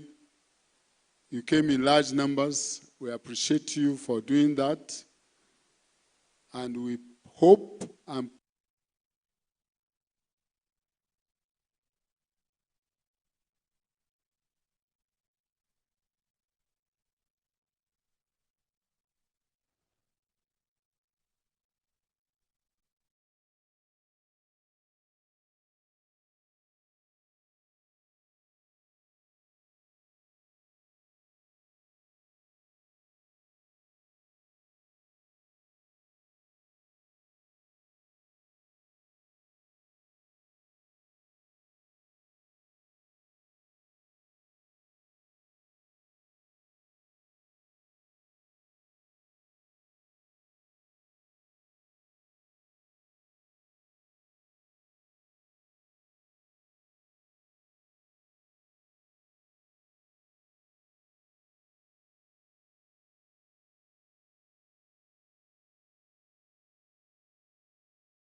Security is not just police on patrol. It is safety in homes, schools, markets, and mines. Without it, progress is impossible. Be alert report danger, support community watch. True security is collective responsibility.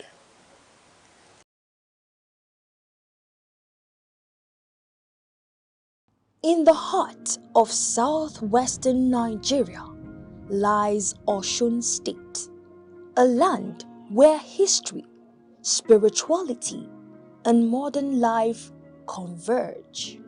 From ancient groves to growing cities, Osun tells a story deeply rooted in Yoruba civilization. Osun State, created in 1991, is home to Osogbo, its capital city, a fast-developing urban center surrounded by rolling hills, farmlands, and rivers that have sustained communities for generations. At the edge of Osogbo lies the Osun-Osogbo Sacred Grove, a UNESCO World Heritage Site and one of the last remaining sacred forests in Yoruba culture. Dedicated to Osun, the goddess of fertility, the grove is both a spiritual sanctuary and a living museum of tradition.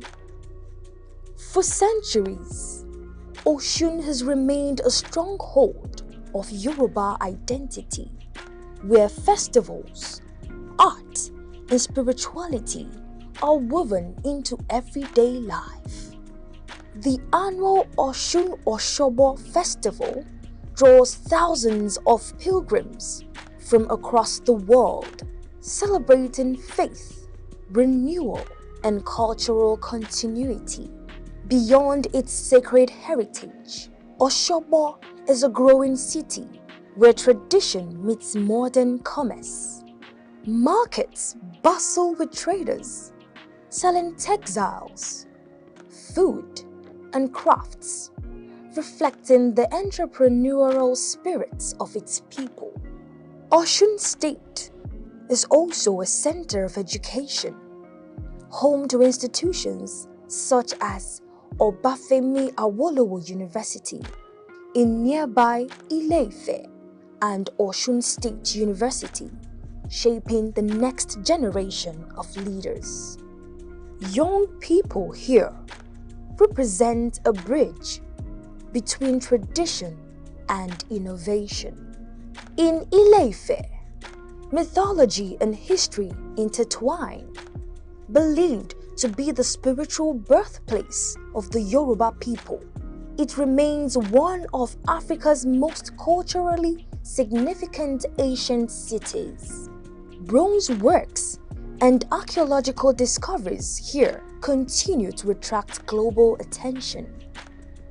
Agriculture remains the backbone of Osun's economy. Cocoa, yam, cassava, and maize farming sustain rural communities across the state. In recent years, small-scale industries and digital entrepreneurship have begun reshaping its economic landscape. Like many Nigerian states, Osun continues to balance development with tradition, investing in infrastructure, education, and healthcare to improve the lives of its people.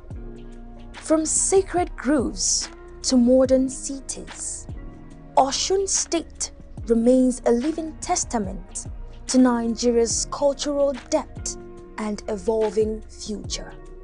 A place where heritage is not only remembered, but lived.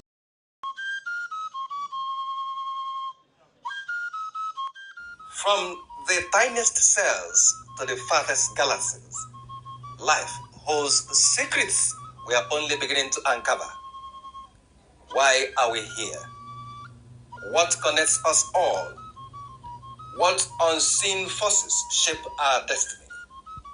Join Professor Jude Udenta as he explores the wonders, the questions, and the revelations that define existence. Mysteries of life, where every answer sparks a new discovery. Watch now on Aneke TV every Monday.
Across Nigeria's dynamic economy, enterprise is on the move.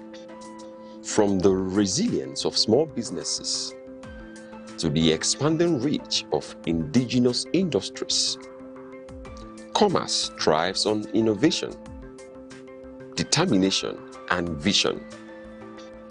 Finance is evolving, powered by technology and driven by a new generation of entrepreneurs. In a rapidly changing world, digital transformation is redefining how we save, invest, and grow wealth. From energy to agriculture, manufacturing to tech, Nigeria's economic landscape continues to diversify. Policies shift, markets respond, and opportunities emerge. Every figure tells a story. Every trend shapes the future. The question is, where is the next opportunity? On Aneke TV, we bring you clarity beyond the numbers. This is Business Outlook on Aneke TV, tracking the markets, analyzing the trends, and spotlighting the drivers of economic growth. Aneke TV, informing enterprise, shaping perspective.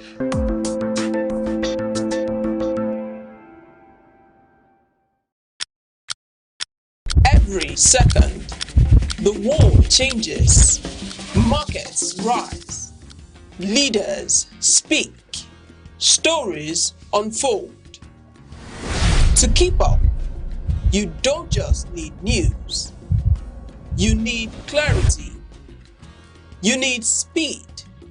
You need perspective. That's why Aneke TV brings you the global pulse. Accurate, reliable, right when it matters most. Aneke TV, move with the world.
Sarki urges young women to embrace education, skills, development.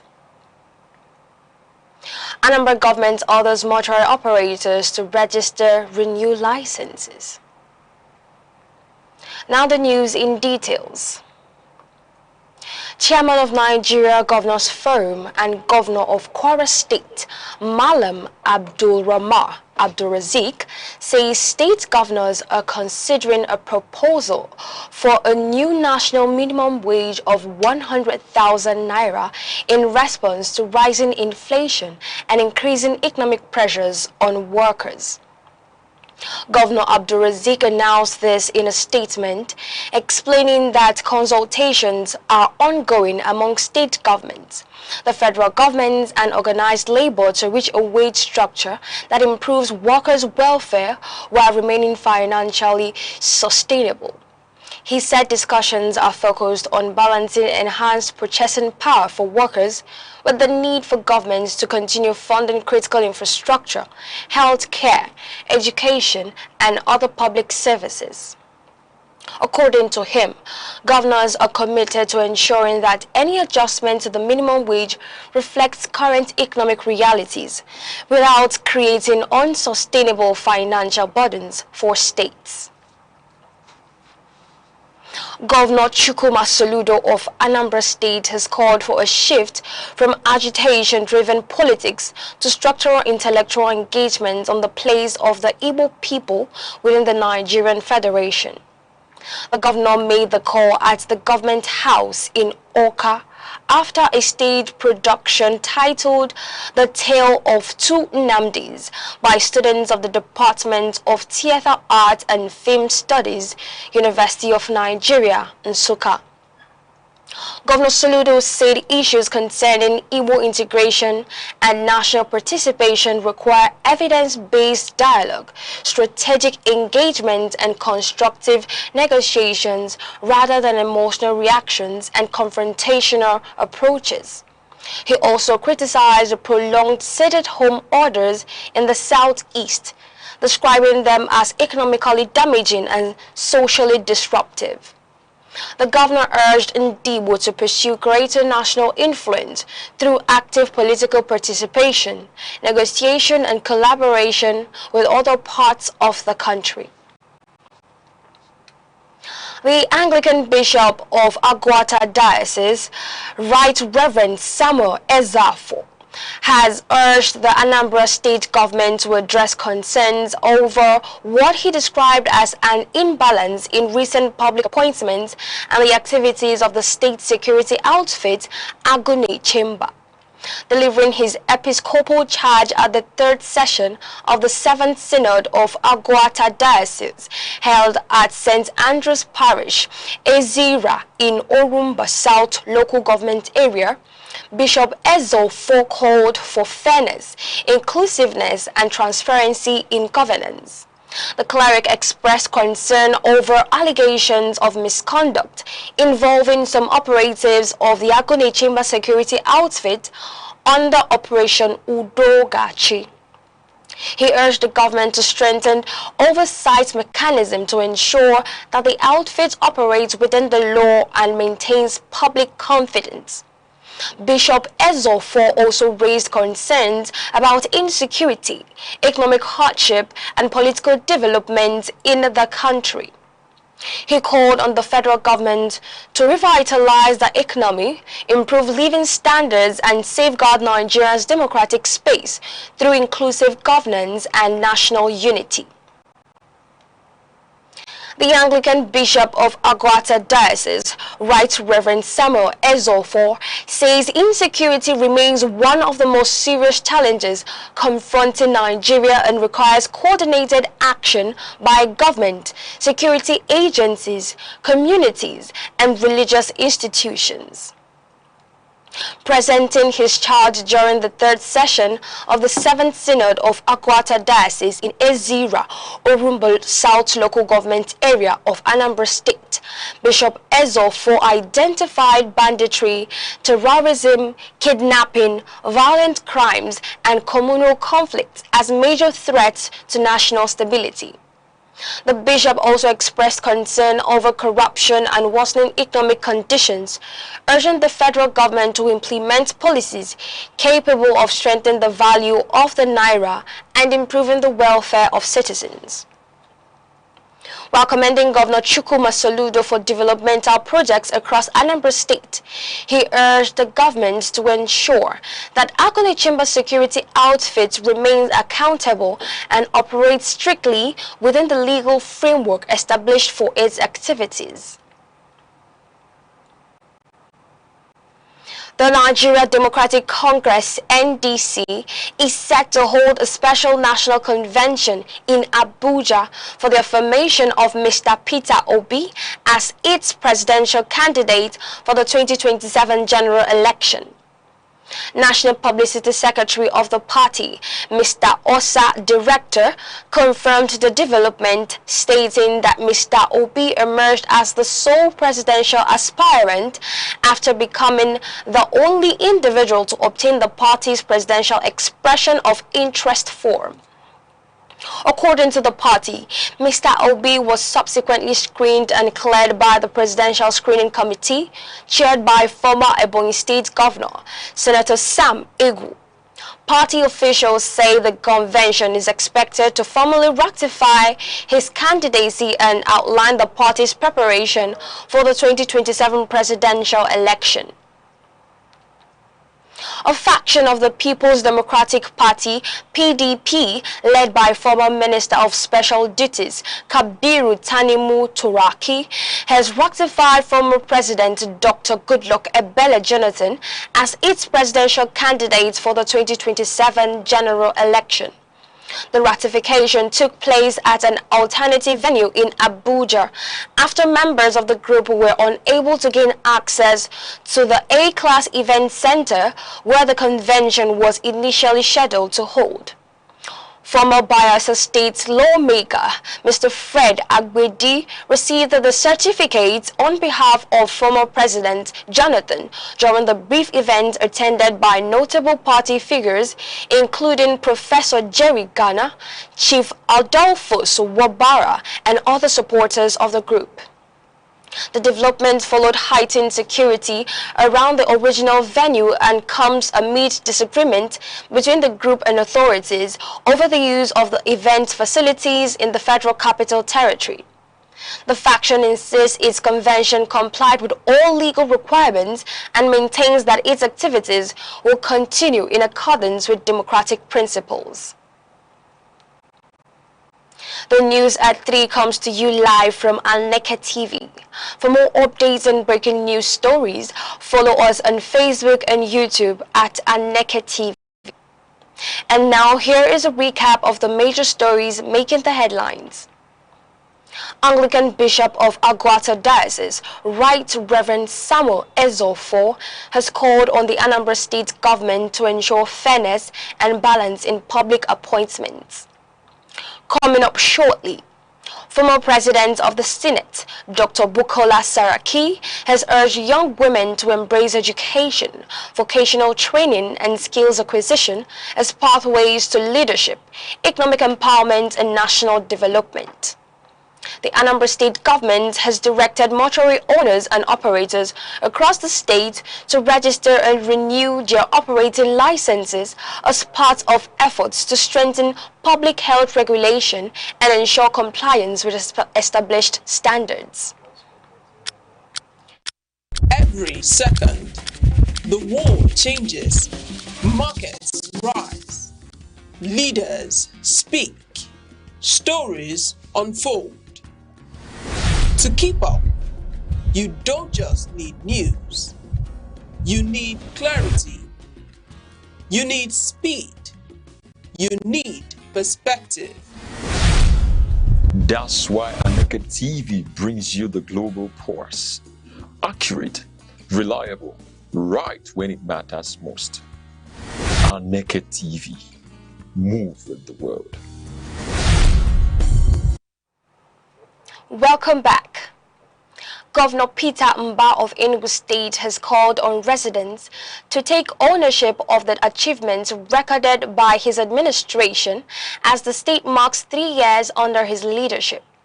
Speaking at a Thanksgiving Mass held at the Government House Chapel in Enugu, Governor Mbah said the progress recorded under his Tomorrow is Here agenda represents a fundamental restructuring of the state's economic, social, and institutional systems, warning against any reversal of gains made since 2023.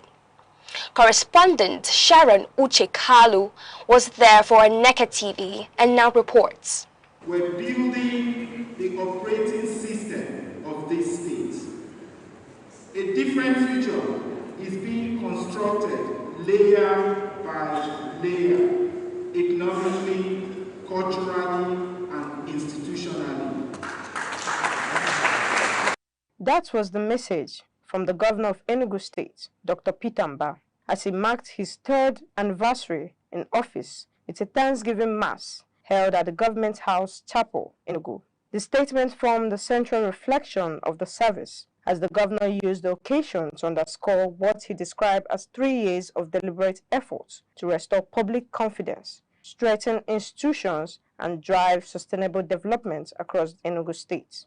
The Thanksgiving Mass brought together top government officials, clergy, and political stakeholders in an atmosphere of worship and reflection. Among those present were the Deputy Governor of Enugu State, Barrister Ifeanyi Osai, officials of the Christian Association of Nigeria, CAN, Enugu State Chapter, amongst others. The homily was delivered by Monsignor Obiora Ike, who commended the administration's developmental direction and called for unity and sustained progress.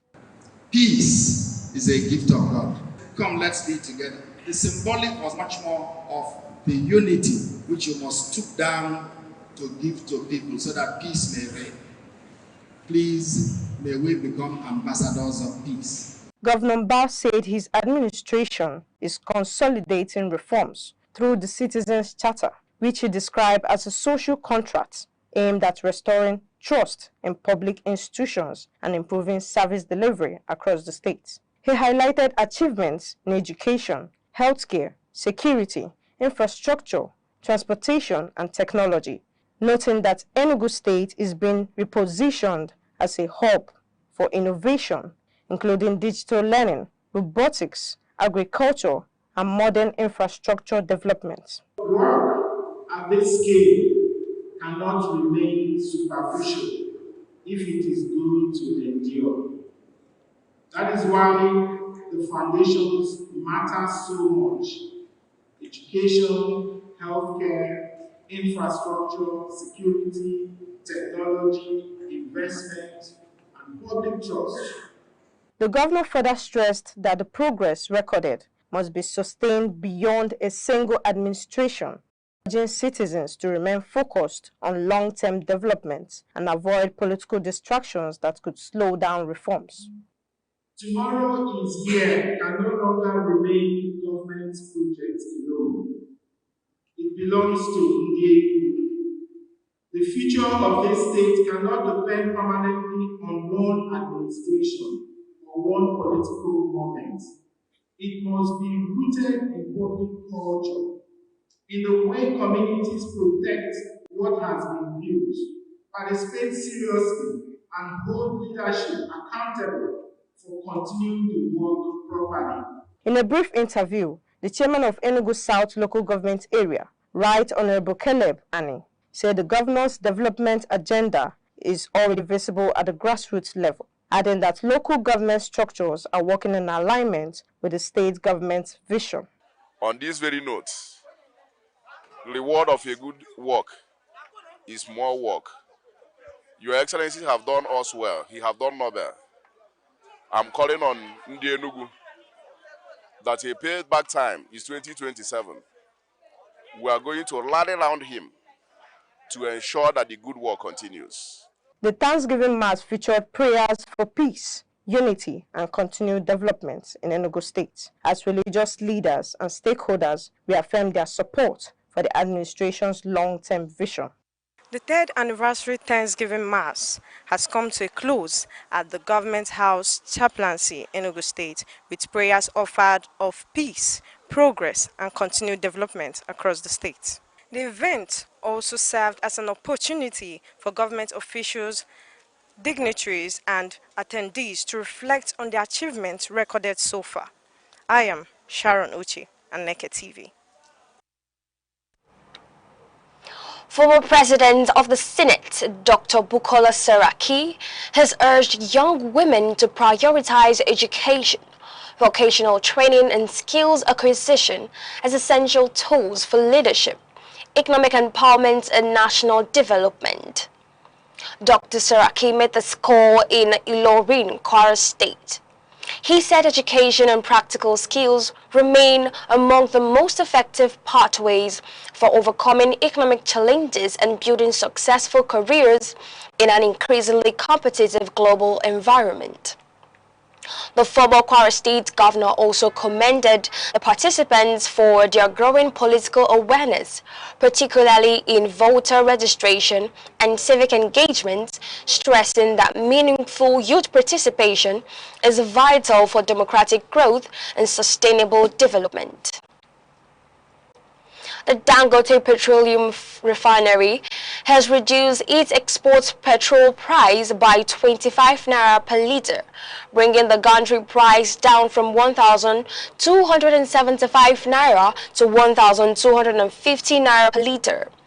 A senior official of the Dangote Group confirmed the development, attributing the adjustment to recent declines in international crude oil prices and changing market conditions within the downstream petroleum sector. The latest reduction is expected to influence pricing decisions among fuel marketers nationwide and may provide some relief to consumers following months of sustained increases in petrol, diesel, and aviation fuel prices. The Anambra State government has directed all mortuary owners and operators across the state's 21 local government areas to register and renew their operating licenses in compliance with existing public health regulations.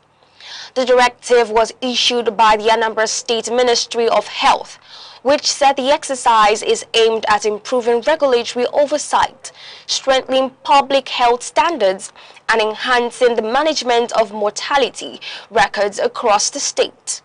According to the ministry, all existing mortuary operators are required to submit their documents for verification and renewal, while prospective operators must complete the necessary registration procedures before commencing operations. The ministry warned that operating a mortuary without a valid license constitutes a violation of the state's public health law and may attract sanctions. It also announced plans for statewide inspections and enforcement activities after the compliance period. World Football Governing Body, FIFA, has reaffirmed that Nigeria football legend Austin J.J. Okocha still holds the record for the highest number of successful dribbles in a single FIFA World Cup match. According to FIFA, Okocha completed 15 successful dribbles during Nigeria's round of 16 encounter against Italy at the 1994 FIFA World Cup in the United States, a record that remains unmatched more than 3 decades later. The feat was achieved against a highly rated Italian team featuring stars such as Paolo Maldini, Alessandro Coscatura, and Demetrio Albertini, further highlighting the significance of the achievement. FIFA noted that while football greats include Diego Maradona, Johan Cruyff, Eusebio Gerzinho, Paulo Gascoigne, Jamal Musiala, and Lionel Messi have excelled in dribbling tactics, Okocha's single-match World Cup record remains intact, reinforcing his status as one of Nigeria's most celebrated football icons. The popular comedian and filmmaker Mr. Ayo Makun, popularly known as AY, has called on Nigerians to reflect honestly on the country's security and governance challenges following the recent abduction of school children and teachers in Oyo State. Speaking in a video posted on his social media platforms, AY said national issues should not be viewed through political ethics, religious or tribal lenses, but from the perspective of the collective interest of all Nigerians. He argued that financial dependence on political interest often discourages people from speaking openly about issues affecting the country, thereby weakening accountability and public engagement. The entertainer urged citizens to place national interest above partisan considerations and work collectively towards addressing insecurity and other challenges confronting the nation. And now, to end the news, here are the main points again. The Anglican Bishop of Agwata Diocese, Right Reverend Samuel Ezofo, has called on the Anambra State government, led by Governor Chukwuma Soludo, to ensure fairness and inclusiveness in public appointment, while also strengthening oversight of the Agone Chamber security outfit to sustain public confidence and accountability. Former President of the Senate, Dr. Bukola Saraki, has urged young women across the country to prioritize education, vocational training and skills acquisition, describing them as critical tools for economic independence, leadership development and active participation in national development. The Anambra State Ministry of Health has directed all mortuary owners and operators across the state's 21 local government areas to register and renew their operating licenses in line with public health regulations aimed at improving standard regulatory compliance and effective management of mortality records. And that concludes the news. Thank you for watching. I am Onyechi Ugu. Good afternoon.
The financial and social strain of burial and traditional funeral ceremonies in Igbo land is becoming a major concern, according to His Royal Majesty Igwe Ambassador Dr. Lawrence O.C. Agabozo, CFR.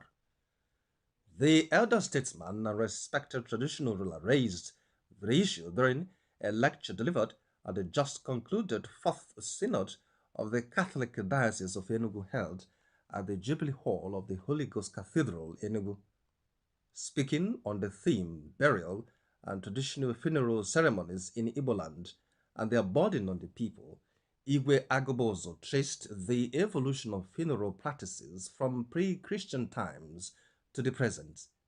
He highlighted how modernization, religion, and social competition have significantly altered traditional customs.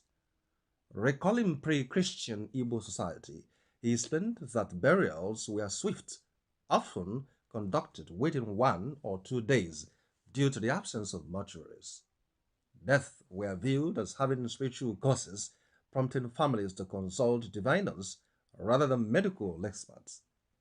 Burials were classified based on social status, with home burials for prominent persons, communal grounds for married or disadvantaged individuals, and even forests for criminals or those believed to have died abominably. Lavish second burials were traditionally reserved for traditional or successful individuals, although early missionaries condemned some practices, including alleged human sacrifices. Igwe Agabozo noted that Christianity helped eliminate discriminatory and dehumanizing burial rites, particularly those involving evil forests. Over time, population growth and migration contributed to the decline of village cemeteries, while modern mortuaries allowed families to delay funerals for extended periods, a factor now contributing to rising burial costs. Modernity has influenced a lot of changes in Igbo funeral rites, the monarch observed. He expressed concern over the growing culture of funerals for the living, where families stage elaborate ceremonies to display wealth and social status, often beyond their means. He condemned practices such as prolonged mortuary stays, house constructions, or renovation to meet burial standards, and the emerging first and second burials into extravagant events. Highlighting a recent example, he cited a high-profile burial where 200 cows were reportedly donated, describing it as inactive, as indicative of the trend. These displays place a huge burden on middle and low-income families, he warned, noting that many now take loans to fund burials of relatives who died in poverty. Efforts to curb excessives are underway. Several Igbo communities have shortened burial durations and abolished oppressive widowhood practices or rites. The Catholic Church has also introduced regulations limiting how long a corpse may remain in a mortuary. Onitsha Donidu's decision to abolish second burials for Christians was cited as a model worth emulating. The Obi of Onitsha, His Royal Majesty Igwe Nnemeka Alfred Achabe, has repeatedly condemned ostentatious funeral displays, emphasizing the protection of families with modern means. In his own Ezema Olo Kingdom, Igwe Agabozo revealed that practices that demean widows such as sleeping beside corpses or compulsory head shaving have been abolished. He also warned against the emergence of committees of friends exploiting funerals to collect money fraudulently via social media.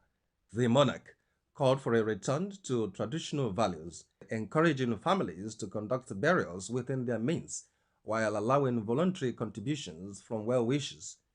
He urged the diocese to update regulations that balance cultural identity with Christian values, reduce financial pressure on families, and discourage extravagant spending. This paper will consider its mission accomplished, he concluded, if it contributes to resolving emerging challenges that impede the advancement of Christian burial practices in the diocese.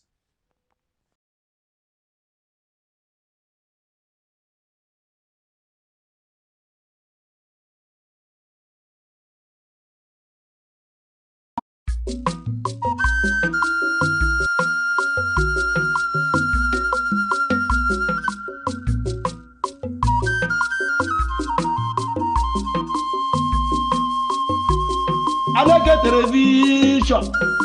How agribo mudi egwu nkwazo na ahia mgboji ogwugwu kakwa ogwugwu ma. How mbo wa bia na ihe ebube eme. Mgbagbu wa gbatawa na ihe ebube emewa. Aneke television na-emelu ogbe ya emela amadi ihe. Ị na-agba nkwụ, ị na-eme nkepụta nwa, ị na-akwa ozu, ị na-agba akwụkwọ. Bịawa na Aneke television, bịa ka ezuoru ozi ọma. Bịawa na Aneke television yidume. Na-emelu ogbe ya emela amadi ihe. Ume Igbo bịawo na nke a bụ nke anyị. Ị mara ebe oge anọ etiwo mọnwụ ntakịtụkwa mọnwụ si nne. Ya mere ha ji wee weta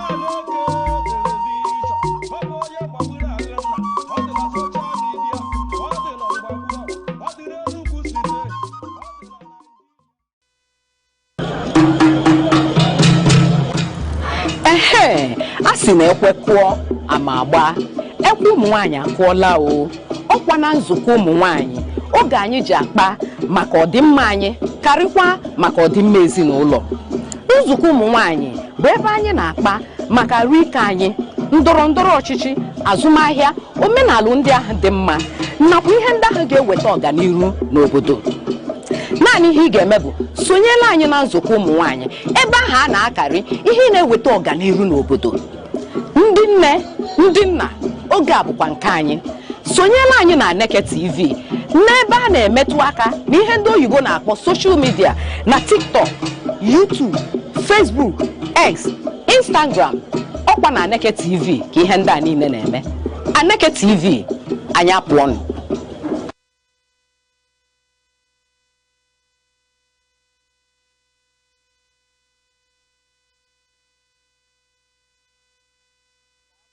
Dịka ị na-esonyela anyị na nke taa na Aneke TV na nzukọ ụmụ nwaanyị, anyị abatakwa ọzọ ka anyị karịa.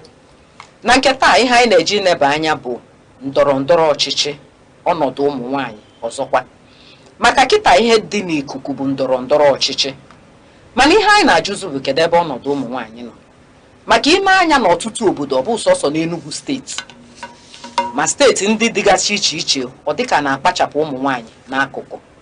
Ọ bụrụ na adị mmadụ 10 wee pụta o nwere ka ọ bụrụ ụmụ nwaanyị na-abụ ma ofu ka afọ ndị pụta ịbịazọ ndọrọ ndọrọ.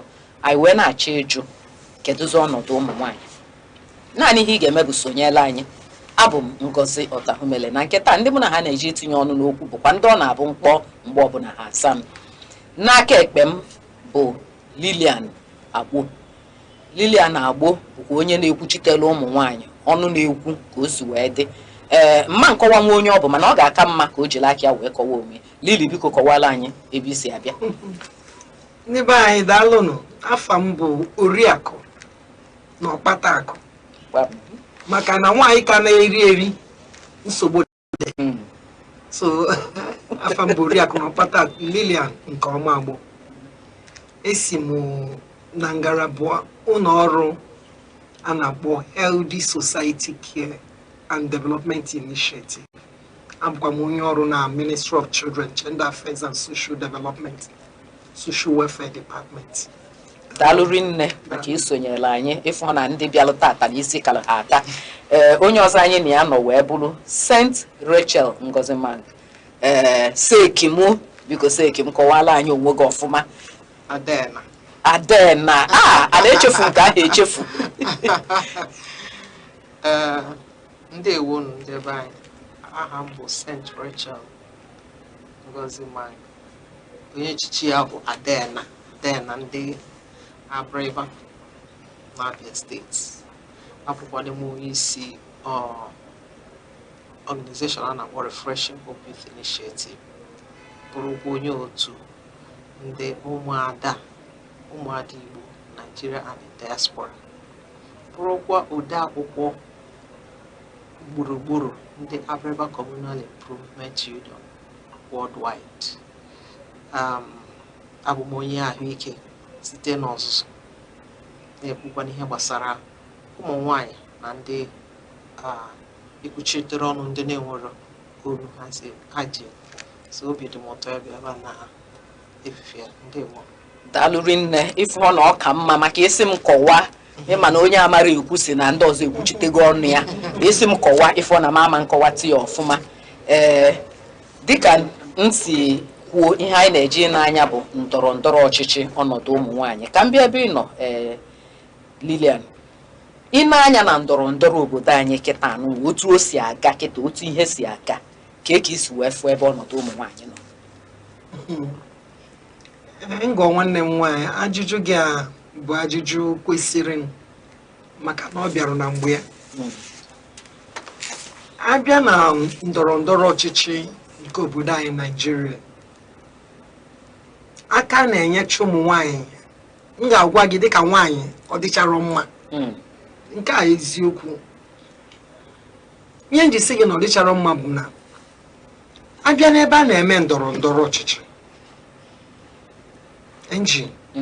jegodi ka ebido na ward level. Jee na ward bute regista ward regista ndọrọ ndọrọ nke pati. Check kena na ikena ya na regista n'ihe eji dafa ndị bịara ọgbakọ ndọrọ ndọrọ. Na ikena ya na ya ị ga-afụ na 80% bụ ụmụ nwaanyị. 80% bụ ụmụ nwaanyị. Mana ụrụ mgbe oge ga-eru a ga-enye ọkwa ifu ụmụ nwaanyị akpọchapụ ha. Ngodi nwaanyị nke melụ nke bụ na aspirant nke nwetalụ etinyela akwụkwọ eweli ya dowe n'akụkụ. Mgbe a na-atụ vote jegori na field, ndị ga-afụ ga-akarị ebe ahụ ga-abụ ụmụ nwaanyị.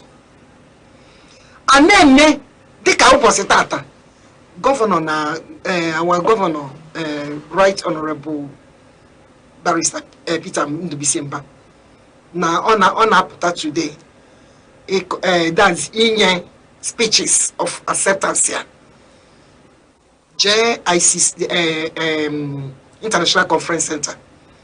Ije ebe ahụ yi gafe ebe a bụ 95% bụ ụmụ nwaanyị. Just few men ka ị ga-afụ. Ndị ọzọ nwee ike iso ya bụ youth. Ị nwee ike ịgbagotetu n'ọnụọgụ. Mana ọrụ mgbe a ga-enye ọkwa ihe a na-agba anya mmiri. Eziokwu. Ije ebe a na-agụ egwu enwe ka esi eme mmemme na pati. Ụmụ nwaanyị ụmụ nwoke ga-enwe ọrụ wee gụọ egwu were tikuo pati ahụ ma ọ bụ tikuo onye pụtara ikwu okwu ụmụ nwaanyị. ụmụ nwaanyị bụ na pati dị ụmụ nwaanyị bụ na a na-enwe ndọrọndọrọ ọchịchị ụmụ nwaanyị bụ na a na-ekwu ite okwu na pati mana ihe kacha agba m anya mmiri bụ uru mgbe a ga-enyezi ọkwa n'ezie ama m na o nwere ọkwa ụfọdụ nwaanyị ga-anọ n'ọkwa zụta ihe zụtara obodo ihe were kwuchitere ọnụ ndị ọ na-achị ma nekọta nwere ọkwa nke kwesịkwara nwoke ịnọ nke a kwesịrị nwaanyị nọ ka enye ya nwaanyị ka enye anyị daalụ rinne okwu ka dịrị n'ọnụ mana jide ugbu a maka ikwu ihe otu o si wee dịrị n'ọnụ egbo gị seki m sentrechel Ngozi ọnọdụ ụmụ nwaanyị dịka Lili isi wee kwuo ọ ka isi wee fụta ya nke bụ eziokwu bụ na ka Lili si kwuo ya bụ ka ọ dị enwere ihe a na-akpọ marginalization ebe ụmụ nwaanyị nọ ka apụta dịka o si kwuo ịpụta n'ọgbakọ ebe agbakọjuru ile anyị ọtụtụ n'ime ndị ga-agbapụta ma kpọọ oku bụ ụmụ nwaanyị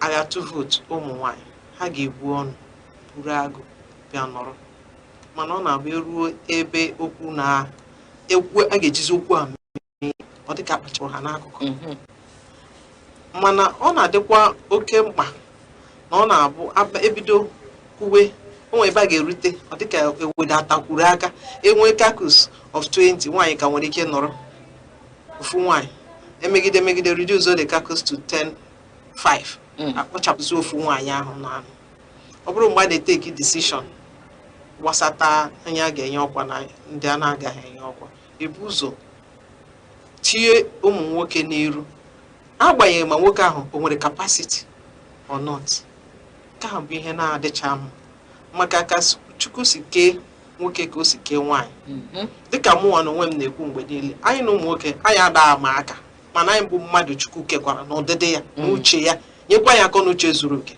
ka ihe bụzi na nwaanyị gụchara akwụkwọ mara izu na-akwanyere onwe ya ugwu mara ihe a na-egwu ka ihe bụ na ọpụta na-azụ ofu ihe nwoke na-azọ ama nyecha ya ohere otu ọzọ ha na-esi na-egbubilata ụmụ nwaanyị na-ewedata ụmụ nwaanyị ịpụta ma ọ ịbịa nwee nkwuwa okwu ahụ bụ nke onye ọbụla maara bụ ego a na-etinye na ịkpọpụgide aha na ihe a ga-akwụ ma ihe a ga-eme ewere n'ụdị na a na-atụ ụtụ ego ewere akpachapụ ndị nwaanyị na ha ma ntụ nwunye ma na ha ma menwu ka ezi ihe kpatara n'ụlọ ji etinye ya ebe ọ ga-afịaba arụ nke bụ eziokwu bụ ndị nne ndị ụmụ nwaanyị na-elekọta ezinụlọ o nwere ndị nna na-anọ ha da-ajụ ma ụmụ ha na-eri nri ha na-ajụ ma na-eji akwụkwọ ha na-ajụ ma na-eme nka nwa ọ nke nwaanyị ahụ ego ahụ na-achọkwa nke wepụtaba ihe ọ ga-eji gbawa mbọ na-elekọta ezinụlọ ya nke nwoke ahụ achọchaghị ịma ọtụtụ n'ime ha ma achọghị ịma ihe a bụ ihe ahụ dị ha n'obi ime ọ bụ ihe politiks iji ego lue na ebe a nke ha maara mana ọ zụpụtara ọtụtụ ụmụaka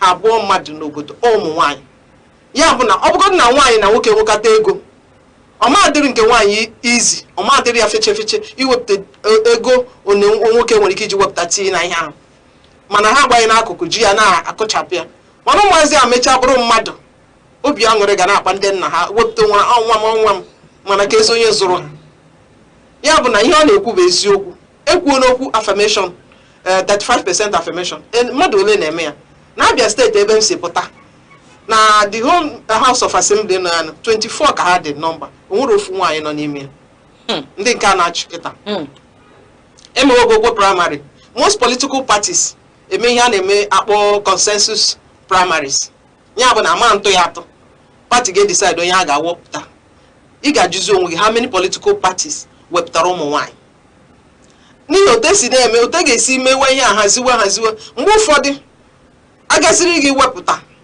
ama wepụta nwaanyị nwere anya esi one way or the other gbuchapụ onye ahụ ada na-asị na ezo onụrụ ya ọ asị na nke a mere ọ asị na nke ọzọ mere mana nye nwaanyị ahụ nwere ọ ga-eme ihe meta ya mma ya bụ na ihe nwanne nwaanyị ana m akwadosi ike na otu esi eleta ụmụ nwaanyị otu esi edobe ụmụ nwaanyị na ihe gbasara ndọrọ ndọrọ n'obodo anyị a na ọdịrọ mma onye a bụ n'obodo anyị etobe na-etolu na anyị etolube ebe ndị ọzọ na-etolu maka ine na ọtụtụ mba dịka Rwanda a na-ekwu na Nigeria na pasentaji anyị nọ na 5% ma 4%, Rwanda anọ na 61% ebe ụmụ nwaanyị juru eju mana ihe nna ajụzi bụ kedu ndị o si n'aka n'ili ike ndị o si n'aka maka ụmụ nwaanyị a na-apụta eti mkpu ihe ga-apụtakwa fụ na nwaanyị ibi okwu na line o je tụnyelu nwoke n'ili kedu ihe ọ dị gị ka kedu ebe ọ dị gị ihe osu wee pụta ọhụ ụmụ nwaanyị bụ ihe na-eme onwe ha asị na onwe iru a na-etu asị na mmiri bido na opi ụgbọgịrị o bido n'isi wee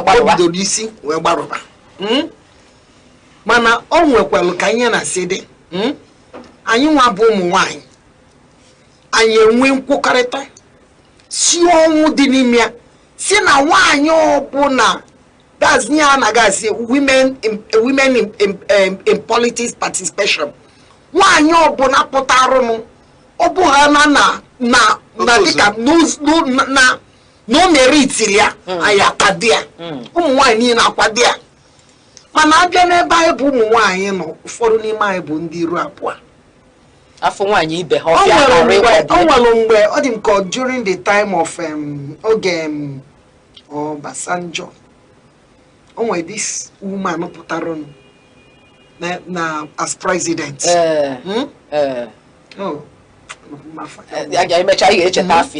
this woman pụtara ịma wee kpụrụ ụmụ nwaanyị from Befa welu je Abuja for voting presidential election.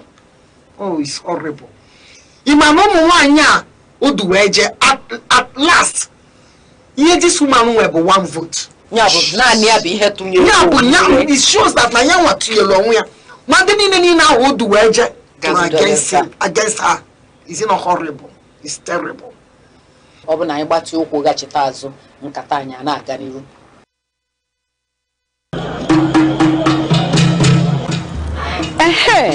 Asị na ekwe kụọ ama agba ekwe ụmụ nwaanyị akụọla o ọkwa na nzukọ ụmụ nwaanyị oge anyị ji akpa maka ọdịmma anyị karịkwa maka ọdịmma ezinụlọ nzukọ ụmụ nwaanyị bụ ebe anyị na-akpa maka arụ ike anyị ndọrọ ndọrọ ọchịchị azụmahịa omenala ndị ahụ dị mma nakwa ihe ndị ahụ ga-eweta ọganihu n'obodo naanị ihe ị ga-eme bụ sonyela anyị na nzukọ ụmụ nwaanyị ebe ahụ a na-akarị ihe na-eweta ọganihu n'obodo ndị nne ndị nna oge a bụkwa nke anyị sonyela anyị na Aneke TV n'ebe a na-emetụ aka na ihe ndị oyibo na-akpọ social media na TikTok, YouTube, Facebook, X, Instagram ọkwa na Aneke TV ka ihe ndị a niile na-eme Aneke TV anyị apụọnụ.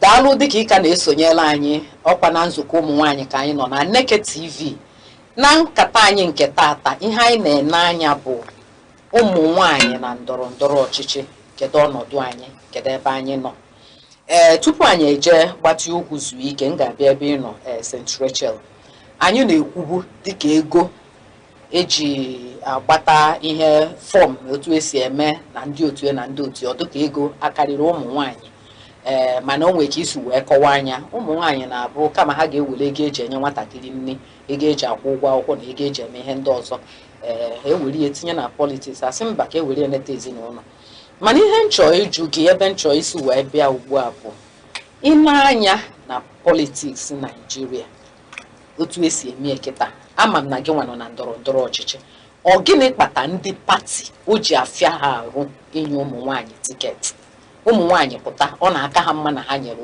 ụmụ nwoke tiketi ọ na-afịa ndị pati arụ inye ụmụ nwaanyị tiketi gịnị na-akpata ya? Ndewo onye isi oche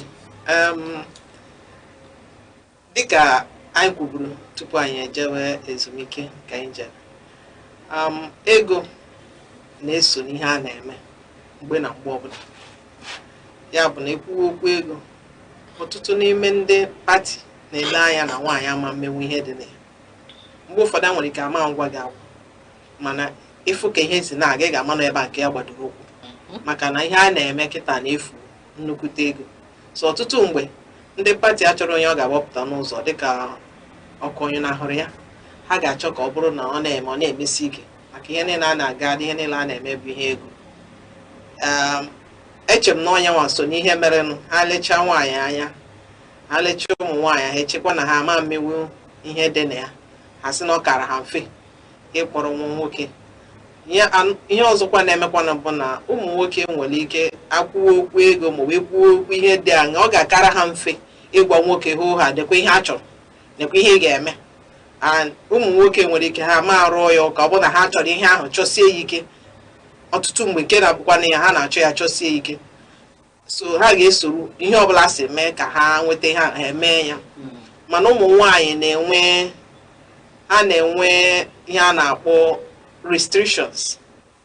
O nwere limit nwaanyị ga-achọba ihe o nwere ihe condition unu ga-agwawe nwaanyị ha ma mechie ya bụ na ọtụtụ ndị political party nwere ike na-ajụghị ajụ na-echeghị eche ha mara na enwere ike ihe ụfọdụ terms of conditions ga-adị ha na nwaanyị nwere ike ọma kwere mechaa ihe niile aha a ga-egwu ya bụ ha ejiri aka ha kpebie ka nwoke gawara na ikwu ha na nwoke ikwu kara ha mfe mana onwe onye kwuru na gọọmenti maọbụ ọchịchị na-etinye nwaanyị na-ekweta ka ndị nwaanyị tinye na ha eluzugo ọkara ihe ha kwesịrị inweta 50% of that society is lost. And ihe m na-ekwukwa kịta bụ na ọ dị mkpa na anyị tiri ya n'ọrụ anyị tikwe ya n'uche ka anyị na-ekwu ihe ama m na ndị ndọrọ ndọrọ ọchịchị na-anụkwa ihe anyị na-ekwu ka ha nwere ike na-eti ya n'ọrụ. E nwere ọtụtụ ụmụ nwaanyị nwere ihe a na-akpọ ezigbote capacity a ga-eji aha cheta ya ọ ihe doro anya na ilegharị anya gburugburu na ụmụ nwaanyị mara ihe a na-akọ na ha nwa na-abụ ndị na-achị ọchịchị cheta ya mma ndị na-eme ihe mete ya ọfụma maka na ụmụ nwaanyị anya ukwu nke anyị dịkwa iche from ụmụ nwoke ụmụ nwaanyị enwekwa anya ukwu ahụkwa mana nke anyị na ndị nwoke anaghị ya bụ na ihe dịka m kwutere ya bụ na ego so na ihe a na-eme ego so na ihe mere ha chee na nwere ike nwaanyị ama mete nwe ya daalụ rinne n'ihi enweghị ịchọ enweghị nchegbakwunye n'ihe nwanne m nwaanyị Central okwu ọzọ dịka ịbịa bụ ịma na abịa n'ezinụlọ o nwere ihe nwaanyị ga-emewute n'ezinụlọ nwoke ama mmenwu ịbịa si nwoke n'abalị bịa chenjie pampas nwa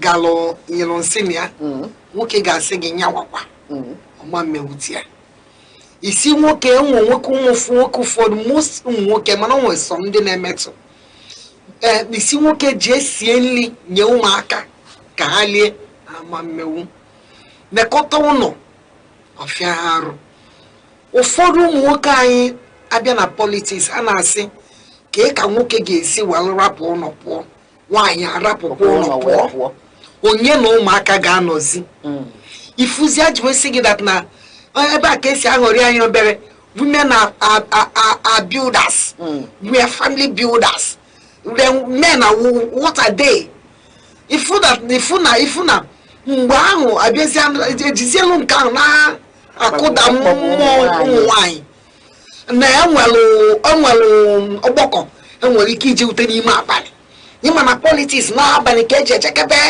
ọgbakọ dị na nwaanyị ga-apụ anyị ga-apụwu anyị ga-arụcha ọrụ anyị n'oge hazie ụmụ anyị n'oge anyị anyọ ndị di anyị ma ọ bụ na ndị di anyị so na politiks anyị anyọ ha were agwa dị mma agwa bụ mma nwaanyị anyị were ezigbo agwa so ndị di anyị ha ga-enekọtara anyị ụmụ anyị ga-emewute ya ifro late Dora Akunyang ọ naghị eme ya onye na di ya dọrọ na mma our darling sister Ngozi Ikonjiwala ọ nara eme ya kafia na Anambra kafia this lady what is this lady Ekunife ọ na-eme ya many of them there are many ụmụnwaanyị na-enye look at this lady nke anọ kwa Benue no exactly she doing it and if you see that if you see how that lady they autos were they loved by their community members honestly so much love because she has that passion why join me and passion for it and if why no church na arụ ọ na-abụrụ mmadụ ga-agwa gị ọ na-enye obi aṅụrị ọ bụrụ mmadụ ga-agwa gị biko n'ihe anyị na-ekwu biko nụ anyị bụ ụmụ nwaanyị anyị na-atụ vootu anyị na-ese eje na polling unit anyị si eje meeting na ward anyị si eje meeting na local government ọ bụrụ sọsọ women leader ka a ga na-enye anyị ka enye anyị position gbalitere biko si anyị so n'ihe a na-eme ihe anyị na-ayọ bụ na enye anyị na anyị ga-ahazi onwe anyị anyị ga-enye aka anyị ga-eme ka obodo gbagote anyị ga-eme ka udo dị anyị ga-etinye anya n'ebe dị iche iche ifu na ihe a ga-ahaziri ọfụma biko n'ọnya anyị na-ayọ daalụrị nne mana ebe ọzọ nchọ ka anyị metụ aka dịka anyị na-ekwu okwu ego a ndị pati na-ekwu ọ dịka a na-ewepụ ụmụ nwaanyị n'akụkụ akpachapụ ha na-ewepụta ego ihe ọzọ m na-ajụkwa bụ na ụmụ nwoke na-eke ego na pati eji emiti ụmụ nwoke na-eke ego ụmụ nwaanyị adịghị eke ego ụmụ nwaanyị enwere ọchịchị ha ọ dịghị ka ọ na-emetụta ha maka ihe politiks Naijiria kịta bụkwado ebe ekere ego akpa rice ụmụ nwaanyị a na-ekwu ewepụta ego ọ dịghị ka o so ha emetụta anyị ihe mekwalụ ya bụ a na-asị onye enyere ya nye ọ kwado maka otu esi enye ụmụ nwoke enyekwa ụmụ nwaanyị a ga-enye ifuru this lady nke Enugu South Princess Obiajuru ọ bịa na meeting ebe a na-eme meeting ọ na-enye ya nwaanyị ka ọ bụ ifuru commissioner Ministry of Children, Gender Affairs and Nutrition mbọsị ka m nọ na wọchị their world meeting ọ jelu na Amechi Dodo onye fa 100,000 ụmụ nwaanyị o nwere nwa nke na-eje nke na-abịa na wọchị na wọdụ anyị na Charlie out ebe mbọsị ọbụla ọ bịara iburu mmadụ 10 bịarụ n'oge onye ọ ga-ekefa MTN time amekwu mụọ na jelu world meeting mbọsị a mụọ mekwere ka akara ya bụ na ụmụ nwaanyị amụtaghị ihe maka ọ dị ka osoro ihe na-akpụchiri ụmụ nwaanyị azụ ụmụ nwaanyị bịa na meeting ha na-enye ọ bụ ụmụ nwaanyị na-enye mana ihe dị n'ime ya bụ na onye enyere ka onye enyere bụ ihe nyelụ ọ bụrụ na enye anyị ga-enye mmụọ daalụ oge St. Rachel na-ekwu okwu ọ sị na ụmụ nwaanyị ga-alụ ọrụ n'otu ọfụma gụnwa kwukwuo ya na ụmụ nwaanyị ga-alụ ọrụ n'otu ọfụma mana ihe m na-ajụ kịta bụ mgbe nwaanyị ga-anọ n'ụlọ na-alụ ọrụ ụlọ na-alụ ọrụ ebe ene kedu ka ọ ga-esi wee chịkọta nwa ha ncha enji nwanne m anyị ga-ahazi onwe anyị ahazi anyị ga-arụ nke ụlọ ọrụ ozi nwaanyị na-agụ akwụkwọ na-amụ nwa na-arụ ọrụ ezinụlọ ọrụ ozi nwaanyị na-arụ ọrụ na-eji ọrụ oyibo na-anekọta ezinụlọ ọrụ ozi nwaanyị na-amụ nwa na-ahazikọ ma nwoke na-ahazi nwaanyị ma na-azụ ahịa ọ na-azụ maka oge ụfọdụ kịta ka anyị nwa bụ ndị nọ n'Enugu ma ọgọdụ ndị nọ na Anambra ma ndị nọ n'Imo asị na a na-eje mitin na Abuja esi nwaanyị rapụbie jebe mitin na Abuja ka ọ ga-ebụrụ onye oyibo sị ka ọ ga-esi kọdineti ya ọ neta ebe ọ neta ebe a eche m na ihe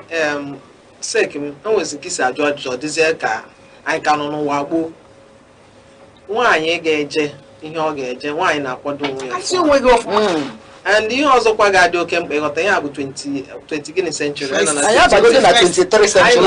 nọ na 2026 ụmụ nwoke mara ihe na-enyekwara ụmụ nwaanyị ha aka ọ bụrụ iwu na nwaanyị ga-esi nne ahụ ọ bụrụ iwu na nwaanyị ga-eledo ụmụaka nwoke mara ihe nwekwara ike ledo ụmụ ihe niile bụ akparị ọdaba ọ bụ mgbe niile ka nwoke na-eje politiks nwunye ya na-eje ọtụtụ mgbe ọ bụrụ na nwoke na-eje nwaanyị anọrọ ọ bụrụ na nwaanyị na-eje nwoke anọrọ mana o nwekwara eji unu ga-anọ steji a ga-anọ unu ncha nwere ike pụọ ya bụ na ụmụ na-etolitego dịka taa na ụmụ m agụchago yunivesiti nwere onye a na-enye anụ nwere onye a na-enye mmiri ọ bụrụ na ụmụ gị etolitero na ị nwere ike gawara ihe dịrị gị idobe ụlọ gị ka ọ ga-esi dị ọ dịrị gị ị na-aga o nwekwara ndị ọzọ ihe niile a bụ mmadụ ịkpakọ onwe ya ọnụ and ọ bụrụ mmadụ ga-agwa gị nke ị kwesịrị ime na nke na-ekwesịrị ime dịka mmadụ ebu mpụtasị na m chọrọ ịzọ ihe ọ pụtara na mụnwa na m ejikọgo na m kwetara na m ahazigo onwe m maka ọ bụrụ na ụlọ m na-agba ọkụ ọ bụrụ ọgụ nwa ga-agwa m na ụlọ m agbaghị ọkụ m ga-ama na ọ na-agba ọkụ ọ bụrụ na o nwere ihe a na-achọ achọ ọ dịrị m ịhazi onwe m mara nke ga-eme na nke na-ga-eme ọ bụrụ ọgụ nwa m bịa na m bịara ịgba fọm na m chọrọ ime ịdọ ndọrọ ịgwụwa m gaa lezigodo mba nke a ga-abụ mkparị ọ ga-abụ ihe dị mma maka mgbe na-anọ n'ụlọ akwụkwọ na-amụ akwụkwọ mana praịmarị ma yunivesiti anyị nọ ndị nwoke na-anọkọta o nwere ya na-enye exam iche a na-agbapụtasị ndị nwaanyị nọrọ na-enye extra time maka na iku nwa n'aka a na-enyekwa gị idigodoro ime ọ bụrụ ihe ọbụla a na-eme eme a ga na-egiredikwa unu ka ezie na ebe na-apụta n'ọgbọ abịazịaba mewe nwoke na nwaanyị abịa mewezie na nwoke ga-aka eme ma nwaanyị anụ ihe ọzọkwa dị oke mkpa ma taịm a na-eji eme miche ọ bụrụ na eburu a part of that ndị na-edisaidị mgbe eji eme e nwere ike ime influence ọ bụrụ iwu na a ga-emerịrị ya na midnight ọ bụrụ iwu maka ihe a na-akpa na-enye nwekwara ike kpa ihe a na-akpa n'ime abalị nwekwa ike gbaa ya na-efi ọ daba so ka ndị mmadụ hapụ iji maga a ga-eme ga-abịa mgbe ọbụla onye ọbụla setụrụ onwe ya na ọ chọrọ ịrụ ọrụ onye ọbụla setụrụ onwe ya na ọ chọrọ ime mitin ọ ga-akwadokwa onwe ya plana mgbe ụtọ ga-esi dabara ya ọ bụrụ onye ọzọ ga-abịa gwụwa mmadụ gwụwa nwaanyị mmadụ tozuru oke mana ọ ga-emenwe ihe si ya mba na ime mmenwe ọma ndị mma ihe ọzọ nwere ike iti igwe ebe ahụ bụ ụmụ nwaanyị ndị ga-enwe mmasị ịzọ ihe kwado onwe gị ọfụma gụọ akwụkwọ dị na ya jee trenin dị na ya jee mentorship dị na ya maka mgbe ụfọdụ ihe ọzọ na-ebukwa aghọm na-adịra mbụ na ụmụ nwaanyị ụfọdụ ada akwado metochi ọfụma dịka anyị na-ekwu ga-enye ụmụ nwaanyị ohere ọtụtụ mgbe ndị ga-apụta na ga-abụzi ndị a na-akwado chọta ọfụma ọ ga-apụta n'ụzọ dịka ụmụ nwaanyị mmadụ ncha bụ ndị na-agbado onwe ha ọ bụrụ na onye kwadoro onwe ya ọfụma pụta nke ahụ bụkwa na onye ọ ga-abịa ife mara na ọ kwadogoro ọfụma ọ kwado pụta nwere onye nwere right isi onye ahụ jendọ naanị unu nye anyị opportunity dịka esi na-enye ndị nwoke ibe anyị na anyị ga-arụta ihe asị ka arụọ daalụrị nne ihe nji wee jụọ ajụjụ a bụ na anụ m ebe a na-ekwu okwu onye nwasị odozichego bie wee bịa na-edozi politiks ya jegodu ji ọlụcha ihe dị n'ụlọ tupu ọ pụta ilo nọ mgbe ọ lụchara nke ụlọ mgbe echeta na mgbe anyị na-eto n'ihe nna m na-agwa anyị bụ na ite na-eghelu nwoke eghelu nwaanyị onweghị onye edobelu n'ọsọsọ nri ka ị ga-na-eshi nwoke anọrọ na-agba bọọlụ ma ọ nọ nwoke ga-asụ afịfịa nwaanyị anọ na-esi nri ya bụ na ite na-eghelu nwoke eghelu nwaanyị okwu ga-akwa eziokwu mana agwa kwamma nwaanyị agwasokwe ya maka ịma nnọkọta bịa sị na ịbụ nwaanyị nọ na ndọrọ ndọrọ ọchịchị na ị na-apụta na wọdụ na ị na-apụta na lokal gọọmenti ọ bụrụ na lokal gọọmenti ya ịpụta na lokal gọọmenti nke ọnụ kọcha onye ọbụla ọ bụrụ ịnụ ọgụ n'ụsa onye ọbụla ọ bụrụ ịba mba ewu gafee ịba atụrụ gafee ịba mmadụ gafee ịba isi mebi maka na ị nwere obere ntụntụ ego ma ọ na ịma mmadụ ka ịpụta fọ ihe ndọrọ ndọrọ ọchịchị ọ bụrụ ebe a na-eme dịka ka esi egwu okwu otu esi egwu okwu ka akwụnye gị n'azụ ịma nweta vootu ọbụla ya bụ na ụmụ nwaanyị kwesịrị ịhazi onwe ha ọfụma ha hazie onwe ha ọfụma mana agwa ha mana ịgụ akwụkwọ ma ịdị faithful to that party ma ịdị loyal ma enwe ihe ndị pati na-ekwu asị gị na ị ga-akpụrụ onye ọzọ akpa wee marụ ka esi akpụ akpa enwee kpụọ ọrụ gị ma ọ bụrụ ịbata ozugbo isiba ka enye gị ọkwa ịbata ijiri nwayọọ ihe a na-eme nke ahụ kwanụ bụ eziokwu nya gara aga maka ụmụ nwaanyị onye ọbụla nya gara aga ka mụ na mmadụ na-ekwu onye asị m na ihe a na-emezi kịta na pati nwezi ka ọ dị mmadụ ga-abịa ọmụ na ọ ga-ebido from world level to local government to state ọ pụta ozugbo maka na ọma mmadụ eburu ofu position tụchanyere ya ifu onye nọ na pati over 10-20 years nwobe ihe ọbụla enyebeghị even world esco mana onye kabata pati 2 years akụchaghị gị ya kanselọ akụchaghị goli ya house of assembly enye gị ya honorable commissioner ifu na ọ na-enwe iwe daalụrị nne ya bụ na mmechi okwu anyị ihe nchọ ịghọta kịta bụ lili ụmụ nwaanyị ọ dị nkwadebe ọ dị gị ka anyị ga-emete nwunye n'eziokwu anyị bụ ụmụ nwaanyị dị nkwadobe ụfọdụ n'ime anyị nwere mmụọ nlekọta ịhazi ihe nọ ga-emeta nwunye ọ bụrụ na enyocha anya ọ bụ na local gọọmenti ọ bụ na steeti ọ bụ na wọd lochaa anya pịa nwere ụmụ nwaanyị apịara aka awepụta ha n'eziokwu they will transform a ga-enwe ọtụtụ mgbanwe dị iche iche ma n'obodo mana ward mana local government mana states. Dalurinne na mkpokọta okwu gị St. Rachel asị gị na edobe nwoke na edebe nwaanyị kịta ka onye ọ dịghị ka ọ ga-aka meta obodo anya. Nwaanyị ndị nwoke nwoke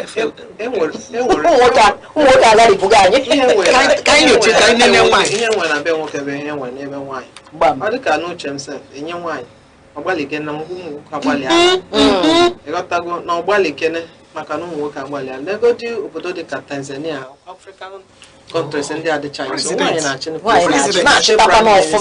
na-emeta ọfụma. Angela Merkel na Germany for how many years? 16 years ka ọ nọ n'ọchịchị ahụ. Enwere ihe a na-anụ everybody obiọma dị onye ọbụla a na-emekwa na-akpa mama Angela everybody still onye ọbụla ka chọrọ ka ọ bụrụ ya na-achị maka nwaanyị ama nkata obi na Denmark ọkwa nwaanyị ụmụ nwoke achịgokwa ụmụ nwaanyị a na-achịkwa obi ha na-agba ha so ọ dị mma ka enye ụmụ nwaanyị enyekwa ụmụ nwaanyị na Labour Party anyị nkịta na national nwaanyị bụ onye isi oche nke a bụkwa ezigbo ihe ka ọ bụ nwekwa ụmụ nwaanyị ọzọ na executive ihe o mere bụ na party nke ọbụla a na-eme etinye nwaanyị dịka na enwere na world level enwere position a ga-asị nwaanyị eme specify female na local government eme specify female ya bụ na a ga-eti itugodu ma ọ bụ n'ofu maka position ndị ahụ harapụ ya ọ bụ na harapụ ya ọdịnala ọ gaghị ekwe ka ọ dị mana anyị nedoro ọtụtụ ụmụ nwaanyị ndị ọzọ mara ihe a na-ekwu ka ha pụta nyekwana anyị ohere ka anyị nwere ike nye ihe anyị nwere because ọ bụrụ ma capacity anyị nwere ya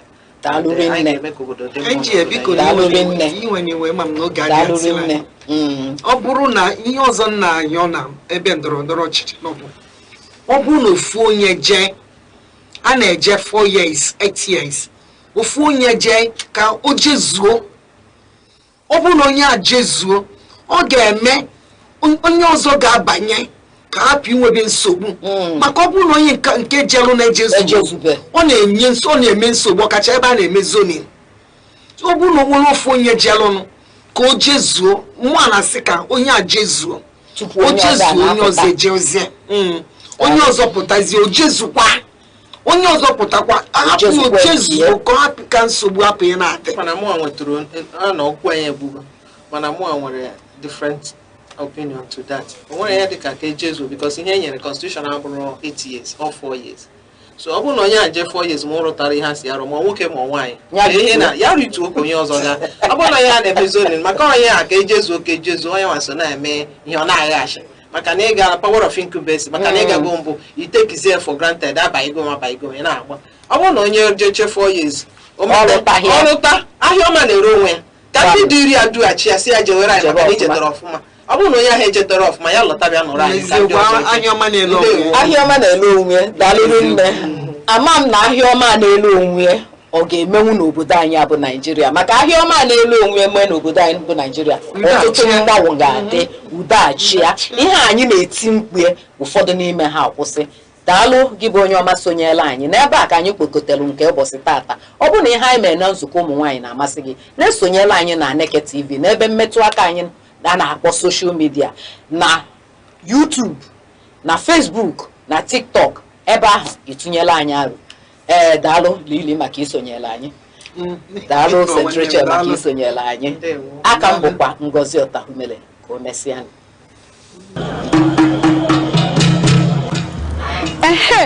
a sị na ekwe kụọ ama agba ekwe ụmụ nwaanyị akụọla o ọkwa na nzukọ ụmụ nwaanyị oge anyị ji akpa maka ọdịmma anyị karịkwa maka ọdịmma ezinụlọ nzukọ ụmụ nwaanyị bụ ebe anyị na-akpa maka rike anyị ndọrọ ndọrọ ọchịchị azụmahịa omenala ndị ahụ dị mma nakwa ihe ndị ahụ ga-eweta ọganihu n'obodo naanị ihe ị ga-eme bụ sonyela anyị na nzukọ ụmụ nwaanyị ebe ahụ a na-akarị ihe na-eweta ọganihu n'obodo ndị nne ndị nna oge a bụkwa nke anyị sonyela anyị na Aneke TV n'ebe a na-emetụ aka na ihe ndị oyibo na-akpọ social media na TikTok, YouTube, Facebook, X, Instagram ọkwa na Aneke TV ka ihe ndị a niile na-eme Aneke TV anyị apụọnụ.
Secondary school in Valley.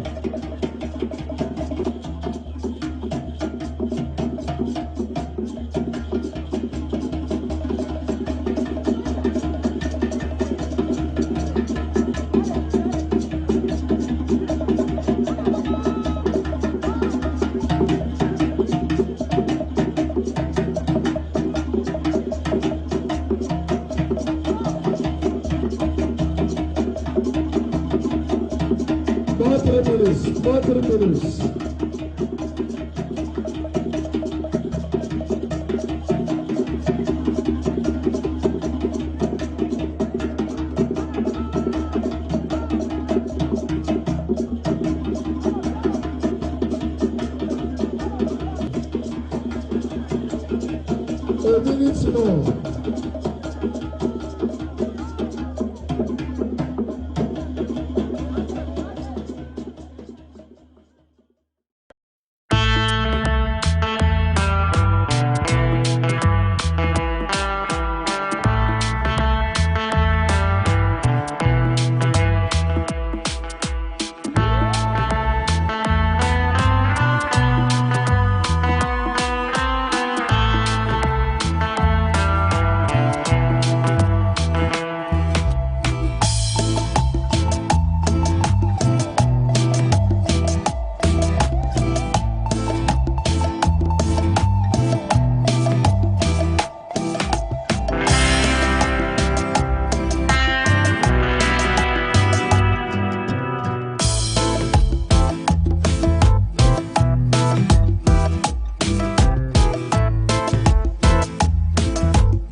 Every second, the world changes, markets rise, leaders speak, stories unfold.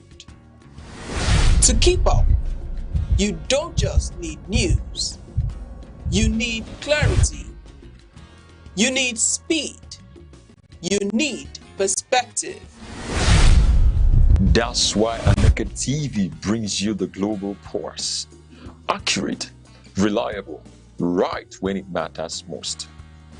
Aneke TV. Move with the world.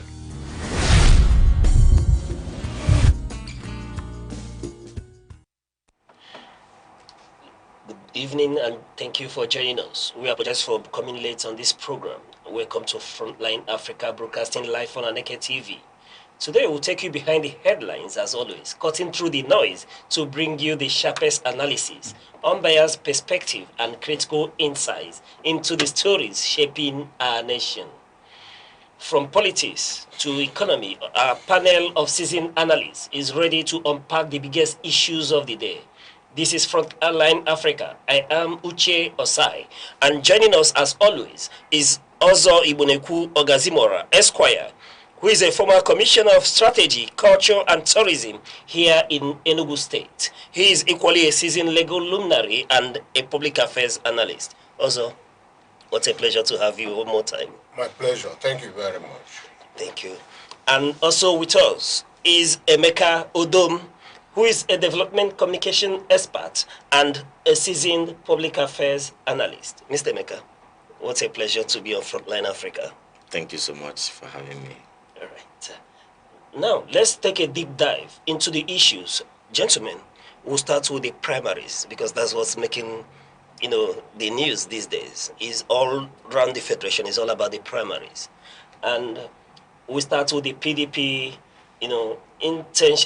national battle for 2027, where their internal issues, internal wrangling is beginning to define their roadmap to 2027. The war of attrition within the People's Democratic Party has reached a dangerous tipping point, transforming the nation's capital into a high-stakes political battlefield, following an explicit threat by the FCT Minister Wike to shut down and seal any venue hosting the parallel PDP faction. A heavily armed police blockade moved in at dawn, completely locking down the A-class event center in Abuja. The enforcement directly targeted at Taminu Turaki-led faction, who were gathered to formally draft former President Goodluck Jonathan for the 2027 presidential race. But the anti-Wike forces refused to back down. In a swift, late-night tactical maneuver, organizers agreed the barricade by relocating to an alternate venue, defying the minister's ultimate executive threat to ratify Jonathan as their candidate. With the mainstream PDP leadership holding its own ground at the National Stadium Velodrome, the party is now split cleanly in two. On one side holds the official party apparatus, the other holds a former president, and in the middle lies the brute force of state power. We are looking at the PDP that was already fragmented. At one hand is the Saminu Turaki faction wanting to ratify their endorsement and the waiver they granted the former president to, be his flag bearer going into the next election. And then on the one side is the man, the FCT minister, reputed to be the commander of the Rainbow Coalition in Rivers State, and then as well as holding sway in Abuja. So starting this hour, what we're asking is, the FCT minister, is he really overreaching his bound and begin to, rally around the anti-Nsonwike sentiments against himself and his position for the president? Okay, thank you. To be honest with you, it is only in Nigeria that you have this kind of rampage tolerated. The Wike rampage is conferring on him powers that we know do not belong to him. But then, because of his association with the government in power, he's been left to do everything he is doing. Much as we know that wike is a distraction, he is working at undermining other political parties. He does not mean to really chaperone a PDP that is going to win elections in many instances. Yes, he may have intended to get the PDP to oust some governors who he considers his political enemies. But then, we know his true objective. His true objective is to disorganize the opposition in favor of the ruling APC government.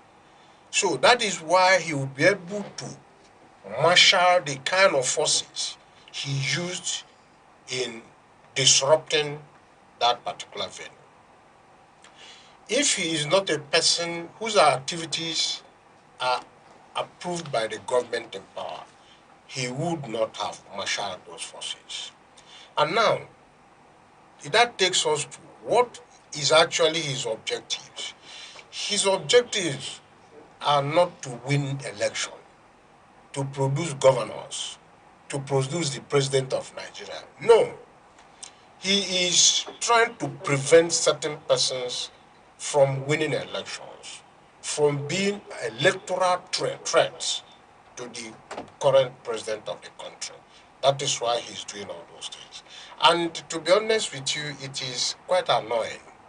It's annoying, it's not helping the development of our democracy that you have such a situation where somebody, his only role is to disrupt, is to mess up things, is to continue to heat up the system, to take away organization from some other organizations, to take away focus from the other organizations, to distract most of the organizations.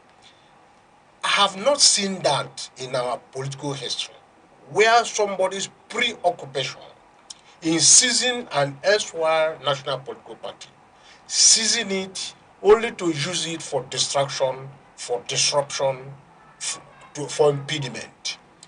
And well, we have seen almost everything in this since 2015, where where anything goes. Otherwise, this is a novel development. We haven't seen that before. We have too much of resources. The resources he is deploying, where are they coming from? He is deploying huge sums of money in this, paying for flight ticket for his so-called chairman from the branches to attend meetings in Abuja, and doing other things, giving them all manner of allowances, making hotel provisions. Where is that money coming from? What is the objective of doing that? Doing that is just to disrupt. You know, a kind of agent provocateur, just there to make sure he doesn't give the others a breather so that they can organize and plan elections. And the earlier the opposition elements understand this, the better for them. All right, Honorable, I will still revert back to you on this very issue from another perspective. But Emeka, this is, according to Honorable, a novel development in polity. We are speaking to Nyesom Wike. Do you agree that he's beginning to, inadvertently unify the anti-Wike forces, anti-Wike coalition, into a formidable place where they can now fight back? Okay, yeah, thank you so much. Forcing the anti-Wike forces to a formidable position where they can fight back. Maybe if we come from that perspective, we probably will be giving too much credence, and beatifying what he is doing, So by the time you call him anti-Wike forces, it looks as if people are ganging up against him. The truth is that the FCT minister is probably taking up a certain role very inglorious role, and purportedly in favor of the president. But I can tell you that for me, what I see is, a certain damage and harm to the political reputation of Mr. President and his democratic profile. Remember that this Mr. President we are seeing today didn't just drop from the sky. We've known him during the military days when he was in the Senate. We've known him when he was an ADECO member. We've known him even when he was governor of Lagos State. And he has been a man of, a democratic man, somebody who rode on the back of opposition to prominence. Even when PDP was in power, he belonged to the opposition group, and there was no inhibition on him. He had all the space, all the time, and all he needed to be able to build a formidable opposition. If the democratic environment was completely, choked up and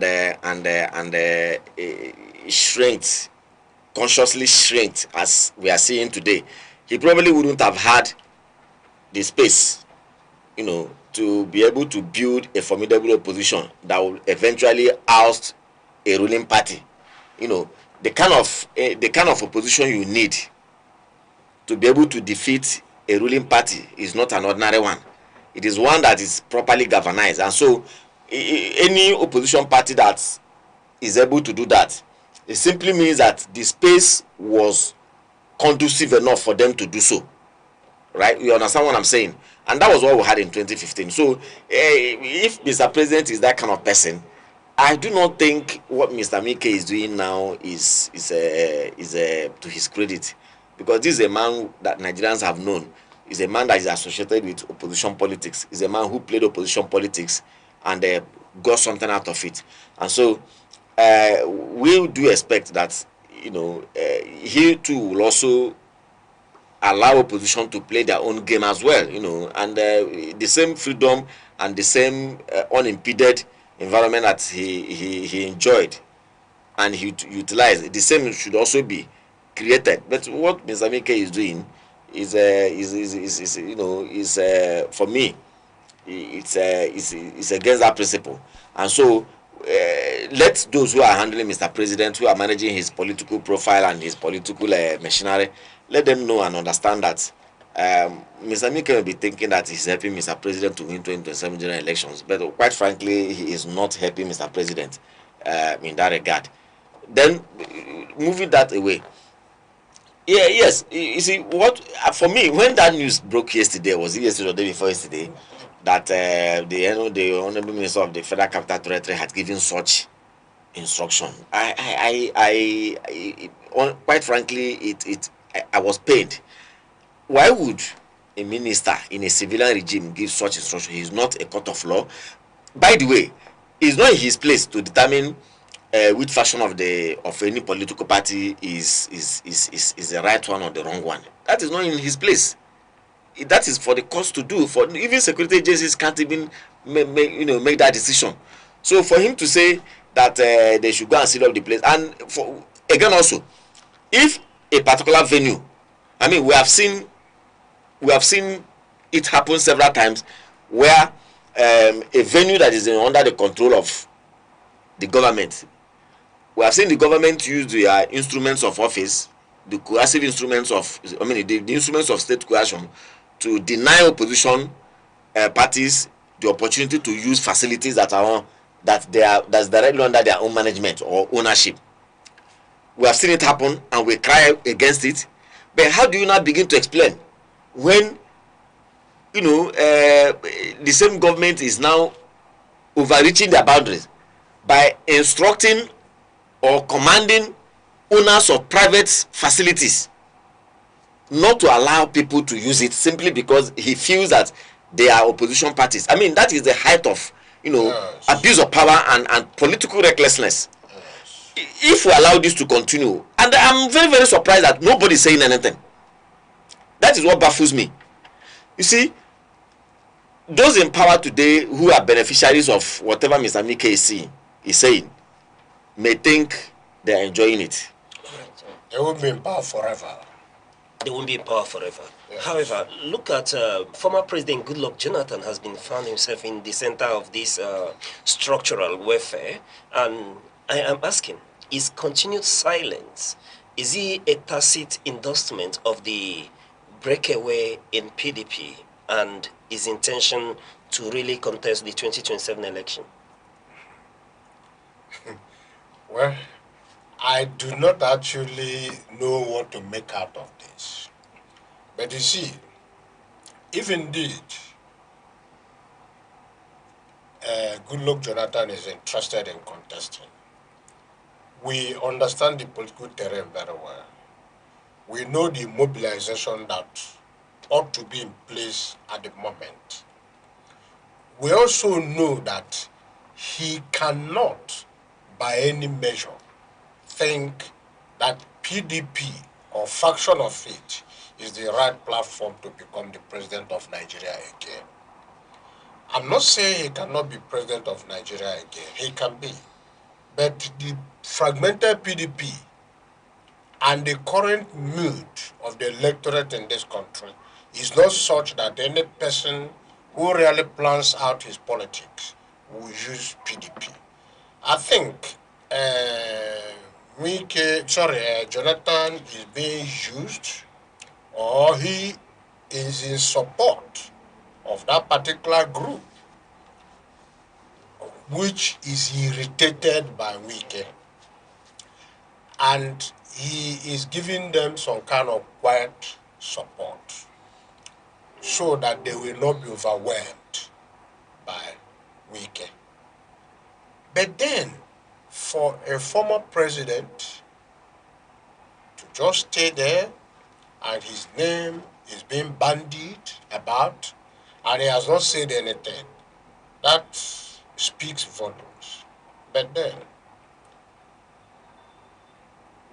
the wike faction already has a candidate. The wike faction, it has a candidate. Now, the other candidate is saying Jonathan is their candidate. Do you think that the former president of Nigeria will actually want to lend his name to that kind of arrangement? If he is in NDC or ADC or APC, then it is understandable. But in the absence of that, why would he be used for the factionalization going on? My own reading of it is that he is sympathetic to a faction of the PDP, but he is not contesting the presidency of Nigeria. He's not contesting the presidency of Nigeria? Yes, I do not see this arrangement as contesting the presidency of Nigeria. Honorable, let's take a look at this from the perspective of the court ruling on 26th of this month that has cleared him as eligible to contest and take the oath of office for a second time. Yeah, that judgment, that's in the wisdom of the judge, he's qualified to contest. Fine, that's not the issue. The issue is, contesting is not the same thing as winning. Contesting takes a lot.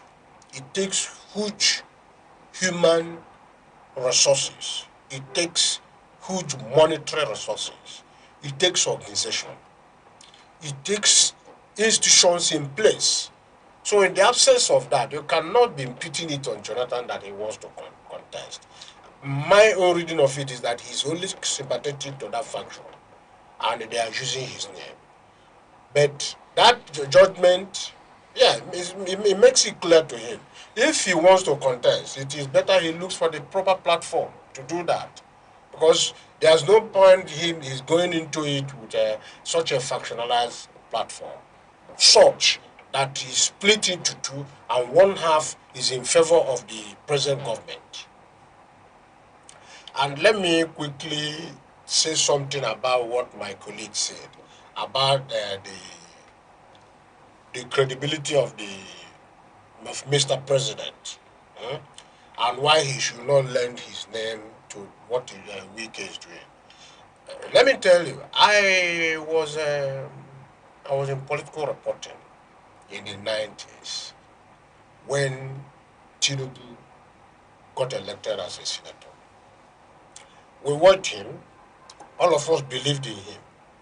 But since that moment he said, grab it, seize it and run, many of us don't believe in him. Don't see him as the true Democrat anymore. You no longer see him as a true Democrat? Yes, we don't see him as a true Democrat. And when eventually it was revealed that the present APC hired foreign mercenaries to intimidate the former government in order to take power, we see all of them as people desperate for power and not into democracy. And that is what is playing out. What the wike is doing for APC now is the same desperation for power. No ideology, no interest of Nigerians at heart, just the desperation to grab power. And Mr. President is a part of it. He is not innocent of it. He is actually the chief planner, the chief architect. That may be too overreaching in this regard to say categorically that Mr. President is aware. We may say that his body language may support that, but we may not, really know that he is aware. Whichever way you want to view it, that his body language supports it, right? What I'm trying to tell you that if somebody who is going to be, if you are rising in power, there is a code. There are certain things you are not supposed to say. You are not supposed to descend on the individual. You are not supposed to descend on the family. You are not supposed to descend on the ethnic group. Do you understand? These are the things you must avoid in order that you remain upright. You are not even supposed to be so critical of somebody's religion. These are the written codes, and so many other things are there inside that code. So, if a political party, I'm not saying the person of Mr. President, I'm saying the political party, it has been stated that the political party hired armed mercenaries to awe the president of Nigeria, Jonathan, and hounded him out of power. That is not democratic, right? And if a presidential candidate will say, grab it and run, power is not served a la carte. So you grab it, you seize it, and you run. So what Wike is doing right now is part of trying to grab that power and run with it. Yes, it has nothing to do with democracy. You've been calm, But the question is, former President Goodluck Jonathan, gain or lose by entering the 2027 arena in these chaotic circumstances? What does he stand to gain? Well, quite frankly, also, I'm yet to understand, what is playing out, because Goodluck Jonathan is a name. It's not just ordinary name in Nigeria, and the West African region, Africa, and in fact the entire globe. This is a man who was president of the most populous black nation in the world, and I'm sure when he was president, he presided over a united PDP. He was the party leader of a united PDP, and I do not know why at this point in time, because the fact that he hasn't spoken, speaks volumes to me. Just like Honorable said, it's not even a name you should toy with on matters of this nature, even for 24 hours. To the extent that some people claim that a nomination form has been purchased and submitted, and whatever thing they are doing today or in Abuja or yesterday, to endorse him, and he's still very silent. He hasn't spoken. He has a team of media people who speak for him, who ordinarily should have addressed the entire nation right now to tell us exactly what is going on. If the reputation that has been built over time, because in public relations, it doesn't take anything for reputations to crumble. It might take you a very long time to build a reputation, and within a split second, it can just crumble. And so, our former president should please speak. He should speak. He should please speak and tell Nigerians: is he contesting the election or not? And I don't even think, he should. Yes, he may be qualified. The court says so, that he is qualified to, run again as president of Nigeria. I don't even think he should do that, for goodness sake. I was going to come from that angle and ask you, perhaps he has spoken tacitly by sending his lawyers, into that litigation and then making way that he is cleared to run. Yeah, no, you see, sending his lawyers, that has to do with a name, and he probably doesn't want to.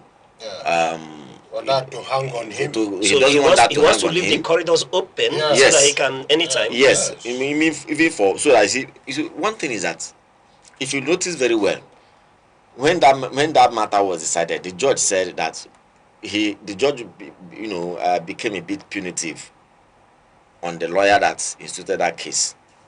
Not because the judge hated the lawyer or he said the lawyer doesn't have the rights again to go to court on any issue. He said two things. One, he wanted to know how Jonathan contesting or not, impeded the right of that particular lawyer. And secondly, he also said that, look, as a lawyer, he should have known that this matter was already decided. You see, when a court decides on a matter, it becomes a reference point on itself. So if good Lord Jonathan, probably he wanted a situation where the court will make an explicit statement on this, and it becomes a reference point. So that tomorrow, somebody does it, and that is why many other things. When a matter is decided in court, it adds to our jurisprudence. So that if it's a matter that's already decided, it can be cited in court. You don't even need to sometimes go back to it again because it has become law. You can make reference to it. So that's on one side. But a man who left at the height of his glory, as far as I'm concerned, in this, because the respect that good Lord Jonathan has today, he's not the only one that has been the president of this country. I mean, at the last check, there are more than 5 of them that are alive today who have had the privilege of presiding over the affairs of this country. But what makes him special is, at the time he lost election, even as a sitting president, he picked his phone and called to say, look, congratulations to his major contender who eventually won the election. And the whole world today stood up in recognition of that democratic profile. So I do not think, for me, you live innovation is loudest. So what is he coming to at this very chaotic political situation that we have, and to worsen situation, coming to a party that on its lowest ebb, as far as I'm concerned now. Almost dead. I mean, for goodness sake, honestly, I'm yet to understand, what is playing out. Perhaps time will tell. Time will provide the answer. Time will tell. He's already here, so soon we'll either know if he's in for it or not. Though, I interact with a lot of persons, and one of the issues they alluded to that litigation is that perhaps Jonathan himself may have sponsored the lawyers that went to court to ask on that issue if he has the right to be sworn in a second term.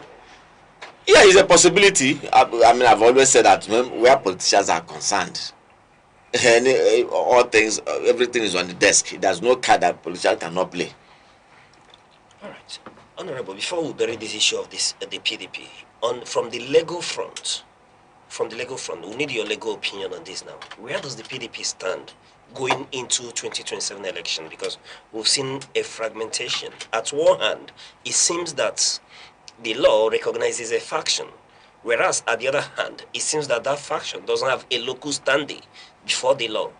So how, from legal perspective, how do we see the PDP going into 2027 election? Fragmented. Well, it is not even decided which faction is recognized in law at the moment. What they are doing is that here, one side is on top. You move to before you get to that door, another side is on the top. So, from the point of view of law, the election is not now. So it is now, when we get there, that you now have the person represented in INEC, recognized by INEC, and that recognition is going to be based on law. So whoever is recognized by INEC, that is the person who is going to contest. If your lineup is with the faction that is recognized, we are going to contest. If your lineup is not, we are not going to contest. That's why I tell you that it is an arrangement deliberately packaged to create confusion and distract. And outside a studio like this, I don't want to discuss it. I don't discuss PDP because I know the package is deceit, it is confusion, it is distraction. It doesn't make much promises about our political development. All right. Because I am not seeing them electing governors with this kind of confusion. I'm not seeing them electing members of the National Assembly with this kind of confusion, let alone electing the president of Nigeria. Because you can't get something out of nothing. Is PDP in charge of any state in Nigeria now as we speak? It's not. Is PDP in charge of any state in Nigeria now as we It's not. speak? It has lost Because everything. the last two PDP governors that we know, who probably have not publicly decamped as others have done. Sheyi Makinde we are from the social media we are seeing that is a political is a presidential candidate of APM.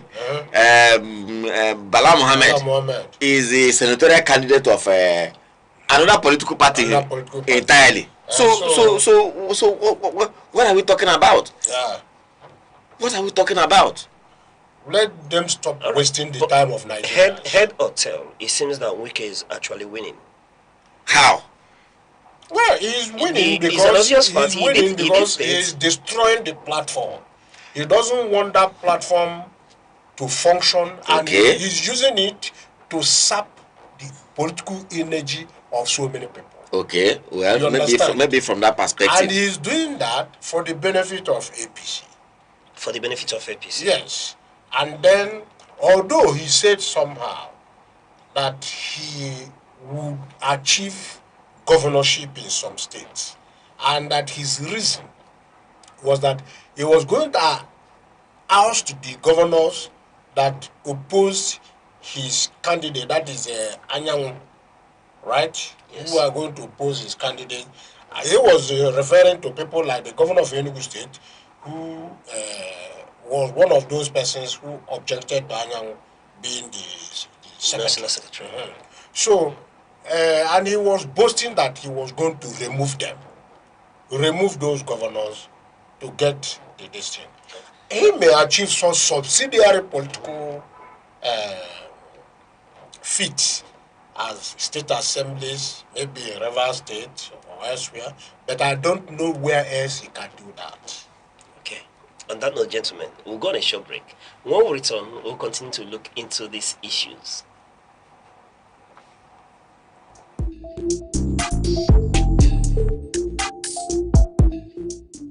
Law is the architecture of civilization, the silent force that orders society and defines justice. Yet, within its complexity, many remain uncertain of their rights, their obligations, and the protections the law affords. From the inviolability of human rights to the intricate doctrines governing property and civil relations. This is a platform where law is demystified, where principle meets practice, and knowledge becomes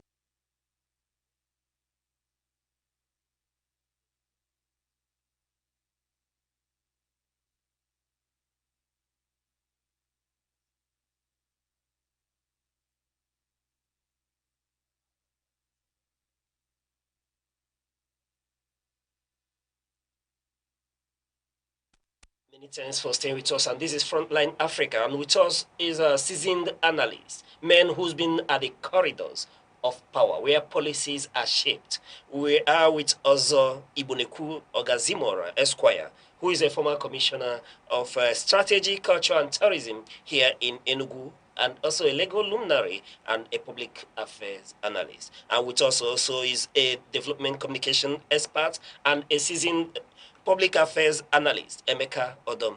Gentlemen, let's right get into this as we've been looking at the NDC primaries. As the major political parties scramble for footing ahead of the 2027 general elections, the Nigeria Democratic Congress, NDC, has officially set its machinery in motion with the commencement of its nationwide primary elections. Following a slight 24-hour logistical delay due to transportation, flight, bottlenecks in Abuja, the NDC successfully launched its synchronized voting and affirmation exercises across the country. The high-stakes exercise is anchored on a major strategic goal, the formal ratification and affirmation of His Excellency, Mr. Peterobi, as the party's sole consensus presidential candidate. While the presidential ticket follows a path of unified consensus, the battle for the legislative and gubernatorial flags has proven to be fiercely contested. Employing a direct primary model for state assembly tickets, the NDC is already testing the strength of its grassroots structure, yielding shocking updates, most notably in the Federal Capital Territory, Abuja, where prominent activist Aisha Yosefu lost her senatorial bid to Amanda Pam, with the Obedient Movement issuing global appeals for internal discipline and sportsmanship. The party faces critical litmus tests. Can the NDC successfully manage its internal friction and translate social media momentum into concrete, capable, challenging the ruling status quo? And in this instance, gentlemen, it is primaries, like we said. Yes, the NDC are gathered to reaffirm Peterobi as its presidential candidate. But as we speak, the most striking part of this whole primaries is that the popular activist, Aisha Yusuf, lost the NDC primaries to Pam. Is it surprising to you? It shouldn't be for any reason whatsoever. Why should it be? As popular as she seemed to be. No, you see, there's something you need to also understand, and that is where people get it very wrong. We do respect to Mrs. Aisha Yusufu, a very strong woman who speaks truth to power and is, a strong member of the civil society organization and activist. However, politics is a different ballgame entirely, and when we say popular, yes, in politics you use the term popular to describe anyone who probably has won an election. You say, oh, he's the most popular candidate. But if you take that away and come to the realm of normal, the normal life we live, popularity a lot of times is slightly different. The definition is slightly different. In politics, for you to win an election, there has to be a very strong mobilization. Now, the question to ask is, how well has Aisha Yusufu mobilized the NDC members in Abuja to be able to vote for her? And I must confess that I got to know about her candidature for Abuja senatorial seat just about 48 hours ago. That's what I know. I don't live in Abuja. For now, I lived in Abuja for a very long time. I have my contacts. I practice there as a journalist, and I have my friends there. I'm still connected to a lot of media platforms there. So the question to ask is, when did she start the campaign? Because this is not a delegate election where probably all you need to do is to, when you have the delegates in a particular room, you just go there and address them and they talk to you. You're talking of delegates that are scattered in the interiors and in all the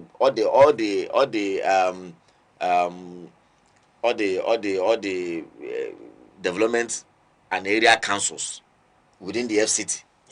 In Gwagwalada, in Buhari, in Amak, in Kuje, in all everywhere.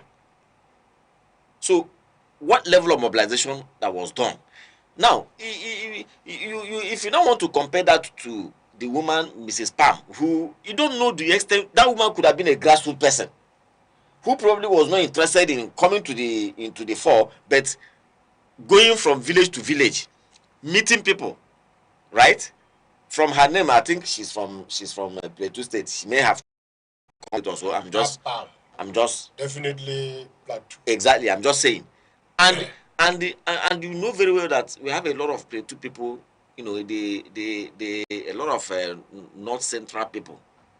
If you understand the politics of Abuja very clearly, the Christian community in Abuja is a struggle, and they have tried to maintain a certain level of hegemony, and that is why, for me, since 1999, if you look at the elections in Abuja, it has always been. Let's not take away the fact that yes, we don't want to encourage it. Yes, that is not the right way to go. But the truth is that the two major religions in Nigeria are in direct contest, political contest, everywhere. And that is why each time election comes, it brings it to the fore. In other things, it might be silent, but once election comes, the contest comes to the fore. So I don't know, but the truth of the matter is that for me, I'm not surprised. You might see somebody who has a PhD go to write wike and fail. All right, gentlemen, you know, the surprise here is what we're asking is the social media momentum, you know, that the obedient movement and the ADC seem to be riding. At the end of the day, it means that it's giving way to an internal grassroots mobilization. Is still prevalent in the ADC. Sure. Yeah, that's what he's saying. That's the point he's making. Because that social media mobilization is universal. But these primaries is taking place in a constituency. Exactly. Right? You cannot win a constituency election if you are not a grassroots person. You have to attend ward meetings. You have to host ward meetings. You have to visit various wards. You have to spend money. Exactly. You have to relate with the people. Exactly. Even if it is not spending money. So that grassroots relationship is not the same thing as social media at all. All right, gentlemen. That's very well analyzed. All right, let's move to Kano State. Still on the issues of the NDC primaries, where the coast clears for ex-deputy governor Warzo to pick NDC governorship ticket as Gauna accepts Senate ticket. A massive political earthquake has shattered the traditional power configuration in Kano State, rewriting the script for 2027 gubernatorial race. In a stunning tactical development, the former Kano State deputy governor and seasoned political heavyweight Nasiru Gano has officially stepped down from the governorship lane, accepting the party's ticket to run for the Senate instead. This calculated retreat has instantly cleared the path for another political juggernaut, former Deputy Governor Abdusalam Gwarzo, to secure the highly coveted gubernatorial ticket under the banner of the Nigeria Democratic Congress, NDC. Gentlemen, we didn't see this coming. The fact that Gano, moved in with Kwankwaso, everybody expected that invariably he was going to clinch the ticket with NDC or move to another political party. But taking the turn of events, he has accepted to go to the Senate, while the erstwhile deputy governor was given that consensus honor to run as the flag bearer of the NDC in this election. Let's dig into this. I was discussing with some people on this. They felt like the leader of the Kwankwasia movement, true to nature, has shortchanged Ghana in this instance. No. It's not a matter of shortchanging anybody. It is there. This political deal. For that political leader, there in the north, what plays out at that level is leadership.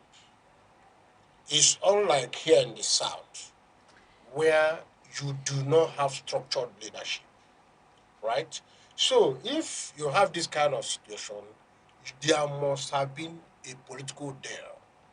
And it is that political deal that is observed at the moment, and it is on it that you have the present positions.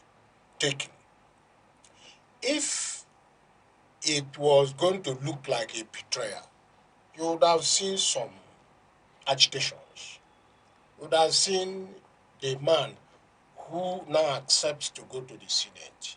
Let me cut in a bit. Sorry. Okay. You know, the argument had been, and I was discussing with people in Kano, you know, that Kwankwaso held that decision till the last moment when it had become tight and inconvenient for Ghana to make an alternate decision. You see, let me tell you, Kano is one of the genuine political environments we have in Nigeria. Genuine political environment. Yes, it is where the people are factors in erection, that is mountain of leadership. That is the meaning of the Kwankwasia. Kwankwasia is a hello. I'm happy you've come into the conversation because I know equally you're very well informed about Kano politics. But in this instance, Honorable and Mr. Mekodom, you know, when you place Ghana side by side with Gwaruzo, Ghana seems to be more of a political heavyweight. No, you are taking things for granted. you see, let me tell you,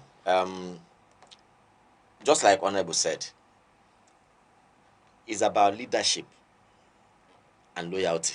Remember, there was a time President Olusegun Obasanjo said something about, you know, loyalty in politics. He said it is 100%. It is total. Yeah. A lot of people didn't understand what he was talking about. You see, it's a situation where there's trust in the person of the leader because he sees a bigger picture, right? Now, he looks at. Let me give you an instance. It's like if you notice very in 2023 general elections, Rotimi Amechi in 2019 supported this man, is it Peter Sad or so, who eventually became the Nimasa DG. What's his name? He was the APC presidential governorship candidate in Rivers State in 2019. And a very good ally, political ally of Rotimi Amechi. In 2023, everybody felt like he has been there, he's an ally, but Rotimi Amechi said, look, you see, you contested against, it was Rotimi Amechi, I think he was later on, he explained this. You contested against a wike in 2019 that was just a minister of state. Yes. In 2023, you need a bigger, a very, in fact, a pro-max, a force that is pro-max to be able to challenge this man. And I don't see that in you. You are a fine gentleman. You are a governorship candidate any time. But look, we need a bigger force to challenge this man. So you may be looking at it from a different perspective. That Ghana is a much more formidable candidate. But the leader, weightier candidate. Yes, the leader is seeing it from another perspective. Yes. To say, look, Gwazo is the man that can withstand Governor Yusuf. But still aligning what you're saying, but many argue that it's tilted more, like you're saying, to loyalty when compared to the ability to mobilize. And you can't take away loyalty. Yeah, you see, especially the politics that play in Nigeria. Why would a leader who has been stabbed before, perhaps more than once? Yeah, more than once. Yeah, Ganduje stabbed him. Then this Governor Yusuf stabbed him again, and in the next enterprise, be extra careful. Absolutely, in the next enterprise, he has to be double. In fact, triply careful. A hint. But many are arguing that it was this similar scenario that created the fight between him and Shakaru. Shakaru was once a subordinate and allied with him, but similar situation that is currently playing out between Gauno and Gwarzo was what led no, but Shakaro to take a different turn, and like bull and bear, they don't meet. No, but Shakaro ended up becoming the governor. No, I don't think so. You need to understand. Shakaro was I think in 2023. ANPP. So it was the ANPP that ousted him in 2023. As a result of a disagreement between both men aligned in one political party. Then he was a sitting governor who naturally must consider his own interest, because he wanted a second term in office in 2023. His interest. So he wanted to contest in 2023 for a second term in office, right? So you probably will not hold that against him. But the truth is that, whether you like it or not, loyalty in politics sometimes even comes before total. It comes before capacity. Before every other thing. Right. Just that will run along. What would they be telling the Kano electorate in this instance? The Kano electorate, as it is today, if they believe, in fact, which of course the leader of the Kwankwasia movement believes, that the Kano electorates believe in him, and that's like Honorable said, the kind of politics they play over there, it's not like we are far more Republican in nature here. So you believe you can think out what is good for you. I mean, but there they have absolute trust in the leader. So what the leader says we should do, we do it. If the leader says that this is the way to go, all of us will follow en masse. It's a block movement. Exactly. So they believe that the leader, understands the situation better. He assesses the situation better. He makes a better decision. And for me, that is probably what you are still going to get. Yes, if you look at the politics of the place now, Yusuf himself, Governor Yusuf himself, if you ask me, I do not think, of course, as a governor, he don't want to fault him and his own decisions. But sometimes you ask yourself, do these people really think very deep? It's not every time you rely on federal might. Because Ganduje was a sitting governor who fell out with the leader of the Kwankwasia movement. And eventually, even though we saw how he won his second time in office, we saw how he won his second time in office and how the votes went and everything. So at the time he was exiting, every exiting governor would naturally want his right-hand man or his nominee or the person he's supporting to take over from him. So it didn't happen in 2023. Now, I expected Yusuf to ask himself, so for you to rise up to say, look at your leader to say, away with you, from where is he drawing his strength and his reference from? Because Ganduje could not do it, right? And even though the federal might was still there, he couldn't achieve it. Even as a party chairman. No, okay, he hadn't become a party chairman then, as a sitting governor. So now he couldn't do it. Now this time around, for you to look at Kwankwaso straight into his eyeballs to say, away with you. What promises are you acting on? Who is making those promises? Is it from the federal? Kano politics, I hope you understand very clearly how Kano politics works. That is the question. Or is he banking on, okay, if I lose, even if I lose and eventually the president wins, I become a minister? Is that the insurance we have? So it's an insured risk. So you see, I sometimes you ask yourself, say, are these gentlemen, are they thinking, like we are thinking? Maybe we are the ones that are more concerned because, I don't know. You are not more concerned.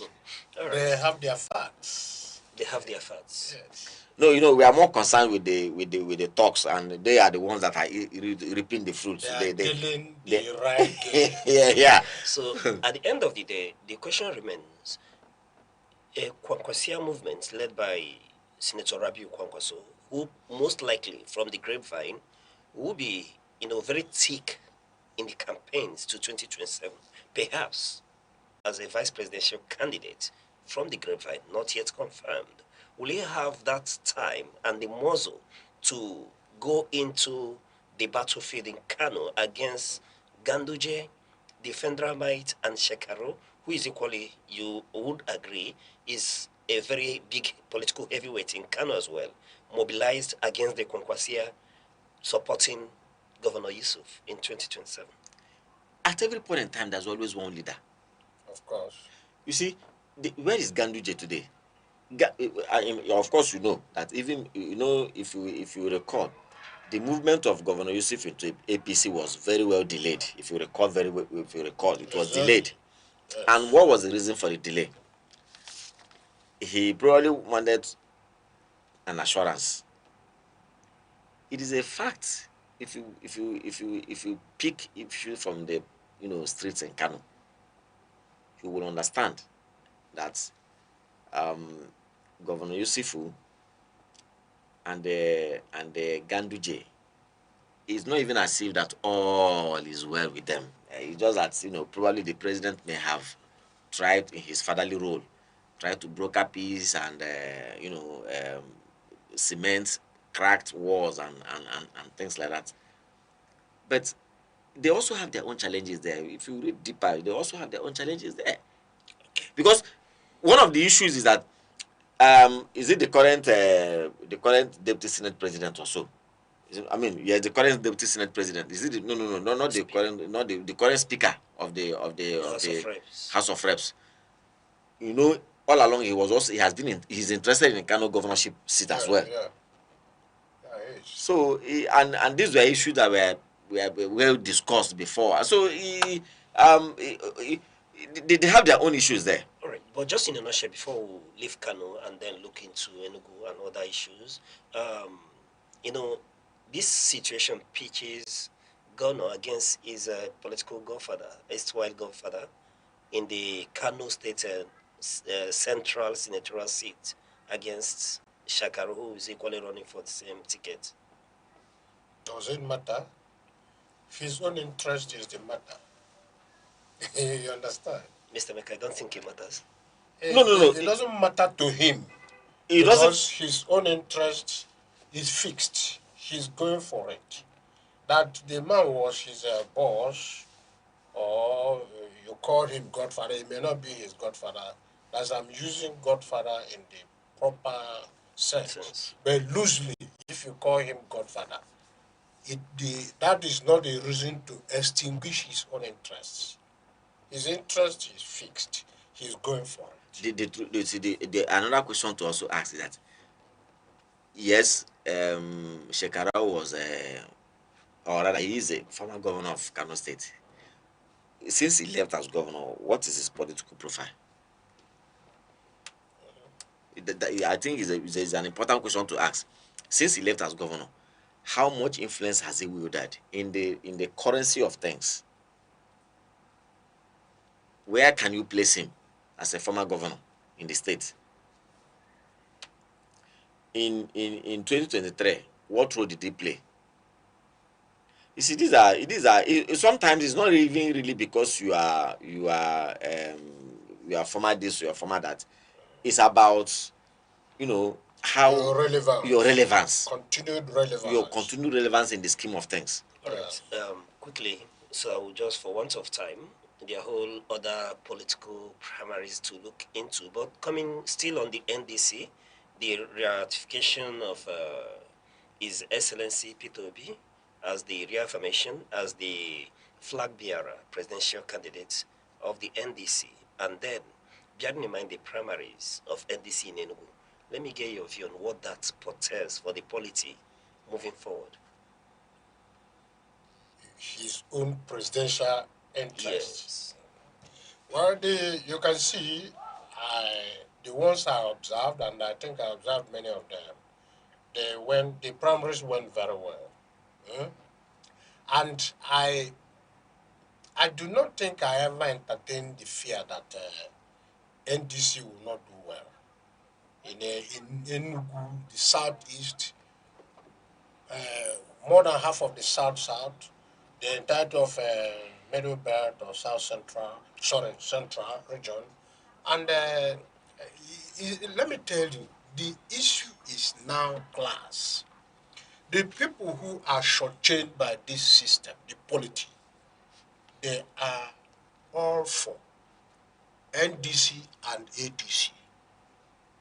If you see any person who is supporting APC, that person is a direct beneficiary. A direct beneficiary? Yes. Okay. So because of that, there is no conflict at all. The only thing is that some individual governors have performed well in their states. Maybe they are now in APC. They have done well. But how they have impacted the majority of Nigerians is what we will all have to test in 2027. Right. Not that APC is popular anywhere. By any measure, even in the Southwest. They will argue that with you. Yeah, let them argue it. They would argue that. Let them argue it. Even bring their PRO here, whatever you call him. Let us talk about it. We'll have him here one of these days. Yes. Because they will argue that they are the most popular political party No, in Africa at the moment. Then we'll and they control the structures. No, where they control governmental structure, right? But they do not control the people. If you listen to what people say and do online, the kind of things that happen now, there is total alienation of the people by the government. You look at the security situation, you look at what is happening. Their explanation being that it is being done to prevent the re-election of Mr. President. But it has been there. It has been there since 2009, this insecurity. It is only that it is happening. So, the governor should work hard and pray to God. In my understanding, they have made some errors. For instance, I keep on telling governors, if I have the chance of meeting them, that you are alienating people because you are not paying attention to locality development. There is no way you can think that you are developing a state if you are building gargantuan institutions, infrastructure at the state capital, leaving the rural areas. All right, we'll come to that, Honorable. I know you're raring to go. We'll get right to that when we begin to look at the 3 years celebration that just took place. It will afford us the opportunity to assess not just democracy, but the performance of the government. However, let's take a short break.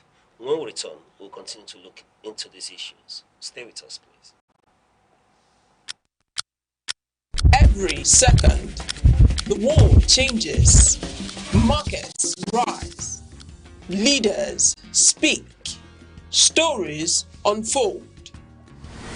To keep up, you don't just need news, you need clarity, you need speed, you need perspective.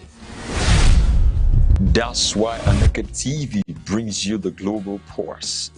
Accurate, reliable, right when it matters most. Aneke TV. Move with the world.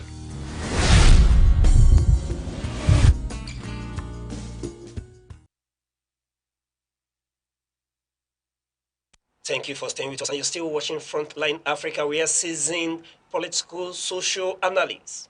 Yes, men who have been at the corridors where policies are formulated. They've seen it all, and they are now speaking about it. Welcome to Frontline Africa. Gentlemen, still on primaries. Let's move to the ADC, where Rotimi Amechi stand by claim that Atiku won ADC presidential primaries with concocted figures. A major crisis has hit the African Democratic Congress, ADC, following the declaration of former Vice President Atiku Abubakar as his 2027 presidential flag bearer. Atiku secured a massive landslide with over 1.8 million votes.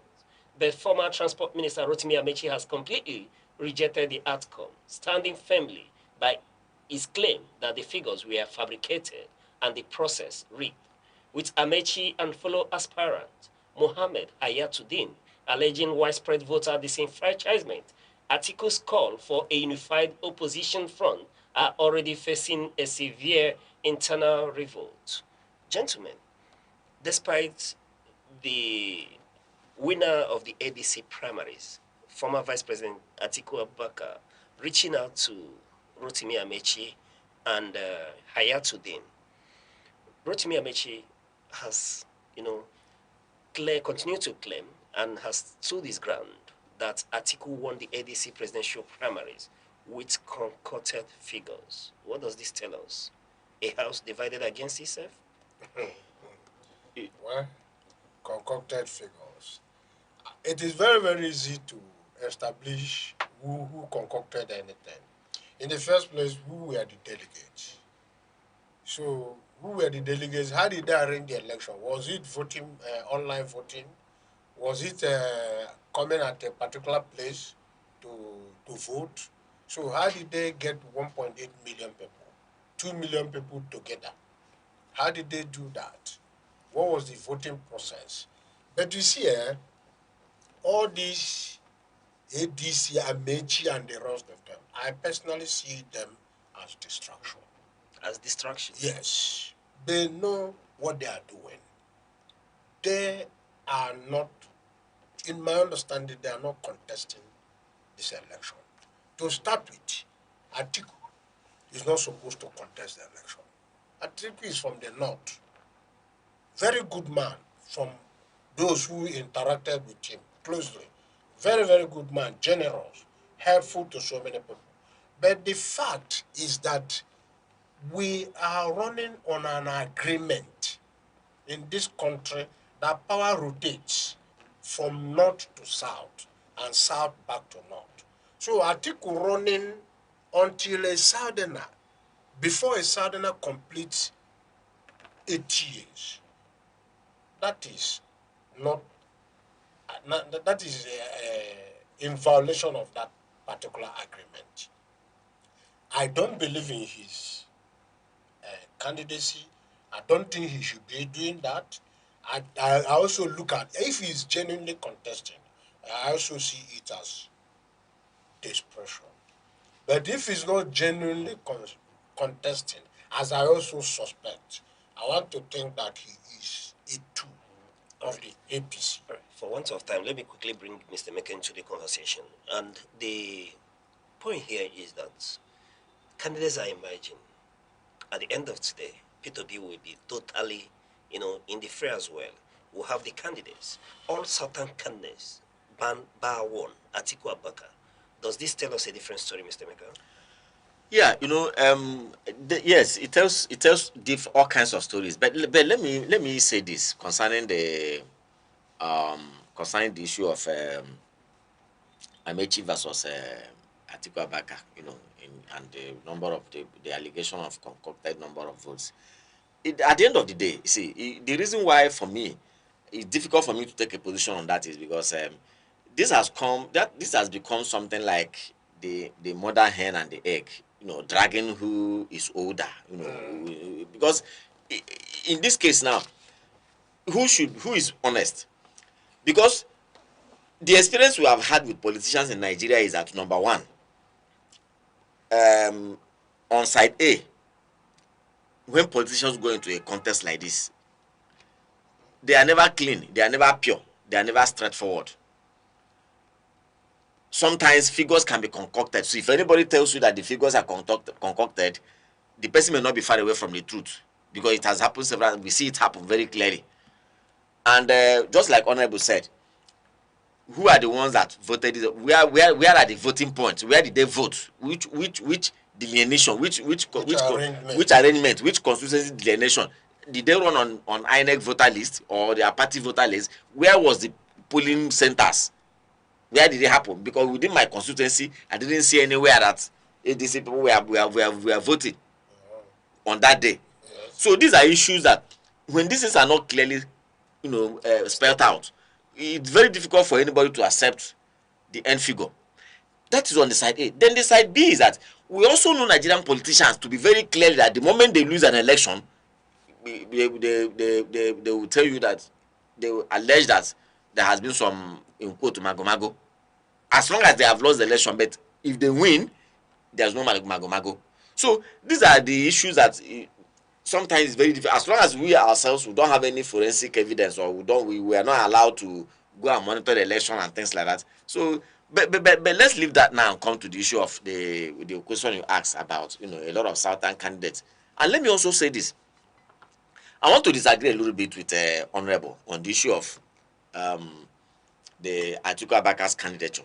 Yes, I mean, on the surface, it's very clear for anybody to agree that, look, we are running on some kind of agreement of North and South in Nigeria. Power sharing formula, even though it's not in the constitution.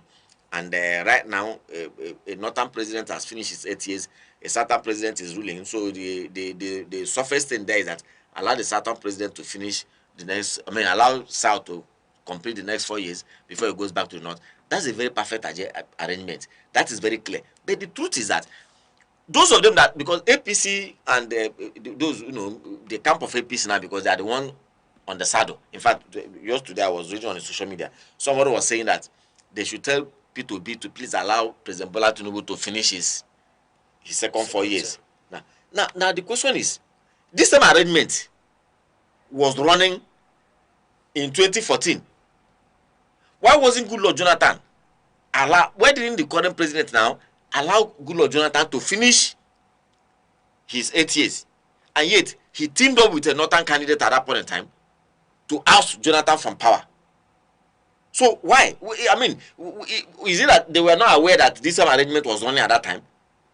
No, they were aware. So why did they do? Why did they? You see, in that case, Jonathan was assumed to have utilized the position, or rather the portion of time of Yar'Adua, right? Jonathan was not supposed to be there. You remember he was vice president. Yes. So if Yar'Adua had lived, Yar'Adua would have lived up to 2014. Yes. Would have been in power up to 2014. Yes. So when Yar'Adua now died, and then Jonathan now entered into a secret agreement with them to do one term. Obasanjo participated in that agreement, and he said Jonathan agreed to one term, to do one term. But that was within PDP. That was a PDP agreement. No. It wasn't a PDP. It was an agreement reached with the Northerners, because the Northerners had refused to support Jonathan. Yes. To even do that particular tenure. Yes. They refused him continuing after that 2 years of helping Yar'Adua out. But Obasanjo convinced them that, please, let Jonathan do another 4 years and he would leave. That was the arrangement. When Jonathan agreed that he was going to run for only one term. Now, the reason why I'm saying that agreement was a PDP agreement was because those people in APC, they were not there. They were not there. Now, you see, the truth of the matter, it was with the same way. For every president that comes to power, there will always be an issue people will raise against our candidature. And the same thing we are talking about. Because, you see, the whole idea of, when they say he who comes to equity, if you want to go to equity, first of all, go and buy black soap or his soap. Wash your hands very well. Or hypo. Hypo. Look at it very well on a microscope and make sure that it is plain. Now, the argument is, in Nigeria, there are in the southern part of the country, there are 3 zones that are in the southern part of the country. Yeah. The Southwest had their turn between 1999 and 2007. Somehow, the South have had their turn. Yeah. At least they were able to test the presidency, not just for one time, but for 5 years, by divine providence. Now, when the presidency returned to the South in 2023, the Southwest came into it. Would it not have been more justified for equity's sake? Yeah, it would have been better. But then, some of these things are decided by political muscle. Because Nigeria is a structured, Nigerian politics is unfairly structured. Yes, sir. Because, the North, we say we have only 2 zones. Yes. The North and the South. But down south here, we are saying if it comes to it should be micro-zoned. Yes, it has to be micro-zoned. Yes. But unfortunately, we haven't done that. And also, unfortunately, the political elites of the Southeast appear not to have interest in that. If you look at what they did in 2023, almost every person that mattered politically in the Southeast went against Peterobi. Even till today as we speak. Right? So it is the people that are with demand. So you can see it. Meanwhile, when you look at the voting trend, you find that if the votes of the people had counted, that particular anomaly would have been corrected. So it's a question of so you see now why I said that I don't want to blame Atiku Abubakar so much. So right now, what is driving the process now is no longer the spirit of fairness and equity, where you will say allow the South to complete their 4 years. It is now being driven by what? By political might. Because it was the same political might that the Southwest used in 2023 for a position that in normal expectation, you would have said, my brother, you have enjoyed this thing now. You two have enjoyed this one. Why don't I allow this man to join this so that all of us will have exactly. To do just even if you but that was not done. Somebody used a political might because the South does not have the figure, they don't have the political number numeracy. Maybe at that point in time, they don't have cohesion. They don't have cohesion. They did not have the connection to the powers to be at the center, right? And so they utilize all of that, resources at their to grab that, including their closeness to the Northwest, the governors of the Northwest, we came together to say it must be so. So it's not. You see, the entire process is not driven by and also religion, spirit of fairness and religion. Yes, of course. That's what I mean by all the forces working for. So the entire process is not driven by fairness. Yeah. Rather, it is driven by what? Political might. Interest. And that is why today, if you look at I'm not supporting Atiku Abubakar. I'm not telling you I'm going to vote for him, but I'm just saying that I cannot condemn him on that pedestal, because what the man is also saying, he has also looked at the situation to say, after all, he also came with a theory. And what is the theory? That since 1999 to now, Nigeria has been under civilian government for about 27 years or thereabout. 26 years. No, 27, 1999 now. Yeah. So we're 26 plus. Now, within that 26 years plus, that the country has been under civil leadership, between the North and South, how many years has the North? It's just about 11 years or thereabout. 3 years of Goodluck Jonathan, 3 years of Yar'Adua, and 8 years of Muhammad Buhari. So you don't want to compare that to these number of years that the South has been in control. Why should he do that in isolation of the long era of military government? No, you see, that is the thing now. The same Nigeria? That is the reason. That is the thing that everybody is coming with a theory, right? No, that is theory doesn't even make any sense, because you cannot just begin to split Nigeria. The life of Nigeria did not end when IBB's government ended. Yes. When Abdul Salami's government ended. Yes. So it's a continuum. Yes. Some of the policies initiated in those days are still running. If those ones, if they are actually counting those ones, if they are counting them, that means it is that means what all of us were talking about is the spirit of fairness and equity. No, you must count it. You see, you must count it, because that is the more reason why everybody, and that's one of the things that surprises me.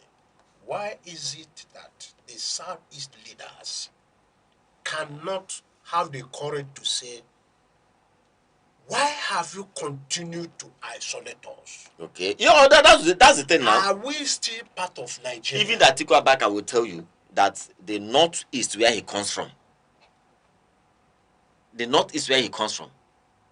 apart from what's his name? Apart from the man who was Senate President during Buhari's second term in office, Lawal, and the current Vice President. Yes. The Northeast has been completely far away from the They are not. power equations in 1999. Gentlemen. So everybody they all have reasons. They are not. Gentlemen, we'll have time to, the primaries are just being concluded very soon. We'll have time to go into deep critical analysis of the situation. Yeah. However, just for time's sake, on the issue of Amechi, he has come out publicly to say that he's a presidential material and he can be vice to Rotimi Amechi, that he is a presidential material. He has all the qualities needed in a president, that he'd rather be a minister than accept the position of a vice president. What? I don't know. Anybody can say I'm also a presidential material. I'm qualified, right? But let me tell you this. I don't even know what basis Amechi would say he was more of a presidential material more than anybody. Amechi, you see, let me tell you where Amechi shot himself in my court. I said my own court. Amechi, up till about 3 years ago, was always saying he was Igbo, Ikwere were Igbo, and the rest of them. But the moment the idea of contesting Nigerian presidency came, about 2 years ago, he started saying he was no longer Igbo. So if you have not settled your identity, or you are so infuriated in your thinking, right, about your identity, I do not think you are presidential material in my own rating. All right, we'll still come back to your court some other time. Gentlemen, we are running out of time, but we can't go without taking a look at the Nigerian democracy. Via the fact that we are celebrating the 3 years in office of this administration, it gives us an ample opportunity to take an assessment of democratic governance over the last 3 years, speaking to 2023 to 2026. I bet in a very nutshell, it reveals a complex landscape. Why the country, backs over 20 years of uninterrupted civilian rule, a testament to institutional resilience. However, it offers us a thorough lens to look at our democracy via these 3 years in office. Just in a nutshell, perhaps when we come again on Frontline Africa, we'll have that settled ground to begin to beam, satellite on the various sectors of the Nigerian economy. But from where we stand, let's get your assessment of these 3 years in office. I can tell you very clearly that Nigeria is not making the kind of progress that we expected to make. It's not, people can come and talk and cite instances. There has to be some benchmarks. A country that began that return to democracy in 1999, what we expected was, as the country advances, we see more of democratic culture being entrenched in the society. We should see more of, the entire space being far more democratized. We should see more of, more and more people, democracy taking more rules, people participating, But what do we see? If you look at 1999, check the number of people that have voted in our elections. It looks as if the thing is shrinking. It's shrinking to the extent that the very last election, we had less than about 25 million people who voted, even in a presidential election. And yet, less than 20 million. Less than 20 million. In fact, and I remember in 2019, in 2020. In 2003 or so, even in 2007, more than 24 million people. The man who won the president, won election with 24 million. And in 2023, the totality of all the people that voted in that election. So what are we talking about? So you see, you should ask yourself, 26 years after, is our democracy expanding? No, it's shrinking. Or is it shrinking? These are the kind of things that should bother, and our leaders should be able to. These are the questions they should be able to answer. The democratic space is shrinking. It is shrinking, and the governance impact is shrinking. By 1999 to 2007, local government chairmen were still doing community markets, doing village roads, doing culverts, getting people, issue of locality administration was in place. But today, it is all gone. Everything now is the state government. People in the rural areas are no longer considered as parts of the state unless you go voting. So the democratic space is shrinking and the governance space is also shrinking. All right. On that note, gentlemen, that's where we'll be drawing the curtain this day on Frontline Africa. And we've been speaking with our panelists, seasoned analysts, men who've been at the corridors of power, who have joined in the formulation of policies, and they've seen it all. Now they're speaking about it. Thank you, Ozo Ibunekuo Gazimora, Esquire. Thank you very much. Yes, Ozo Ibunekuo Gazimora is a former Commissioner of Strategy, Culture and Tourism here in Enugu State. He's equally a legal luminary and a seasoned public affairs analyst. And also, especially, before we go, we here on Frontline Africa are saying happy birthday to Emeka Odom, who just celebrated his birthday a few days ago. Thank you so much. Thanks so much. Thanks. I'm delighted. Thank you. Emeka Odom is equally a development communication expert and a seasoned public affairs analyst. Gentlemen, it's always a pleasure having you here on Frontline Africa. Thank you very much. As always, the conversation continues beyond the studio. Stay informed, stay engaged, and keep your eyes on unfolding stories. I am Uche Osai. Thank you for watching Frontline Africa. To come your way same time next Saturday. Bye-bye. Every second, the world changes, markets rise, leaders speak, stories unfold. To keep up, you don't just need news, you need clarity, you need speed, you need perspective. That's why Aneke TV brings you the global pulse. Accurate, reliable, right when it matters most. Aneke TV. Move with the world.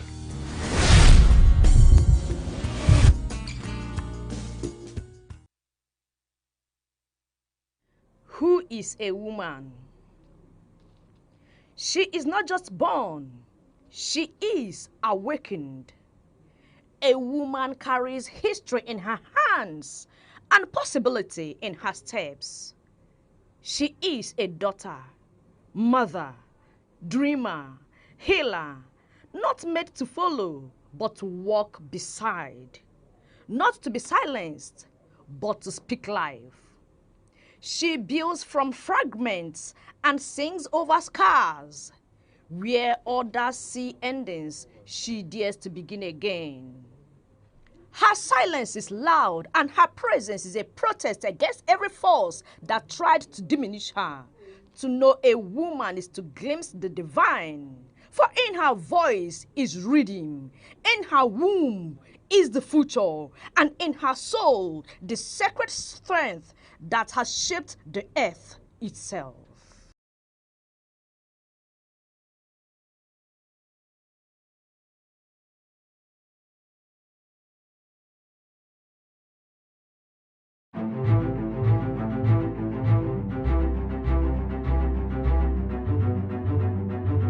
Morning headlines before you step out. Midday updates while you walk. Evening analysis when the day winds down. Wherever life takes you, Aneke TV keeps you informed, connected, and ahead. Aneke TV. Move with the world.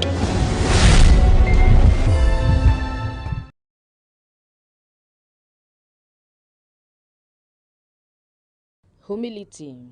Humility is not thinking less of yourself. It is thinking of yourself less. It is the quiet dignity of those who serve when no one claps and rise when no one cheers.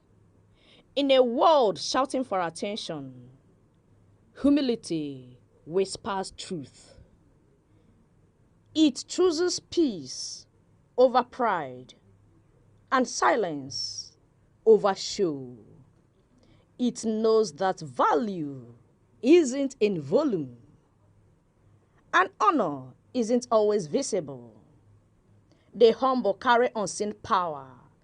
They lift others without needing a pedestal, and in doing so, they rise higher than ego ever could. In Africa's most populous nation, women make up nearly half of the population. They vote, they campaign, they mobilize communities, they shape families and economies. But inside Nigeria's highest lawmaking chambers, their voices remain a minority. Today, a proposed constitutional amendment seeks to change that. It is called the Reserved Seats for Women Bill, a proposal that could reshape Nigeria's democracy for generations. Supporters call it long overdue correction. Critics describe it as political tokenism. But one question remains: can democracy truly represent the people when half the population is largely missing from power? Nigeria has one of the lowest levels of female political representation in Africa. Since 1999, women have struggled to gain significant presence in the National Assembly. Currently, women occupy only a small fraction of seats in both chambers. The Reserved Seats for Women Bill proposes a major shift: 37 additional Senate seats, 1 per state, and the Federal Capital Territory. 37 additional seats in the House of Representatives. 3 additional seats for women in each state House of Assembly. The arrangement will last for 16 years, 4 election cycles. Supporters say it is designed to create small space for women until equality becomes normal. Advocates argue that Nigeria's political structure has long favored men. Campaign costs are high. Party structures are male-dominated.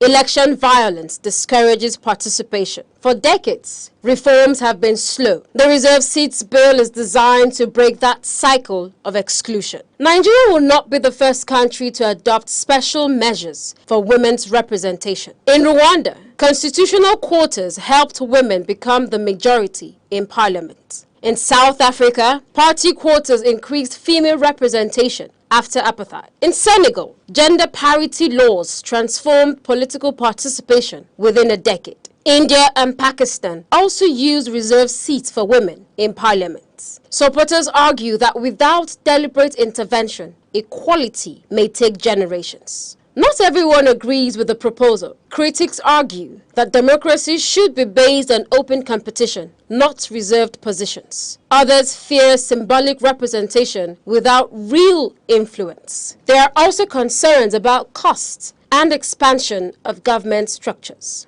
A central question remains: must reserved seats be written into the Constitution? Legal experts argue that constitutional backing would ensure stability and protection. Without it, future governments could reverse the policy. But constitutional amendment requires approval by the National Assembly and at least 2/3 of state houses of assembly, making the process politically demanding. But beyond politics, the debate is about representation in society. Advocates say visibility in leadership shapes ambition and opportunity for young women. But experts warn that representation alone is not enough. Broader reforms are needed in education, security, political parties, and economic empowerment. As debates continues, Nigeria confronts fundamental questions about democracy and fairness. Can temporary measures create lasting equality? Will reserved seats empower women or remain symbolic? What does true representation mean in a diverse nation? For supporters, the bill is correction. For critics, it is controversial reform. But both sides agree Nigeria's democracy is still evolving. The future of the bill may depend not only on lawmakers, but on whether Nigerians believe democracy works best when every voice has a seat at the table.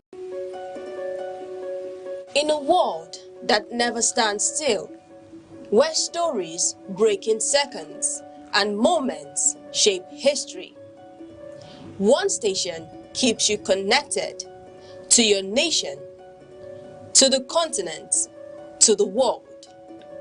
From breaking news to powerful stories, from business and politics to culture, lifestyle and entertainment, we inform, we inspire, we keep you ahead. This is more than television. This is your window to everywhere that matters. Aneke TV. Move with the world.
In an age of endless information, The true advantage is not access, it is interpretation. Welcome to Aneke TV, where journalism goes beyond headlines, beyond reaction, beyond speculation. Here, stories are investigated, issues are analyzed, voices are challenged, because an informed society is a stronger society. A discerning audience is a powerful audience.